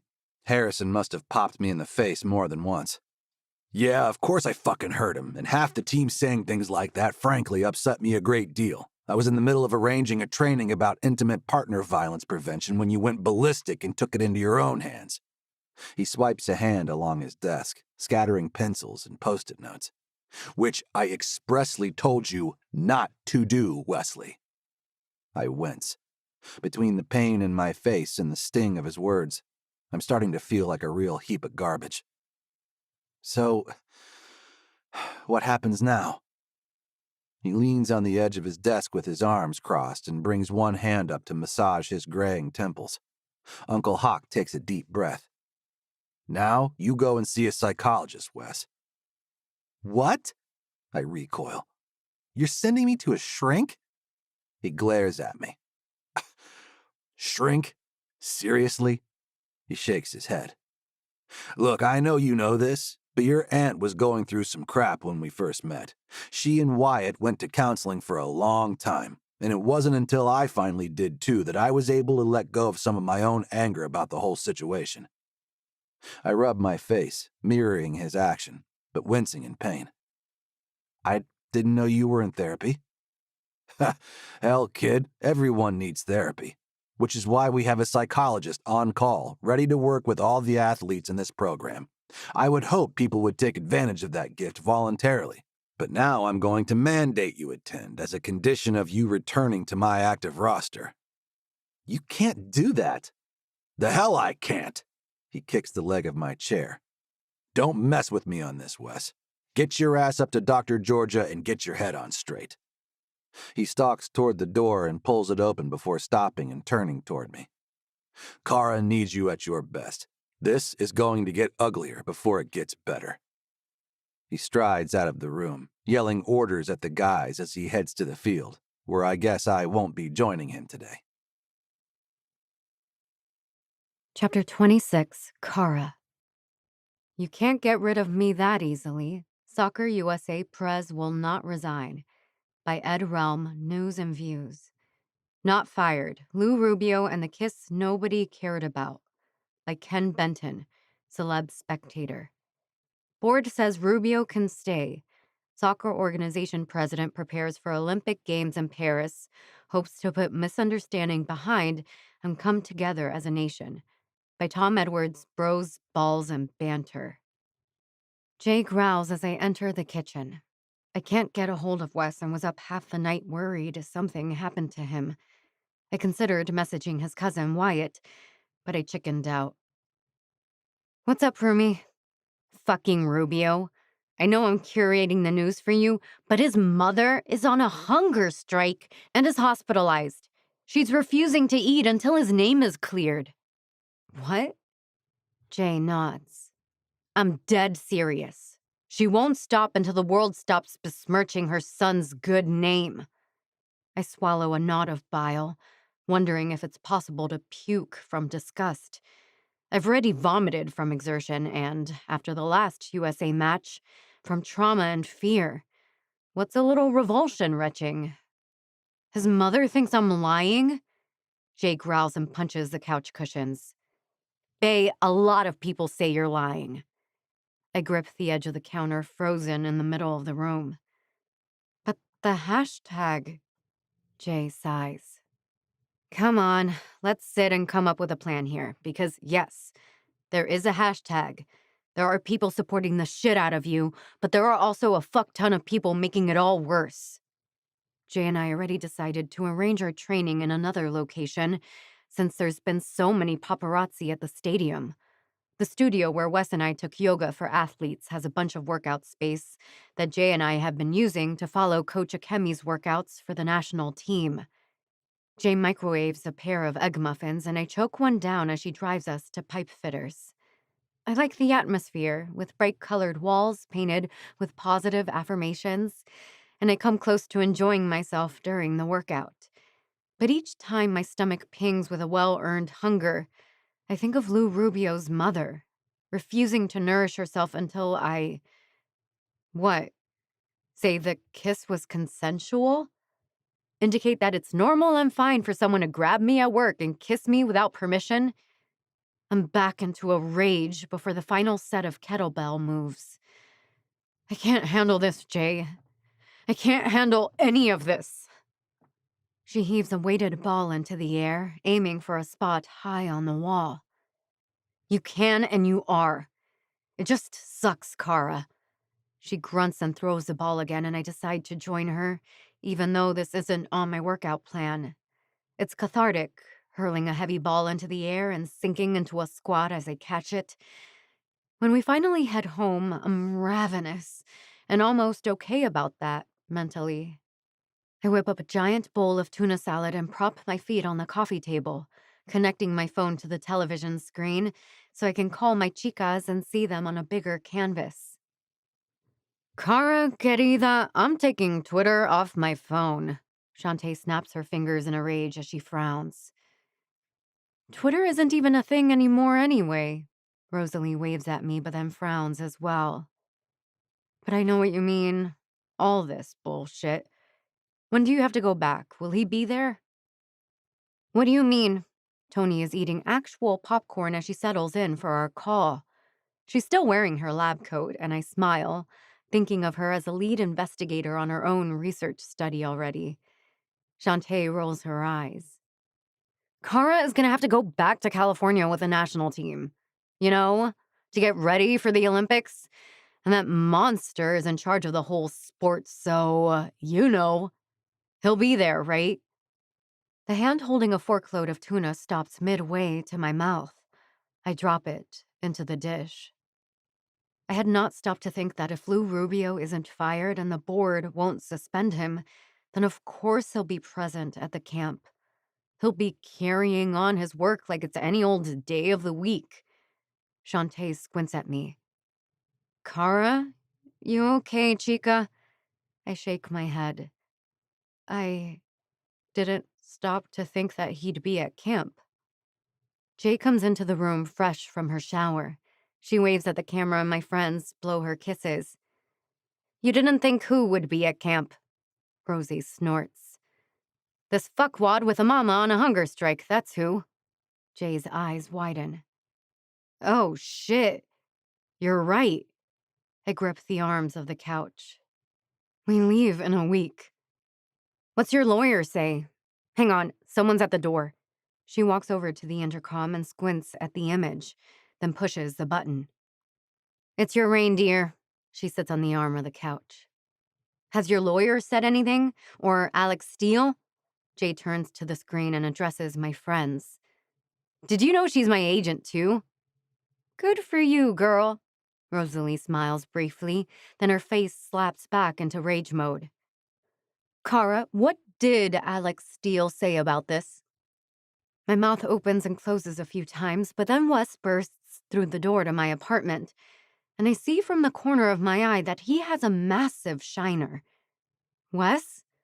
The tuna bowl clatters to the floor as I spring out of the couch. What happened? He waves a hand and saunters over to the couch. It's nothing.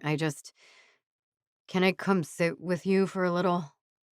Shantae, Tony, and Rosalie are literally leaning into the camera as if they can get closer to Wes and examine his face as I'm doing. I gently trace the outline of his bruising. This isn't nothing. What happened? You want some ice? Jay talks around a mouth crammed with tuna salad. She must have picked my bowl up from the floor and helped herself. Wes shakes his head. I took an elbow to the face during a scrimmage. That's all. Jay arches a brow at him and swallows her food. Must have been one hell of a corner kick if elbows were flying that hard. Your keeper okay? Wes waves a hand and then turns to face my friends. You must be the beloved midfield mommies. Oh, we are, Shantae nods. I've heard about you, Wes Stagg. I know where you live and I know who your family is. He snorts. Most people know who my family is. Shantae makes a sound like, mm-hmm, and shrugs. Well, I don't have time to tell you that if you hurt this woman, I'm going to wax your pubic hair and feed it to you. My God. Wes claps his thighs together and I slide closer to him on the couch, making room for Jay, who still has my tuna. I'm grateful for the chaotic distraction until Rosalie shakes her head and groans. Wesley Stagg, you did not get that in a scrimmage. You were in a brawl. What? Jay, Tony, Shantae, and I yell in unison as we all turn to face Wes, who closes his eyes. Some of the guys were upset about the added security at the stadium. You know, for the paparazzi. So, I'm upset about it too. Jay tosses the empty food bowl on the coffee table and crosses her arms over her chest. Wes takes a deep breath. Well, one of the guys said something I'd rather not repeat about the Rubio incident, and I lost my temper. My friends all start shouting that they're glad he stood up for me like that, how they hope he taught that guy a lesson. All I can hear is that my worst moment has infiltrated the locker room of the men's team here in Pittsburgh, and that someone very important to me feels the need to violently defend my right to exist without being grabbed. I can't do this. I say the words quietly and repeat them more decisively. Can't do what, sweetie? Rosalie mimics petting my hair like she used to in person if something upsetting happened. I can't go to the camp. I have to boycott. If they won't fire Lou Rubio, I won't play. The room is silent for a few beats, and Wes grabs my hand, squeezing. Jay drapes an arm around my shoulder and hands me my phone. You better call Alex. She'll want a heads up, or maybe she will be the one to call Akemi. Wes nods and keeps on squeezing my hand. Maybe call Tanya too? You'll probably need a lawyer since this is a contract issue.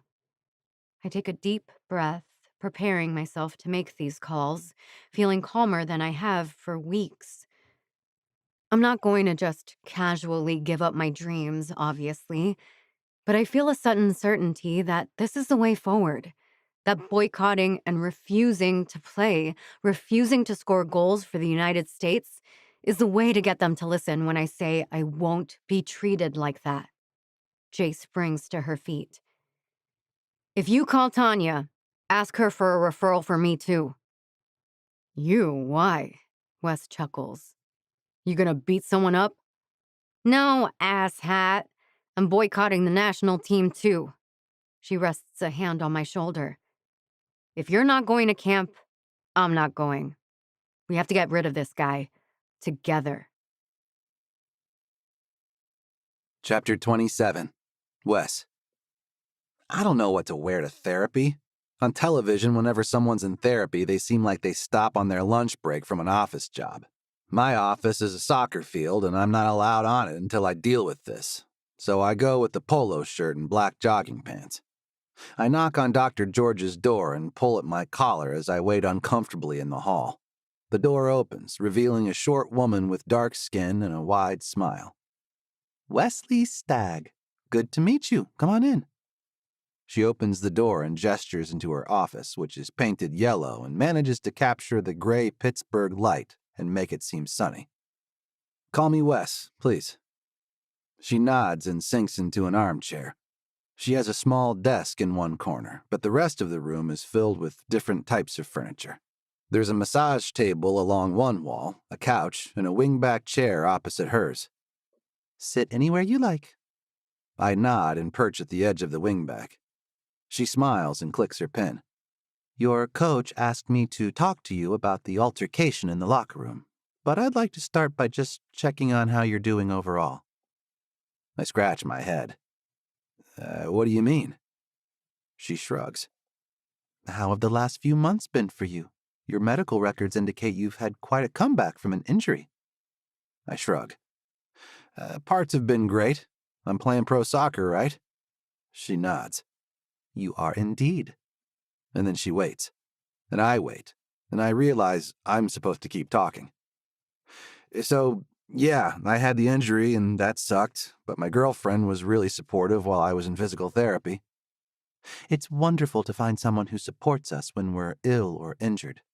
Dr. Georgia smiles. I try to decide if it's cheating if I don't go back and say the word girlfriend is presumptuous of me. Dr. Georgia continues. Getting injured must have been disappointing, especially so early in your career. I nod. Disappointing, yeah. She taps her lip. Is that what led to the fight in the locker room? A swell of anger pulses behind my ribs. I think you probably know that the fight was about my girlfriend, who was assaulted on television, and Harrison said some fucked up things about it. Dr. Georgia squints and does that slow nod thing. I hated it when my parents used to do it, and I'm not thrilled to see it now. My notes from the coaching staff indicate that you and Miss Moreno are perhaps quietly dating, and also that Mr. Harrison made rude remarks, prompting the coaches to arrange for some intimate partner violence prevention education, and that you took issue with the remarks and physically attacked your teammate. Does that sound right? Yes. I growl the answer, because it is accurate, but also inadequate. I'm not sure what else to even say about it. I stand and start pacing the office as Dr. Georgia keeps nodding. You clearly care very deeply for this woman. Kara. Okay, Kara. My understanding is that she experienced harassment and you... She gestures like I'm supposed to keep going. I don't know what to say. Dr. Georgia sighs. You haven't been able to directly intervene. What's that like for you? I yank on my hair. It's utterly infuriating. That's what it's like.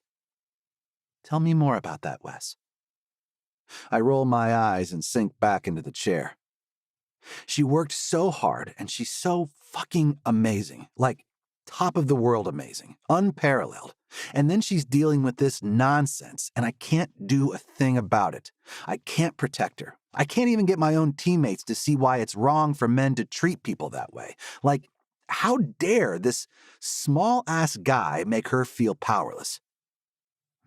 Yes, I see. Dr. Georgia nods. Well, sure you see. The people who see, but I have no clue how to make this type of thing stop. Not a damn clue. I'm so angry. I can see that. Dr. Georgia starts taking notes on her pad of paper. Who even knows what she's writing down? I realize I've been shouting and Half the stadium probably heard me bellowing. I take a deep breath. You know, Wes, it's admirable that you want to defend Kara. She smiles. But you also must know you can't control others' actions. What you can control is being there for her, supporting her in constructive ways, managing your own reactions. I have my mouth open to tell her I am supporting Kara. I'm distracting her. I'm giving her what she needs. But I'm not managing my own reactions to anything. Not really. I snap my mouth closed. Dr. Georgia clicks her pen again. Many people who experience harassment feel powerless to stop it, and the people who love those experiencing harassment feel those same overwhelming emotions. I spend a lot of time imagining what it would be like to fly out there and throttle this guy. Dr. Georgia says, and writes something else down in her notebook. The desire to take action is understandable. Are you maybe making an assumption about what Kara needs, though? I grind my teeth together. Kara needs to boycott the national team. She told me that yesterday and then asked me to go home so she could sleep alone. And that didn't feel good. Of course it didn't. She's my fucking girlfriend. Except that's not all of it. If I'm brutally honest, I feel a little guilty because I used to be some guy like Harrison, who saw Rubio with Kara and didn't recognize how harmful his actions were. Now, after what we've shared, I feel like Kara is mine, body and soul. And I think that might be the crux of my rage right now. This Rubio fucker messed with something that's mine. Dr. Georgia raises her brows and gestures for me to go on. Do you feel like boycotting isn't enough? That you should do something in addition to her choice? I stare out the window. Dr. Georgia's office has an excellent view of the freight trains going opposite directions along the banks of the Mon River. I guess I feel ineffective. Sort of like when you hurt your back? I stare at her. I breathe for a few minutes and nod. Yeah, like that. She clasps her hands in her lap. It sounds like you have a bit of a tendency to downplay your feelings, whether physical or emotional. Does that seem fair? I shrug. I have no idea. You're the expert. Well, she starts. What happened with your injury? How did you process those big feelings about something so important? I snort. First, I had to get my parents to stop wailing that I'll wind up paralyzed. Your parents? I wave a hand. Yeah, I hurt my back before, in high school, and my dad laid into me that I'm going to wind up in a wheelchair, unable to take care of myself. That must have been extremely frustrating to hear on top of your disappointment at getting injured. Yeah, okay, I'm sensing a theme. She smiles. And that is? I tap my fingers on the arm of the chair. I hate feeling like I can't do enough, and then I hate it more when other people tell me not to do more, and it all just simmers. And then what happens? She arches one brow expertly, and I briefly wonder if that skill is a prerequisite for becoming a therapist. I sigh. I snap. I think about my snap judgment when I first saw Kara with Rubio in California, how I immediately assumed something awful.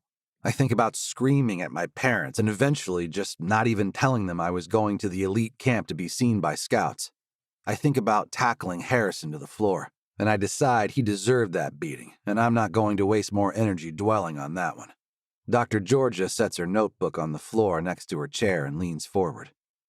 We are out of time for today, but you made some insightful connections here about how you respond when you feel powerless or ineffective. I'd like to work with you to build some healthier strategies to process your emotions if you're up to that. I nod. I guess. What happens now? She smiles.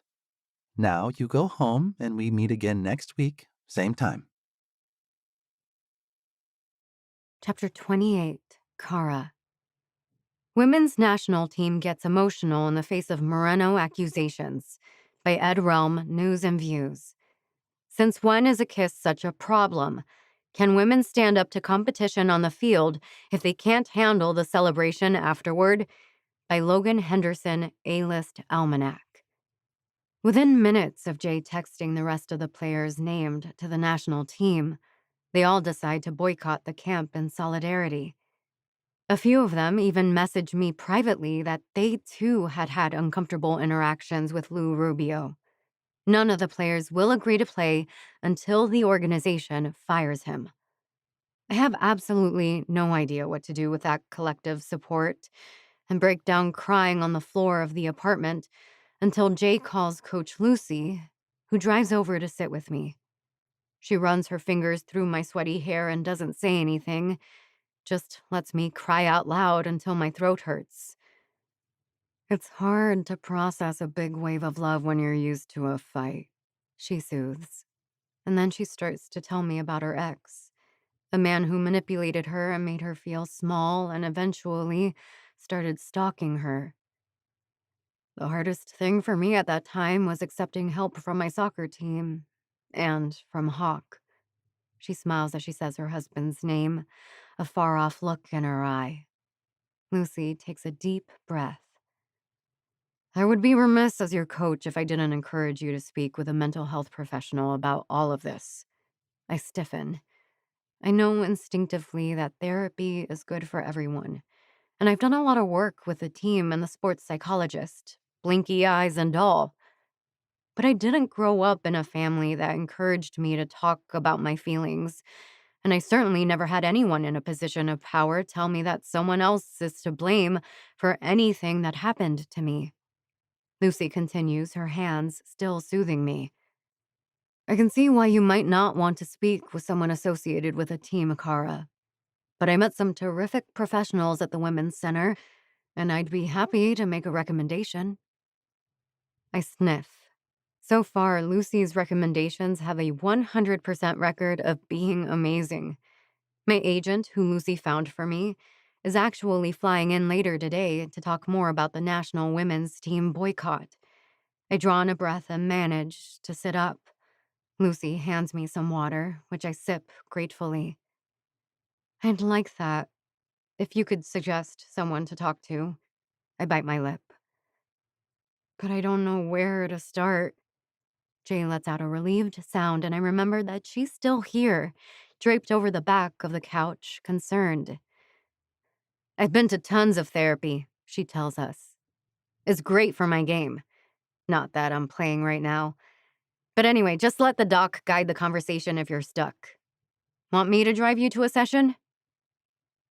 A few hours and a long shower later, I'm nestled into a comfy couch in a brightly lit therapist's office, not far from Jay's and my apartment. Apparently, professional athletes can get in to see professionals on the fly. That or Lucy called in big favors. The therapist is a Middle Eastern woman who told me to call her Amira. She smiles from an overstuffed chair across from me, her silver bob haircut glinting in the sunlight. I read the notes your coach sent over, as well as the information from your intake form. Kara, that must be very difficult. How are you doing today? I shrug. Not great. I don't know what to say. Amira nods. You must have worked very hard for a very long time to be selected for the national soccer team. Can you tell me about your soccer career? My eyebrows shoot up into my hairline. My career might be over just as it's getting started. Amira waits patiently for me to elaborate. I just feel like I'm always that little girl begging the grown-ups to just be allowed to play. And they're always telling me I'm just a little girl who shouldn't want to. Amira sits forward in her chair, elbows on her knees. Can you tell me more about that? Who are the other grown-ups in validating your talent? I roll my eyes. My whole life, everyone, my parents, they wanted me to be a timid little princess in skirts on the hunt for a husband. Now this fucking guy thinks I'm all good for his sexual pleasure or something. A wave of nausea forces its way up my throat, and I cough into my fist to avoid vomiting at the thought of Rubio's mouth against mine. I reach for a water glass on the table by the couch. Take your time. Amira nods and just waits. She really is a good listener. I take a few breaths to gather my thoughts. I just want to play soccer. I don't want to be a femme fatale out to get men fired. I don't want to be an icon. I just want to go to work, train hard, and play with my team. I've earned that. Amira nods. You certainly have. You are a tremendous athlete.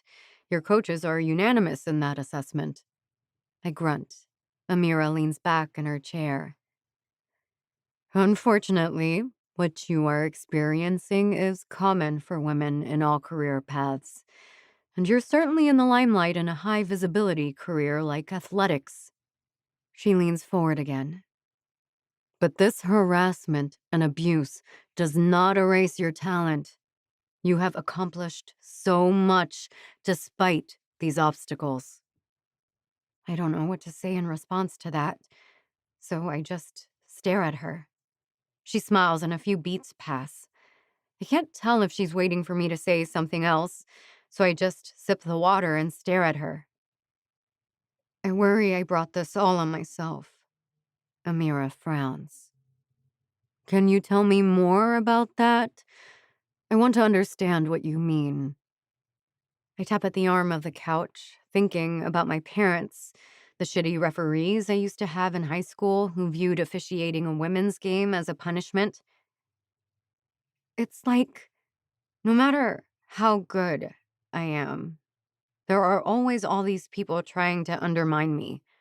All the women's players. Like we're a joke or something. Amira nods. Not a funny joke, is it? I shrug. Eventually, it just feels like maybe I don't deserve to be here. Or maybe I do deserve whatever Rubio is doing. Like, that's the cost of playing. Amira nods empathetically. She seems to nod a lot. You did nothing to deserve being harassed and mistreated. The blame lies entirely with the perpetrator and those who allow him to remain in his position. Not you. I stare at her. Let me repeat that, Kara, because it's very common for people who have had these experiences to blame themselves. But this is not your fault. You did nothing wrong. I blink a few times and turn away from her gaze. I feel stupid for hoping I could just play soccer. Like, my boyfriend just plays soccer. He gets up and goes to work and gets a bigger paycheck than me, and nobody thinks he's being cute. I guess I was naive to think I could have that too. Amira nods a few times more and taps the arms of her own chair, studying me. It's not naive to expect fair and equal treatment. You deserve to feel safe and respected. This is in no way your fault. The more she says that, the stiffer I feel. Like a big ball of fire is crawling up my spine and squeezing my throat. It's very hard to believe her. To believe I've earned the right to my place among the soccer greats when so many others see me as an object. Jay has tried to keep me from the headlines and the comments online, but I've seen what people are saying. I've heard the names they're calling me. Amira continues. My office is a safe space for you to process unfair treatment. Whatever you feel is the right thing, and the only way through all this is to honor those feelings and to try to understand them. I swallow through the sludge of overwhelm. Amira smiles at me. I'm so proud to have met you. You are a resilient, talented person. The tears come again, and I let them. Amira sits quietly, patiently, while I cry. Afterward, I feel both empty and full. Chapter 29. Wes. I feel drained after therapy, and all I want to do is take a nap, preferably with Kara in my arms. I figure she must be pretty overwhelmed too, so I stop and grab us some food and head toward her apartment to see if I can convince her to take a siesta with me. I raise my hand to ring the buzzer, but Jay flies out at the building door and I grab hold of it. Hey. I hold it open for her as she squeezes out. Oh, Stag, hey. She's up there. Jay smiles. She'll be glad you're here, I think. And then she bustles off, shouting for her phone to send a message for her and growling when the robot voice seems to misunderstand her commands. I saw some of the headlines. I know the women's team decided to boycott their camp this coming weekend unless the national office fires her abuser. I clench my fists against the flame of rage licking my throat at the thought of this guy. I try to remember that Dr. George has said this is normal. It's normal for me to feel angry like this. I just have to learn what to fucking do about it other than smash someone's face. I take the stairs up to Kara's apartment 2 at a time and tap on her door. She pads over to it, and it sounds like she's wearing slippers or something. I'm staring down at the floor when she opens the door, so I see the leopard print fuzzy footwear before I glance up and see her face. Kara? Her eyes are puffy, and it's obvious she's been crying. I open my arms, and she steps right in, and I squeeze her tight. Her scent wafts around me, like a fog of calm. I just feel right when I'm with her. I don't know that anyone has ever understood me the way she has, and I don't know that I've ever known anyone else like I do her. She doesn't have to tell me she's feeling overwhelmed by her teammates stepping to bat for her. It's no light lift to get a group of women to put their professional sports careers on the line like this. I saw the news, I whisper, and she nods against my chest. Want to take a nap? She pulls her head back a few inches to look at my face. Is that a euphemism, or do you really want to sleep? I smile. I want whatever you want. She frowns. Okay. I want to actually sleep, but I'm game for whatever in a few hours if you let me hold you. A sigh slips out, and she seems to melt into me even more. I'm feeling pretty good, pain-wise, and I stoop to grab her legs with one hand, hooking her up in my arms with a smile on my face. Feels good to haul you around. She reaches around and pats my back. It doesn't hurt anything? I shake my head. I'll tell you if it does. A few short strides later, and I'm placing her gently on the mattress. Kara has said before that she's got some weird hang-ups about doors being open, so I reach for it and catch her eye. She nods, and I push it shut with a snick. Then I kick off my shower slides and crawl into bed with her, plucking her slippers from her feet and tucking her against my side. What did I miss? I love drawing sighs from her. I love making her feel good. She is such a fierce lioness. I have no doubt she could eviscerate everyone, mentally or physically, if she set her mind to it. And I get to hold her in my arms. I saw a therapist. Me too, I whisper, kissing her ear. That shit is hard work. I nod and squeeze the fingers she has laced through mine around her belly. I feel her drifting off, the slowing of her breath as she sinks into the mattress. The warm lure of sleep sneaks up on me until my phone rings. And it's the special obnoxious ring I set up for my agent at his insistence. Kara groans and I roll away from her, reaching for the phone to quickly answer so the noise stops. Hello? I whisper in a way I hope conveys my irritation. Because what the fuck, man? It's the off-season and he knows I just went to my mandated therapy session. Wes, baby! Brian has a way of talking to me like I'm simultaneously 5 years old and the most important person in his life. I've got news. News you couldn't text me? I wedge the phone under my shoulder and turn sideways, needing to touch Kara to ground myself. I rest a hand on the swell of her hip and wait. So, I know you're aware that the Olympics are coming up. Yeah, no shit. Don't talk to me like that, baby. I'm your daddy here. Brian, do not ever call yourself that again or I swear to God I will fire you. Fine, fine, he chuckles. Did you see Lewis blew out his knee at camp this week? What?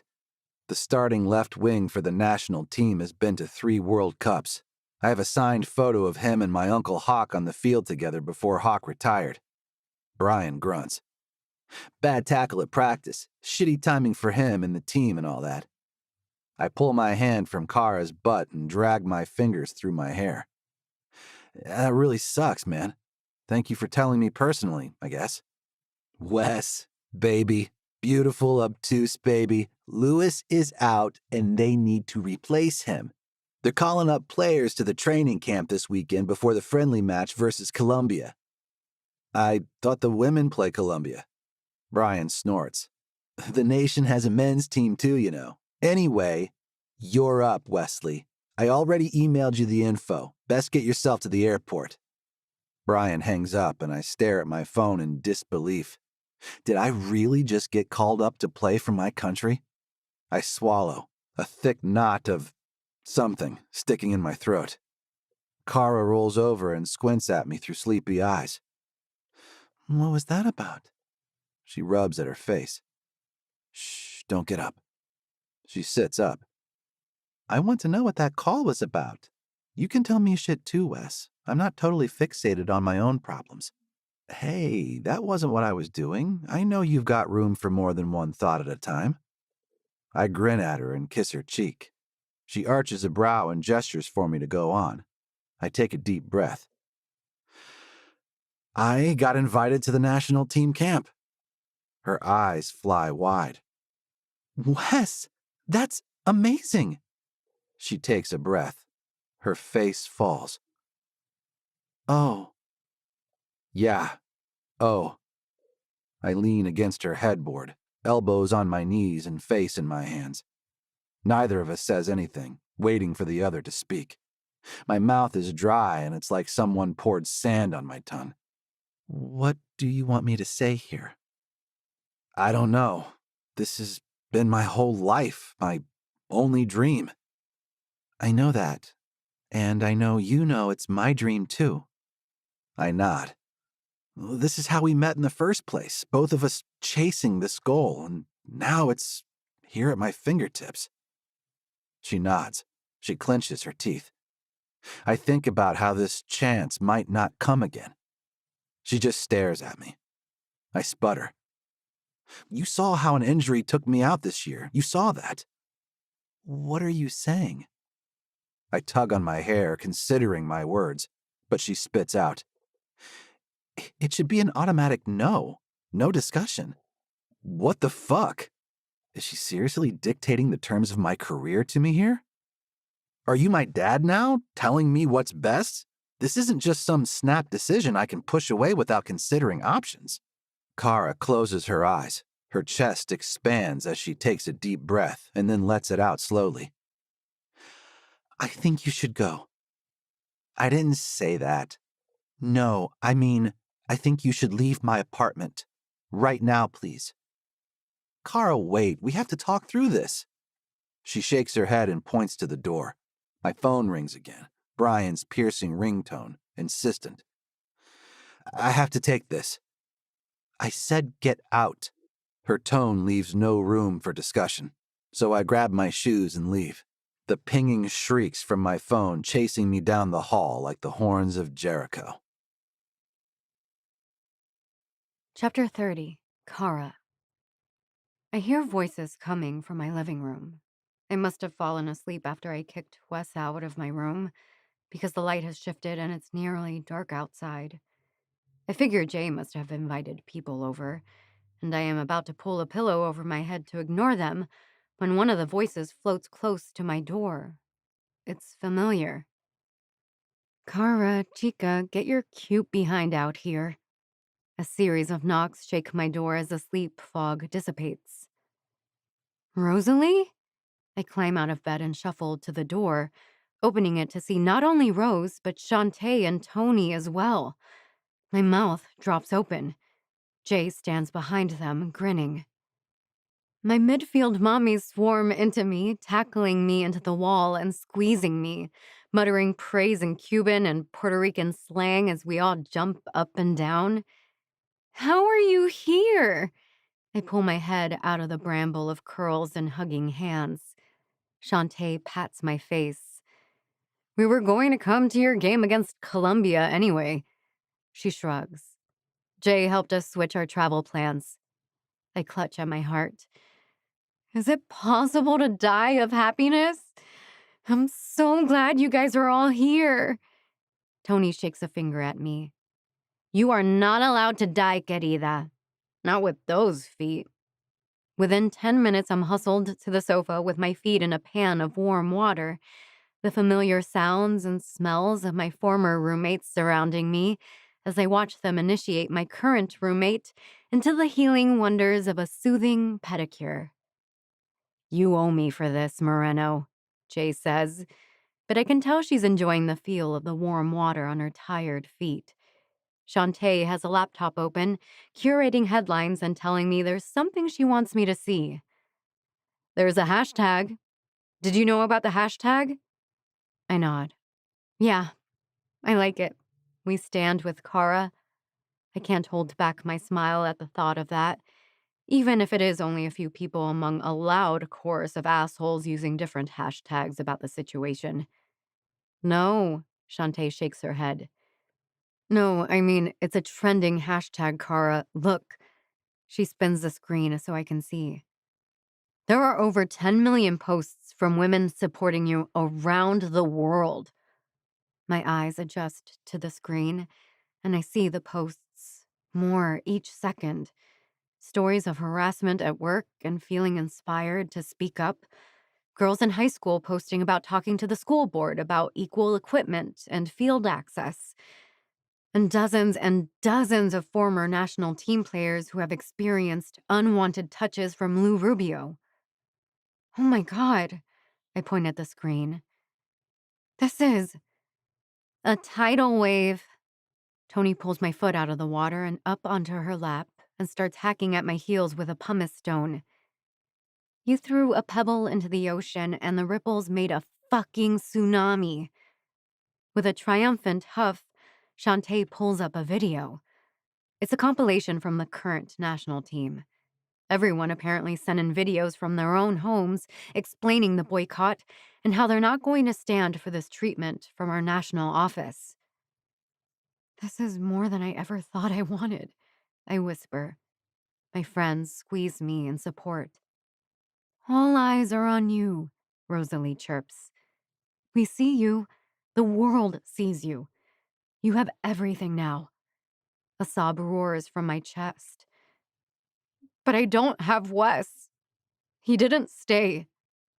Jay growls as I explain what happened before they turned up at the apartment. Get me a hunting permit, Rosalie. I'm going to shoot a stag. Fuck this guy. He had his chance. Shantae slams the laptop shut. We've got other shit to worry about. She holds out a selection of nail polish for me. I'm thinking red, for the blood of your enemies. Where are my enemies? I mean, currently. We're doing a press conference, Roomie. Jay smiles and pulls a piece of paper from her pocket. In a few hours, we're meeting at the stadium with Alex Steele, Lucy, all those folks. You get to read our statement out loud. Our statement? Jay grins and explains that our series of emails and text messages with the national team is now assembled as a manifesto, a set of demands for the international sporting body to clean house in the national office or risk the U.S. women not participating in the Paris Olympics. The team manager even put together a list of financial hits the program will take without our national team out there driving ticket sales, merchandise sales, and premium television viewers. We're going to rain on them like molten hot metal until they slice that misogynist cancer from the office. Tony nods definitively. Now, let's get you dressed. Chapter 31. Wes. I don't even look at what I'm packing in my bag back at my apartment. I don't remember the drive over here either. I keep seeing Kara's face, so hurt and angry. And then I remember my own face when my uncle took me and my cousins to watch the national team play for the first time. I was 5 years old with my face pressed against the bleacher railing, staring at the guys on the field, desperate to be among them someday. And even though I fought like hell through my injuries, I don't know if I truly believed I'd be here, invited to put on the stars and stripes to represent my country on the soccer field. Like, who turns down this kind of opportunity? Kara does, for good reason. I don't know how to silence the voice in my head telling me I'm making the wrong choice. This has been my only choice for as long as I can remember. I grab my cleats and shove them in my duffel bag. My flight leaves in 3 hours. I don't have time for second thoughts. My guts are roiling, and I search for my phone. I can take a few minutes to call Uncle Hawk and ask him what to do. He's no stranger to this opportunity, and he knows the stakes. I press the icon for his contact, waiting for the call to connect. And I realize he's probably at home with Aunt Lucy, comforting her because she isn't with the national team right now either. A wave of shame rolls over me, thinking about her getting fired, and all the power of my family backing her up didn't change a goddamn thing. I hang up the phone before Uncle Hawk can answer. I stare out my window, even though it's dark and I can't see outside. I know what's out there. An entire world divided into people who are sick of the shit Kara and all women have to endure, and scumbags who let it continue by turning the other way. Fuck! I scream and bury my hands in my hair, hoping I can somehow tug it all out in one symbolic yank. I call Kara and she sends my call right to voicemail, but I deserve that. I wait for the robotic voice to finish and I blurt, "Kara, I'm passing up my chance. I'm taking a stand with you." And then, because it's true and overwhelming and necessary, I add, "I love you. I'm coming to find you and tell you in person." Chapter 32, Kara. Coach Lucy, Jay, and I take our seats at the table in the press room, which is currently empty because the stadium staff is giving us a minute to get our bearings before unleashing the hounds. And I know they're hungry as actual feral dogs for the scoop on this situation, especially as the men's team gathers in California for their international friendly match. The thought of the men's team turns my stomach sour, and I worry I might puke until Jay squeezes my hand on the table. I nod, and Coach Lucy waves a hand at the guard at the door. He opens a swinging metal panel, and a herd of cameras, microphones, and hairspray shuffles past him. The seats in the room fill immediately, and interns rush to bring microphones to the table, flashbulbs popping as photographers adjust their settings for the lighting in the room. I tune it all out and think about the statement I'm about to read. Coach Lucy taps on the microphone a few times and the din settles down. "Thank you for being here tonight," she says. "I'm Lucy Moyer, former assistant coach for the women's national soccer team." The press erupts into angry shouts and Lucy holds up her hand. "I say former because I'm sure you know by now. I was dismissed from my position after expressing my concern that one of my players was being harassed by the president of our national organization." Lucy purses her lips and I clench my butt, knowing it's almost my turn to talk to the cameras. Rather than examine the issue, the national office sent me home hours before the team played an international match. And I think you all know what happened after that. Another roar from the press. Hands wave in the air and everyone speaks on top of one another. The sound throbs through the room, the bright lights pulsing. I can't see or think. My phone starts ringing in my pocket and I smash the button to send the call to voicemail. Lucy holds up her hand again and stands, pulling the microphone up with her. "At this time, Kara Moreno will read a statement from the collective players from the national team about their choice to boycott this weekend's camp and match. Kara?" Mercifully, the crowd of reporters remains quiet as I clear my throat and adjust the paper. Thanks. Thank you all for being here." I glance up at them and they all stare. "I'm not used to the spotlight like this. I never wanted to be up here making statements." I clear my throat again, more aggressively, and Jay slides me a cup of water, which I clutch in one hand. "I just want to play soccer." all of us on the national team. We just want to play soccer. We aren't out here to be pretty. We aren't looking for relationships. We just want to play the game. I pause to sip the water and hope the press will hold off their flood of questions until I read the whole statement. Those of us playing professionally, we do so with lower salaries than our male counterparts, even if we score more goals and win more games. But we aren't here talking about that injustice. I stare at the crowd again. They wait, but I do see red lights flashing from the cameras, so I know this is being broadcast live, everywhere. We are here, back at our homes and not in California, because our governing body is being led by a predator, a man who grabs women against our consent and kisses us without permission, who corners us in hallways to talk about our bodies. This is not a man who views us as professional colleagues. This is predatory behavior that has no home in any workplace. Because that's what professional soccer is for us. Our work. This is our career. We train and we study and we fight for this nation, for this sport as professionals, and we demand to be treated as such. I take a giant breath and see Jay nodding out of the corner of my eye. That is why none of the women named to the national team squad will agree to play for this country until Lou Rubio is removed from his position and until the board that refused to discipline him is removed from their seats. I look over at Coach Lucy, who pumps her fist at me quietly. I nod. We will now take your questions. Another thunderstorm of noise erupts from the crowd, and I've never navigated one of these situations before, so I sit back in my chair and wait for someone to tell me what to do. Lucy is more adept at this atmosphere, and she points at a woman in the front row. Pam, go ahead. The woman stands up. I gasp when I see she's wearing a shirt that says, #We stand with Kara. She smiles at me. Pam O'Reilly, Femme Forward Press.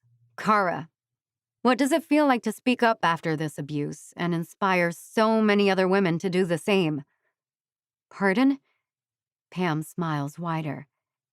Our last count showed over 15,000 testimonials online of women and people of other marginalized genders who have spoken out against harassment or abuse in the workplace since hearing your story. Can you comment on how it feels to lead that movement? I blink at her a few times. I didn't want to lead a movement. I just want to play soccer. I want everyone to be able to do what they want to do without worrying about anyone crossing a line. Pam scribbles on her notepad, smiles, and sits. Lucy points to someone else in the crowd, who directs their question right back at her, so I take a few moments to catch my breath. I glance at my phone and see there's a voicemail from Wes.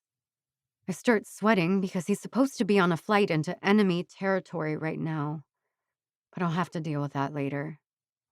In my periphery, I see movement at the side of the table and notice some murmurs, but I keep my eye on the crowd, surprised to find more faces that seem supportive than the angry macho crowd I feared.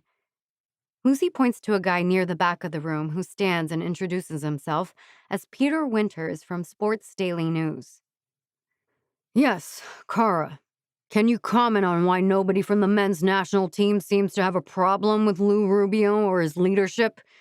Seems like if he was such a bad president, there would be unrest from that camp as well. I open my mouth to tell Peter that the men aren't experiencing sexism from Rubio when someone interrupts me. One small correction there for you, Pete. I turn my head to see Wes standing by the table, wearing a U.S. jersey from a few decades ago. I furrow my brow and Wes smiles at me hopefully. Peter gives Wes a go-on gesture to see what sort of correction Wes might have for him. Wes reaches for the microphone, which I hand him. There is unrest with the men's national team. I, Wesley Stagg, was recently named left wing for the squad, and I'm joining the women's team in their boycott. Anyone who grabs a woman and kisses her without consent has no business leading an organization. The game and this nation mean too much to me to agree to play under conditions like that. Wes peels off his jersey and throws it on the table. I stand with Kara and the national team, demanding that Rubio be fired and the board replaced. Wes crosses his arms over his chest and indeed remains standing. A tear slides down my cheek and relief washes over me. A ragged sob escapes my mouth and I press my hand over my lips to avoid it getting picked up by the microphones. Lucy and Jay handle questions for I don't know how long, and eventually the security guard ushers the press from the room. Finally, the only people left are Lucy, Jay, and Wes standing around me. Lucy dips in to squeeze me in a hug. Kara, you were fantastic. Total class act.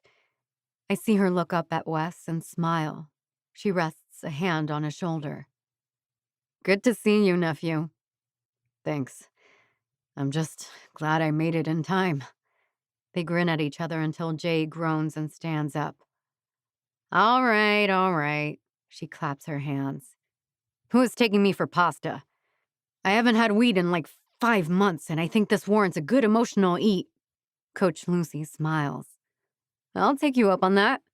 Mind if we call my husband on the way? I'm here, babe. Hawk Moyer pokes his head in the door, grinning. Proud of you all. He blows his wife a kiss, and Lucy and Jay make their way over to him, leaving me alone in the room with Wes and his balled-up national team jersey. Wes slides his hands into the pockets of his sweatpants and looks down at me. My agent is pretty pissed I didn't tell him I was skipping my flight. Oh, yeah? He nods. He'll get over it. I tap at the table and Wes slides into the folding chair at my side. I couldn't go through with it, Kara. I'm sorry I wasn't strong enough to say no right away. You deserve someone who stands by your side, no matter what. I press my lips together and try not to cry. Wes reaches for my chin and I tilt my head into his palm. His voice is a whisper as he says, I want you to know how much I admire your strength, how much my entire family supports you as a player. God, Kara, you are like fire on that field, and all I want in the world is to see you back out there. All you want, really? He grins. I mean, I'd take another date with you as an add-on. But yeah, babe, I want you to do what you were born to do. He fishes in his pocket and pulls out his phone. Here, he says. Look.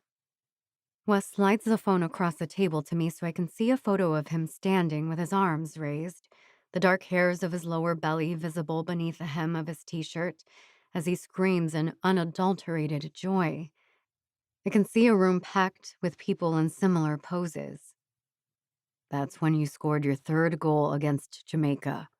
That's my entire family watching you, so proud of what you can do. I clutch the phone to my chest, swelling with emotions I don't know how to name. I've never had an extended family watch my game, let alone cheer for me in unison. Wes reaches for my face with his other hand, and I drop the phone, moving my hands to rest on his thighs as he stares into my eyes. Kara, you make me a better player. But more important, you make me want to be a better man. You are the piece I've been missing my whole life. He draws a shaky inhale. I need you, Kara. I love you. I open my mouth to say I love him too, that I need him in his big, noisy family that will hopefully continue to butt in when either of us loses our way momentarily. But Tim Stagg bursts into the room with my lawyer, Tanya, at his heels. We have news, kids. We whip our heads over to stare at the intruders. Tim smiles. Rubio is out.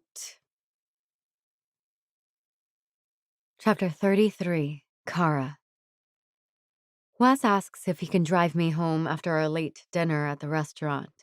Considering I drove down here crammed in the back seat of Jay's sedan with Shantae and Rosalie, with Tony up front admiring all the Pittsburgh lights on the water, I was more than happy to accept a more spacious ride.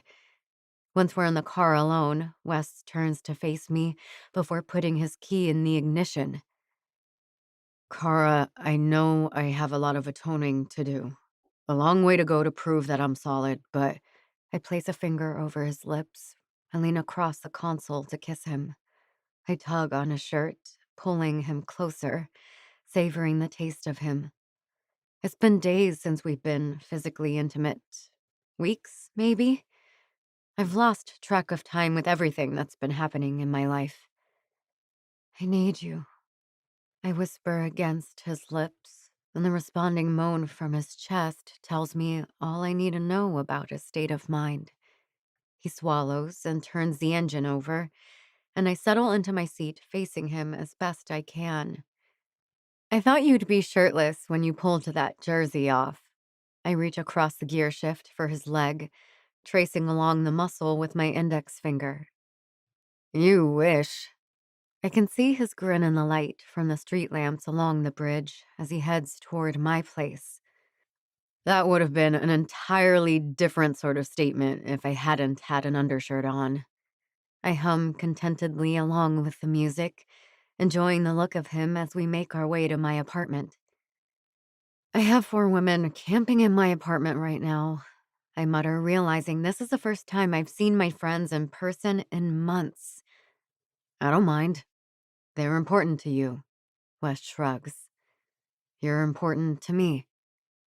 A smile tugs at my lips, and I remember something I wanted to tell him earlier, before things got heated. I called you my boyfriend a couple times. Is that okay? Wes turns to look at me, slaps the turn signal, and pulls to the side of the road. Kara. He punches a button for his 4-way flashers. You can call me whatever the hell you want. I've been yours from the moment I laid eyes on you. I fucking love you, remember? Something warm spreads through me, and I do remember. I remember that I was about to say it back to him before his uncle burst in the room with legal updates about our case. Both the men's and women's national team camps have been rescheduled, and Wes and I fly to California together in a few days, along with Jay and Lucy. Both the Forge and Hot Metal have plans for an airport send-off for us that, frankly, sounds more exciting than any team-sponsored celebration we've had yet in the Steel City. I remember something like that. I squeeze his leg. I'm bad at this kind of thing. What? Being a rock star? Wes tucks my hair behind my ear, his elbows bumping against all the different knobs and gadgets in a car that's too small for his long limbs. I grin into his hand as he strokes a thumb across my lip. I'm bad at verbalizing my feelings. I'm used to expressing myself physically. Wes's teeth shine white as he grins at me under the street lamp. I'm happy to have that sort of conversation with you, Cara Moreno. Good. Take me home, Stag. We arrive at my apartment to a flurry of activity. I see Jay in the middle of a circle of my friends who are applying hair pomade and glitter with gusto. Jay? I clutch at the door frame for support. Are you wearing makeup? She bats her lashes at me and flexes, looking cute as hell in a shirt, tie, and fitted pants. My chicas are in heels and skirts with gold hoops and popping curls. Tony smacks her hands together and turns to face me. Jay's taking us to a gay bar. You aren't invited, Pana. You're not taking me out with you? Rosalie points at me. You seem tired. Or at least like you want to be in bed. She smooths her down her shirt. This pansexual princess is looking to dance, she says, twirling. Shantae and Tony bust out laughing, and Jay pulls her phone from her pants pocket. "Ladies, our ride is outside," she winks at me. "We'll be gone for hours." And just like that, they're off in a cloud of expensive perfume and laughter. Wes wastes no time closing the door behind them and locking it, then backing me up against the kitchen island. "Do you want to dance, Kara? I'm very good with feet." I swat at his chest. "I don't think you meant that how it sounds." He arches a brow at me. "How did it sound?" Biting a lip, I rock back and drink him in. I can see the lines of his abs through the undershirt, the bulge in his pants that pulses along with his breath. "It sounded like you were going to suck on my toes again." Wes growls and hauls me over his shoulder, his steps eating the distance between the kitchen and my bedroom. He kicks the door shut behind him and tosses me on the mattress. I clear my hair from my face and gaze up at him, the adrenaline from this evening settling in my stomach. Or is that arousal? It all comes out to the same thing as I gaze up at the look on his face. Wesley Stagg has sex seeping from his pores, from the dark stubble on his chin to the blown pupils in his gray eyes, to the hot cock pressing against my belly as he holds himself above my body, staring. "I love you, Kara." My face melts into a smile, and I adjust myself, taking more of his weight onto my groin, where the friction feels perfect. "I love you too, Wes. And I want you." Chapter 34. Wes. Yo, Kara, Jay, you guys ready to go? Wyatt, impatient as always, hollers down the hall to my girl and her roommate. We have hours until the three of us fly with Aunt Lucy to play rescheduled matches with the national teams, but Wyatt insists we go early. He doesn't want to stick around the airport for the press circus, mumbling something about keeping a low profile. Me? I can't wait for the attention as the four of us head out to meet the new Soccer USA president, Eloise Lesage, who immediately reinstated Aunt Lucy to the women's team coaching staff and gave her and Akemi a giant pay raise. Coming! Kara staggers out of her bedroom under the weight of 2 duffel bags. She will be out in Cali for a bit after the match because her agent landed her some pretty slick endorsement deals, and she'll be shooting commercials. Both of us made arrangements to keep up our therapy sessions remotely while we're traveling with the national team, and I've been surprised by how much I'm learning in those conversations. I rush forward to take one of the bags from Kara, but she shakes her head. "I got it, babe. Save your back for the match against Colombia." I wink at her. "I'll save my back for you, baby, and lie on it gladly." Gross. I'm going to turn on the car. Wyatt huffs out of the apartment with Kara on his heels, the clips on her bag squeaking as she walks. I hear her phone chirp, and she pauses to check it, mouthing that it's her mom on the line. "Mama? Papi? Yes, I'm on my way to the airport right now." She smiles. Things have improved ever so slightly with her parents since Kara gave that press conference on television, and Telemundo did a feature piece on her as America's It sports star. Kara's voice fades as she makes her way down the stairs with Wyatt, but she sounds happy telling her parents about the game schedule. My stuff is already loaded into Uncle Ty's minivan, so I poke my head in Jay's room to see if she needs any help. I catch a glimpse of her rainbow stack of keeper jerseys as she zips her bag shut with a flourish. "Had to get the lucky socks squeezed in the corners, but I fit everything in one bag." Nicely done. I glance around to see if she actually only has one bag. "Need a hand with anything?" She clips a belt bag around her waist and slaps me on the shoulder. "I'm good, Stagley. Looking forward to a few nights without you sleeping down the hall." She steps through the door, and I follow her so she can lock up. I lean on the wall and tell her, "I've been trying to get Kara to stay at my place to give you privacy." "Oh, sure, it's me who needs privacy." Jay rolls her eyes and heads for the stairwell. I can hear the bass thumping in the minivan from the lobby of the building, and I have to laugh at the tricked-out sound system in a Honda Odyssey with 200,000 miles on it. Wyatt barely waits for the sliding doors to close before he stomps on the gas. Jay turns around from the front seat and shakes her head at me when she sees I've reached across the aisle between the captain's chairs to hold Kara's hand. What? I'm going to miss you, Moreno. Kara furrows her brow. What do you mean? I squeeze her hand tighter while we wait for Jay to elaborate. Wyatt grunts. She means you're going to have to start staying at Wesley's solo pad so you don't keep her up at night with your sexcapades. Kara's cheeks flush, but I refuse to feel embarrassed about the sounds I can draw from my girlfriend when I'm doling out multiple O's. And I'm overjoyed at the idea of her spending more time at my place, just the two of us. I pull her hand closer to me and lean over so I can kiss her knuckles. We pull in front of the domestic terminal at the airport, and I see Wyatt clench his jaw. He hates the press, and I know he wants to get out of here before anyone notices us as part of the celebratory send-off. I hop out and pull our bags from the back of the van and barely get my head out of the way as he closes the door via a button by the steering wheel. Play hard, guys. Go USA! He zooms away before we can respond.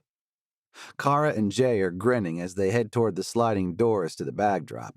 Both our teams fill the landside terminal, along with fans of the Iron Army, and all their drums, cowbells, and giant black and yellow flags. Kara starts dancing to the beat of the drum line as we walk in with our bags and the hot metal women notice our arrival. They're here! Someone shouts into a megaphone. And all hell breaks loose as 40 pro soccer players, our coaches, and our most rabid fans start chanting, I believe that we will win. Jay drops her bag and starts clapping along with the beat, and Kara follows suit. I have no choice but to drop my own bag and twirl my best girl, dipping her for a kiss to the roar of the crowd. Someone shows up with a tuba, and only then does airport security intervene and try to shuffle us to the security line. But Kara, Jay, and I all have pre-check, so we make our way to Aunt Lucy, who has a microphone and speaker that one of the fans must have set up for her. Thank you, Pittsburgh, for this incredible send-off. The crowd roars. People pause on their way to their flights, taking pictures and cheering USA, USA, before they head into the security line. This right here is how I always knew it would feel to reach this level of competition. But I never dared to imagine I'd be here alongside a woman playing at the same level, that I could focus as much on her as I do on my career. More intently, actually. And instead of turning my dreams to dust, my relationship would fill me with more joy than a game-winning goal. Kara, Jay, and I cannot wait to show you what a united national team can do under great leadership. I hear Aunt Lucy's voice, and I pull myself together by pulling Kara tight against my side. She rests her head on my shoulder and hugs my arm. Lucy points at me, and I wave at the crowd. And my nephew, Wesley Stagg, is excited to kick in a new era of men's soccer on a team committed to building equity at all levels of the game. Right, Wes? Absolutely. My words are drowned by another roar of the crowd. We wave and sign a few autographs before Jay starts tapping at her watch and the four of us make our way through the security line. I recognize the security agent who held me up for a pat-down the first time I flew to California for one of these camps. I give him a salute as he glances over my shoulder at the crowd, still pressing right up against the barricade to cheer us off. I smile at Kara as I reach for our bags.